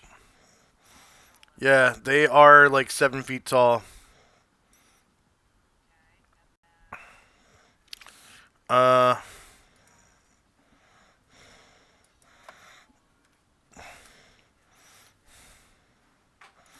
yeah. Let me describe them real quick. Now that you're right up next to him, these horrors, sometimes called Tlinkalis, are part human and part scorpion. A man scorpion has dark-skinned human torso. Its abdomen is protected by bony plates, and its rib and backbone protrude from its body. Their hands have two thick fingers and a long thumb. The hands are often mistaken for scorpion-like claws. The creatures are hairless, and their faces are handsome and noble, except for the red, glowing eyes, which have no pupils. The creature's torso sits atop a 4-foot-long, bony-plated arachnoid body, with which is supported by 6 legs. Bony plate completely covers the strong legs. The protruding spine continues along the abdomen and forms a tail 10 feet long. The lower body, legs, and tail are usually sand-colored and blend easily with the desert. Observers rarely see anything but the muscular human torso until the man scorpions are close. And that's about it. That's about it.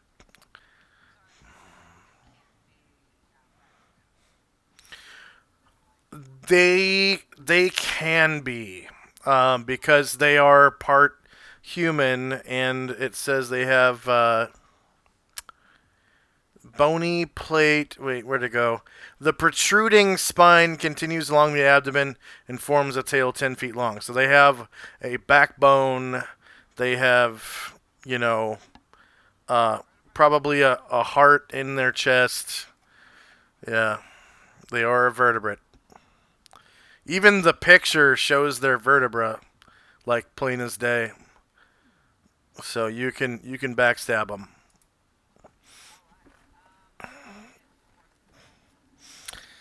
AC 0 for 7 damage.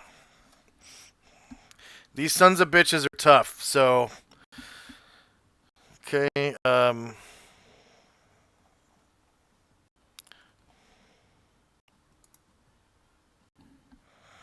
Alright. So one of the man scorpions takes a 5-foot step to engage Illuvio.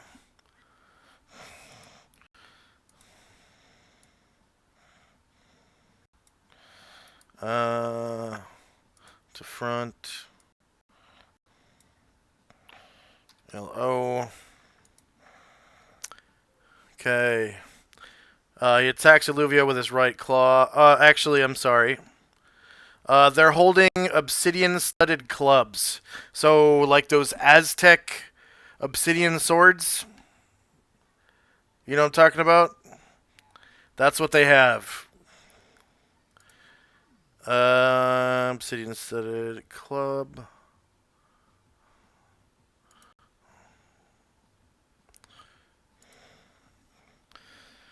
Front, shorter melee, same elevation, no mod, no mod. -2 for 1 damage.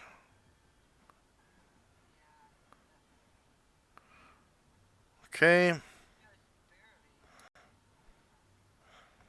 Then he gets his left claw. Front, shorter melee, same elevation. No mod, no mod. AC1 misses. Now a poison dripping tail emerges from the darkness and comes after you.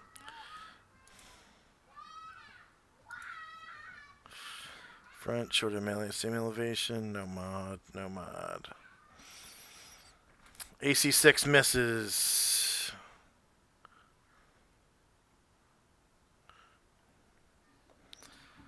Alright.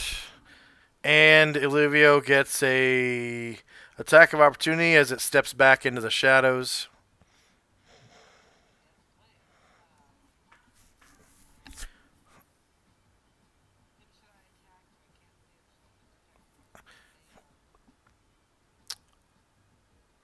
You attack the one in front of you. That's the one that just attacked you. They're actually both in the same square, but I have the one that stepped in over the other one, so you're going to attack the correct one.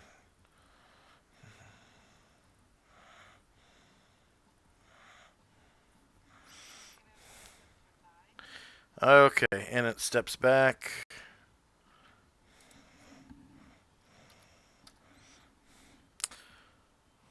Alright. The next man, Scorpion.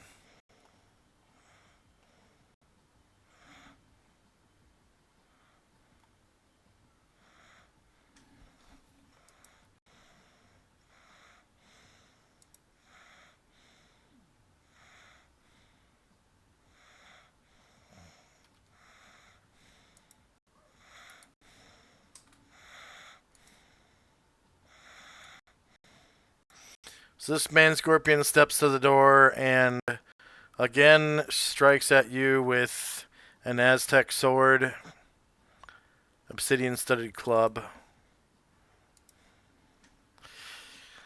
Front, shorter melee, same elevation, no mod, no mod.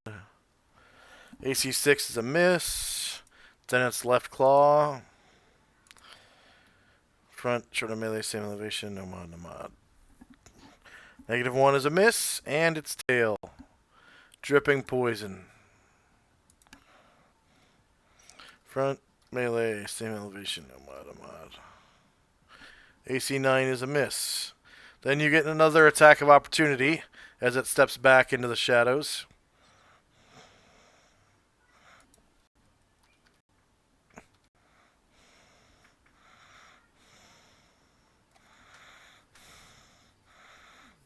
-7 for 8. Okay. -8, enter.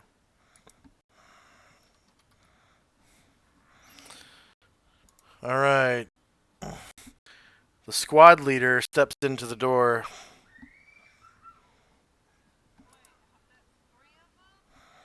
Yep.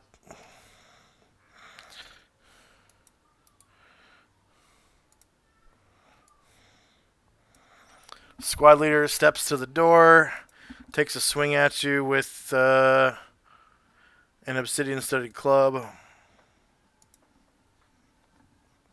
Front, shorter melee, same elevation, no mod, no mod.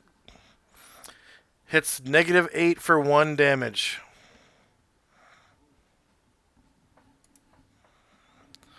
Okay, his left claw. Front, melee, same elevation, no mod, no mod. AC0 is a miss, and his tail.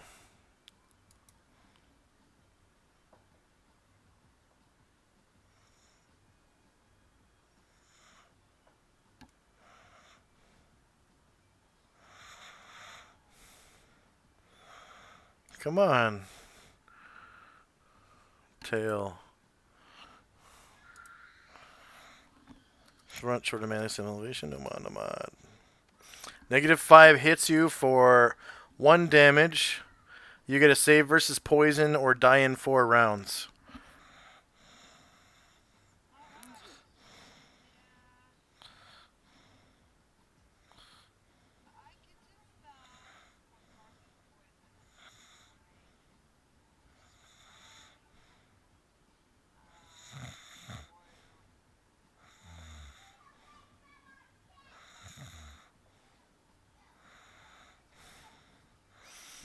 Okay. You get an attack of opportunity as it steps back into the shadow.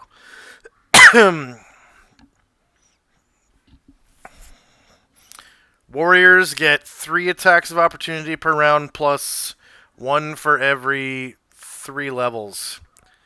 Non-warriors just get 1 for every 3 levels.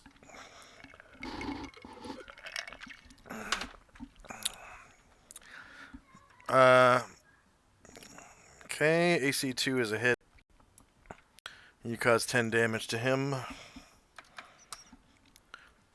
And he is in the shadows now.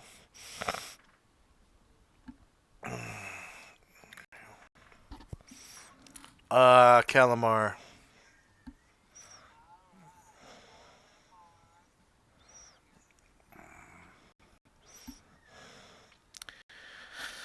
Need a fireball right inside that door. Boom!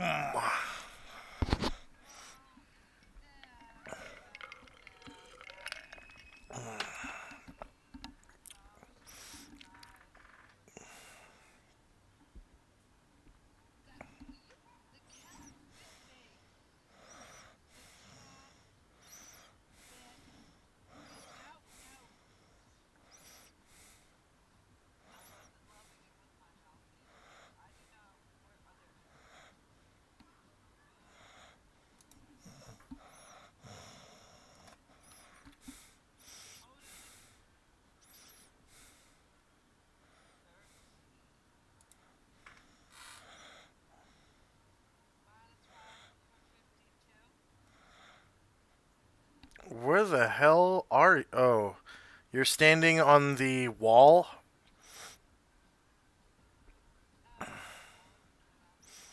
Oh, okay. Yeah, 52 damage does it. Let me know how that works.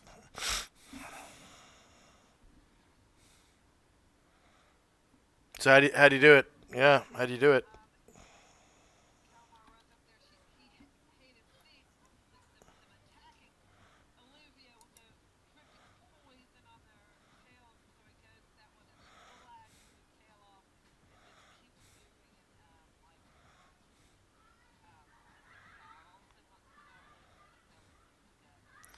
Wait. Why do you have ×5 backstab?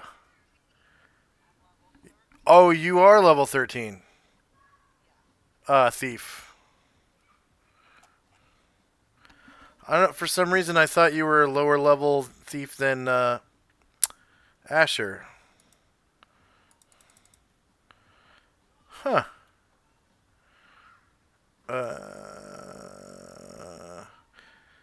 No, you're Yeah, you're 13. Wow. 13 of 14 and 11. Mage 11 of 18. Okay. Yep. All right. Jezzy.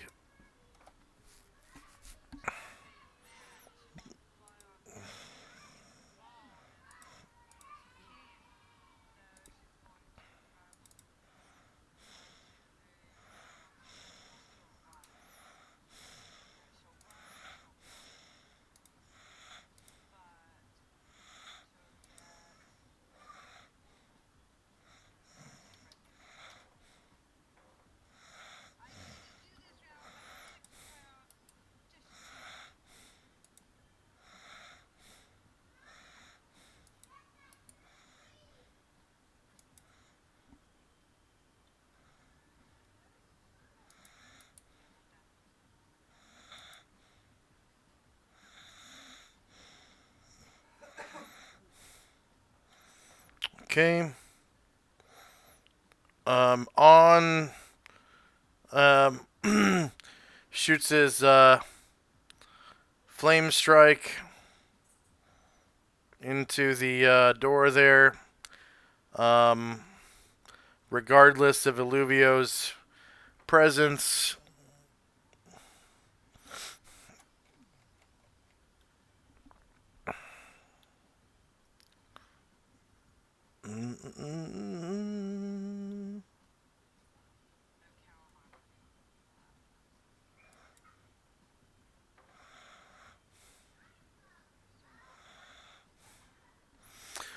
So this column of fire comes out of the sky and shoots right into the doorway,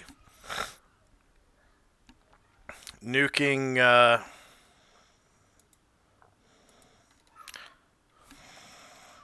see, flame strike. 5-foot radius.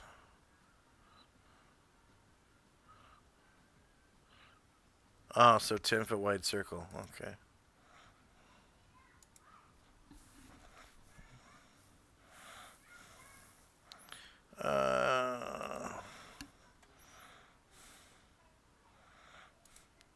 Spell AoEs. Priest. 3. Oh, no. Not 3. 5. Flame strike.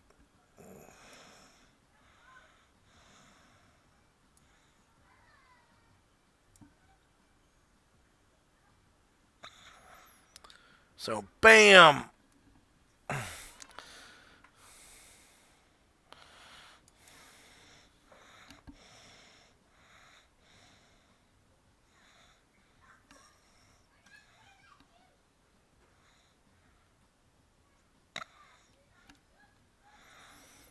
Okay, the damage on his flame strike is 39, and 3 of them have to save versus spell or to take half damage.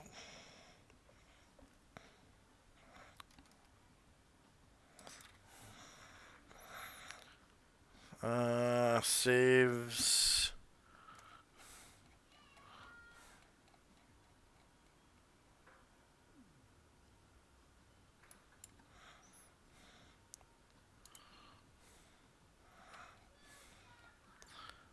Spell.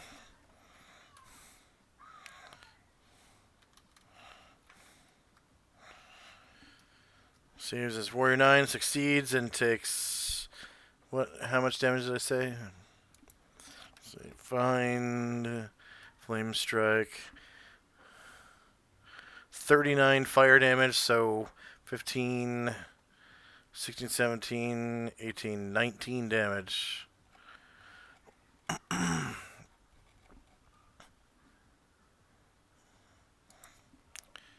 Minus 19.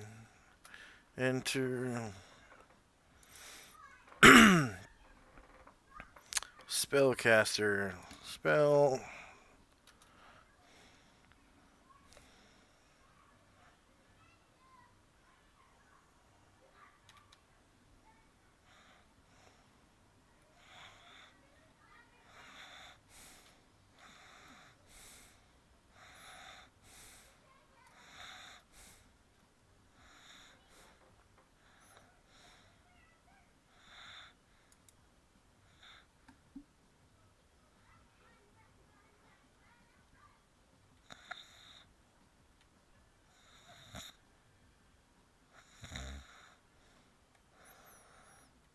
Spellcaster saves and takes 18 damage. And the regular soldier. Save versus spell. Warrior 8. Succeeds and takes 18 damage.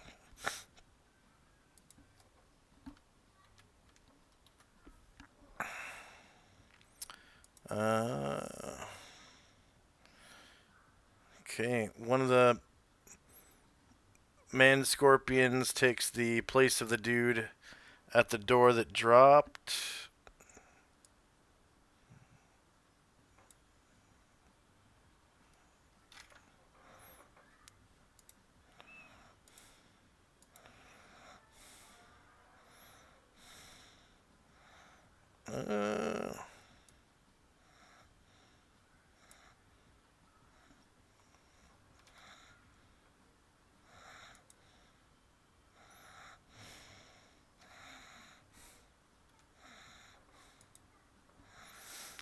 Okay, and he attacks Alluvio with an obsidian-studded club.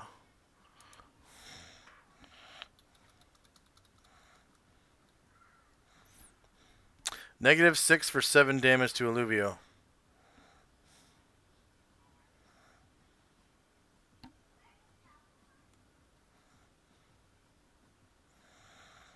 And left claw to Illuvio.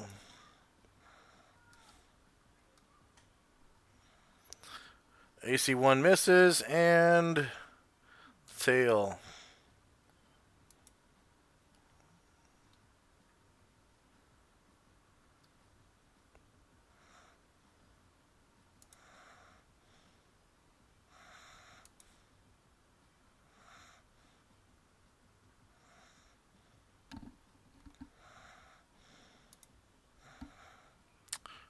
AC5 misses. Boogie will.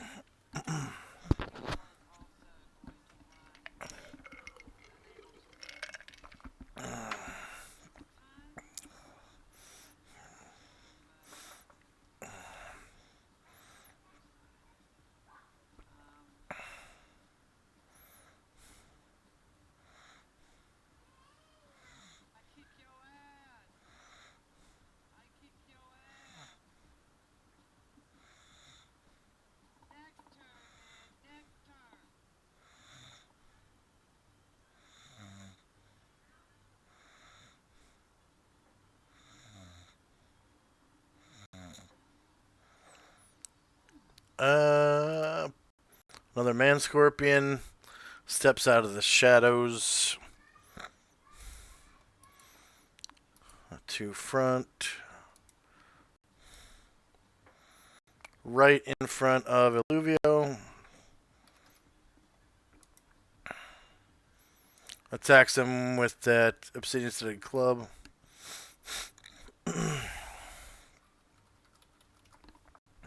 Through the door, AC8 is a miss. Then left claw.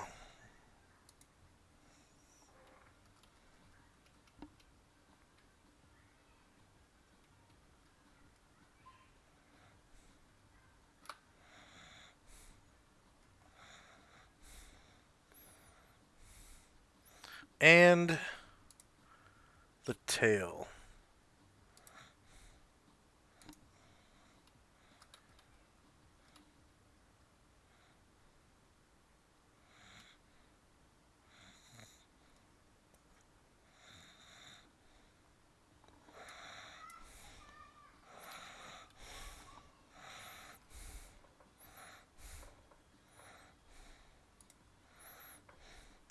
AC2 is a miss.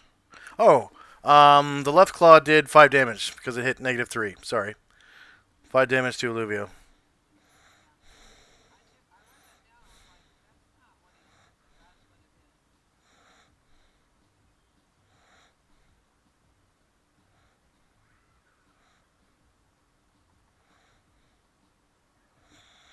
Alright, let's see. Illuvio and Calamar get an attack of opportunity against the Man Scorpion as it moves back into the darkness.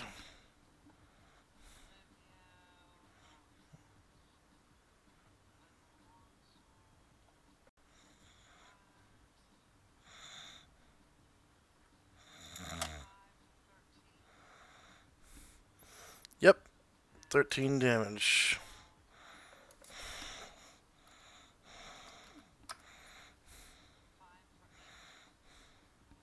AC5 hits. So Illuvio is all tapped out on attacks of opportunity for the rest of the round. Next up is Tirana.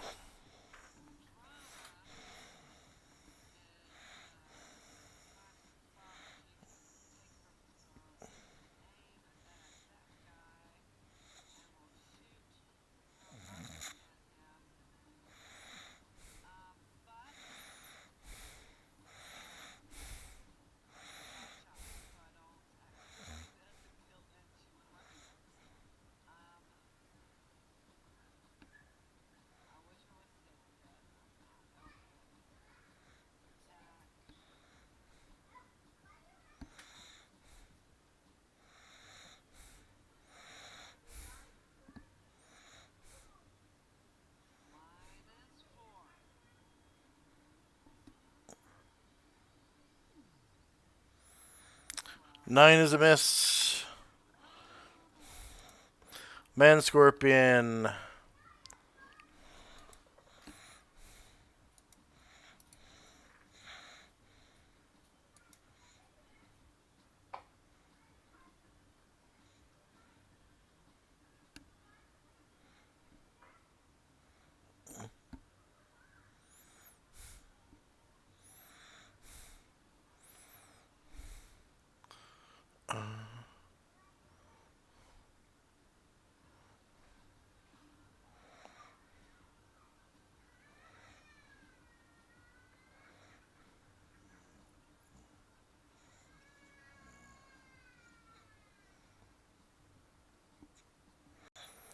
Okay, Boogie Will second attack. Oh, that's right. He used all of his movement.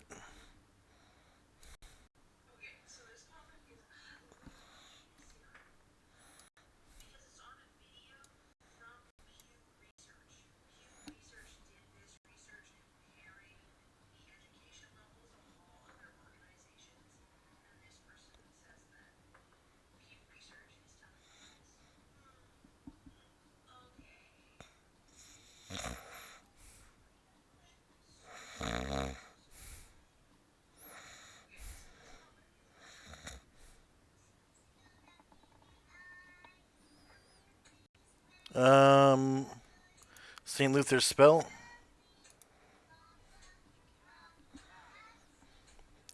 Blessed on people that are not in combat. Let's see. Bless, bless, bless, bless, bless. Bless. Here's bless. So you can put that circle anywhere within. Find. Bless. Anywhere within 180 feet of him. So Brutus has already used his breath weapon. Boogie Will hasn't engaged in combat at all, so it would definitely attack him. Zaldi has engaged in psionic combat, so it would not affect him. On has cast a spell, so it would not affect him. So you're looking at Tirana, Boogie Will, and Jezzy. He cast a Flame Strike. Also, there's Alpha and Sigil 2 that get blessed. So the blessed is a pink face. It's going to last for 6 rounds.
I need to go as well. Well, I needed to go a little bit a while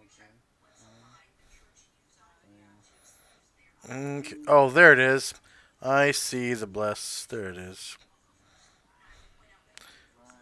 Bio. And I'll put you guys on the Crossroads map, and we'll call it a session. Did... Yes. Oh, wow. Okay. Did anyone gain a level? If we would have finished that fight with Kinsey, I would have, but like Zaldi? yeah, missing by like 200. Oh, okay. That fight really did for me. You got 4,250 gold. No, it didn't get split up for him. It got split up 4 ways. Yeah. For 3 players and the NPC. Tenzi wasn't here to get the gold. Oh, we didn't include the NPC. We just did us. Yeah. Zaldi, Felix, Kinsey, and Kalamar. No, he You he took he took Tenzi's share. Oh, we didn't know that. So we would have did it 5 ways then. Yeah, we just assumed that. No, he didn't want to split it up 5 ways. He would have protested, and he did, but you guys didn't hear me. I was on yep, I was on Discord, but it was like fucking up or something. I don't think you guys heard me. Well, we can talk about it next week then. Did you no one gained a level, right? No, I missed gaining a level by literally, I think by like 200 experience points. Yeah. Okay, and bless is done. All right. So thanks for playing. I will other than like the lag issues, Sunday seems to be decent for streaming at least. We got like 5 viewers today, which hardly ever happens. Like at one time, at one point, and so that's pretty cool. It's probably because there's fewer people streaming D&D on Sundays. But the lag for the servers was horrible for me. I don't understand. I've never had issues like that on Sunday before. So there must be something going on at Roll20. Like maybe they're fixing a server or messing with one or something. Is there... I know there's some psionics I need to put in for Zaldi. Were there any other spells that need to go into the what's it called? The honeydew list that we didn't have access to this week? That's all I can think of is the psionics that that Zaldi wanted, and those are already on the list, right, Zaldi? Zelda had to go. Oh, he left. Okay. All right. But yeah, it's a fun time.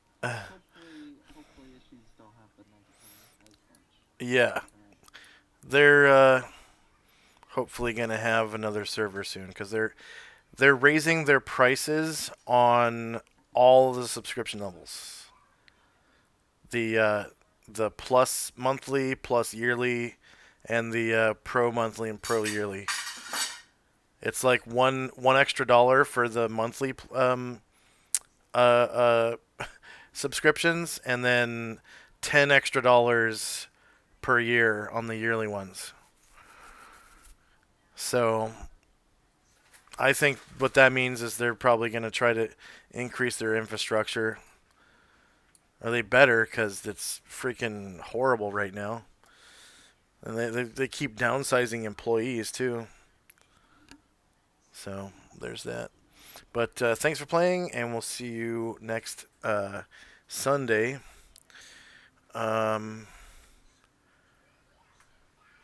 F5 button's not working on my laptop right now. I literally have to click on the refresh thing. For our viewers, thank you for watching. Please like, share, and subscribe. Please hit that heart-shaped button if you're watching us live on Twitch.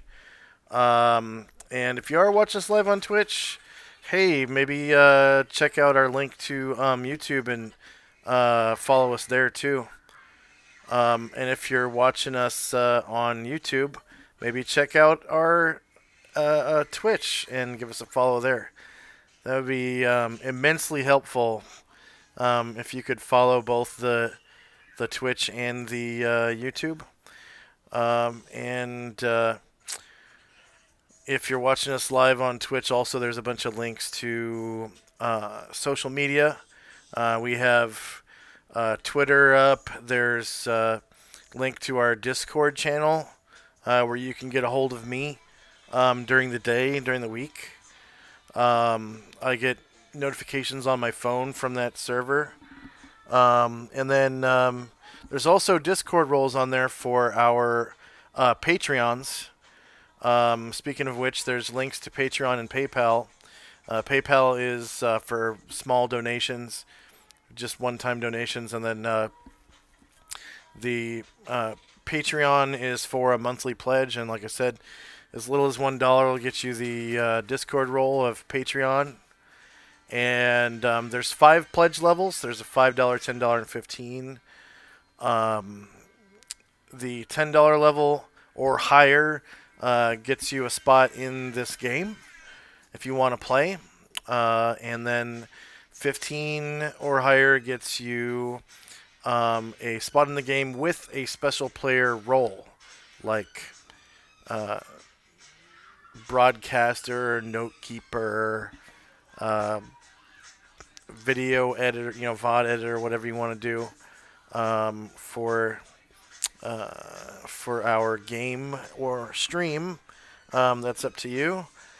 And I just want to say thank you for watching, and I hope to see you guys next Sunday when looks like we're going to delve into Tintabula finally, after what's it been, about a year of since we've been out of the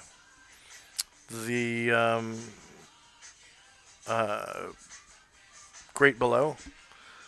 So looking forward to that. All those mooks are worth 4,000 XP plus. It's a whole hive of them. So including the king and queen, so that should be fun. And there's also going to be some puzzles. There's already been a puzzle, but it was solved magically rather than by finding the solution. So there's always ways around everything. You can always use, magic to get around puzzles and riddles and whatnot. So just thinking outside the box and using your imagination a little bit can get you out of trouble. I need to put these camels in the background. But again, thanks for watching, and we'll see you next time. I want to try to raid somebody if my stupid creator dashboard will work on Twitch. It's not working.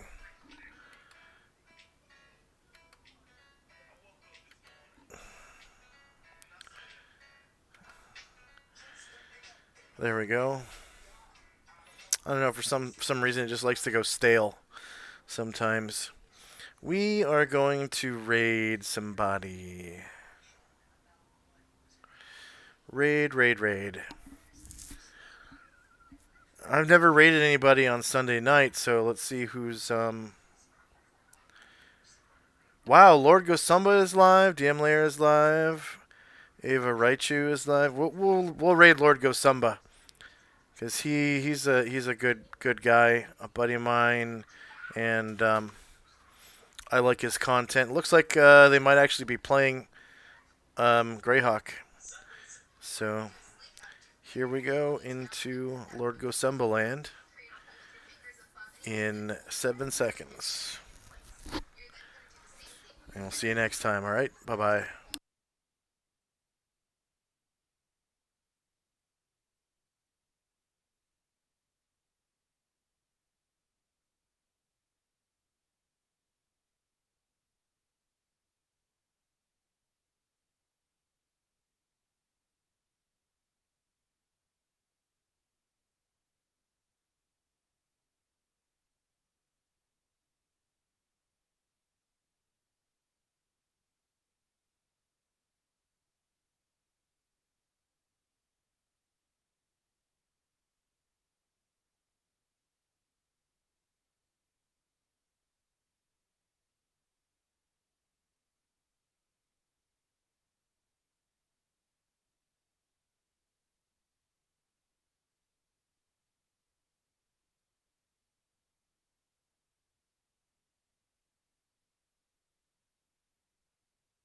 things.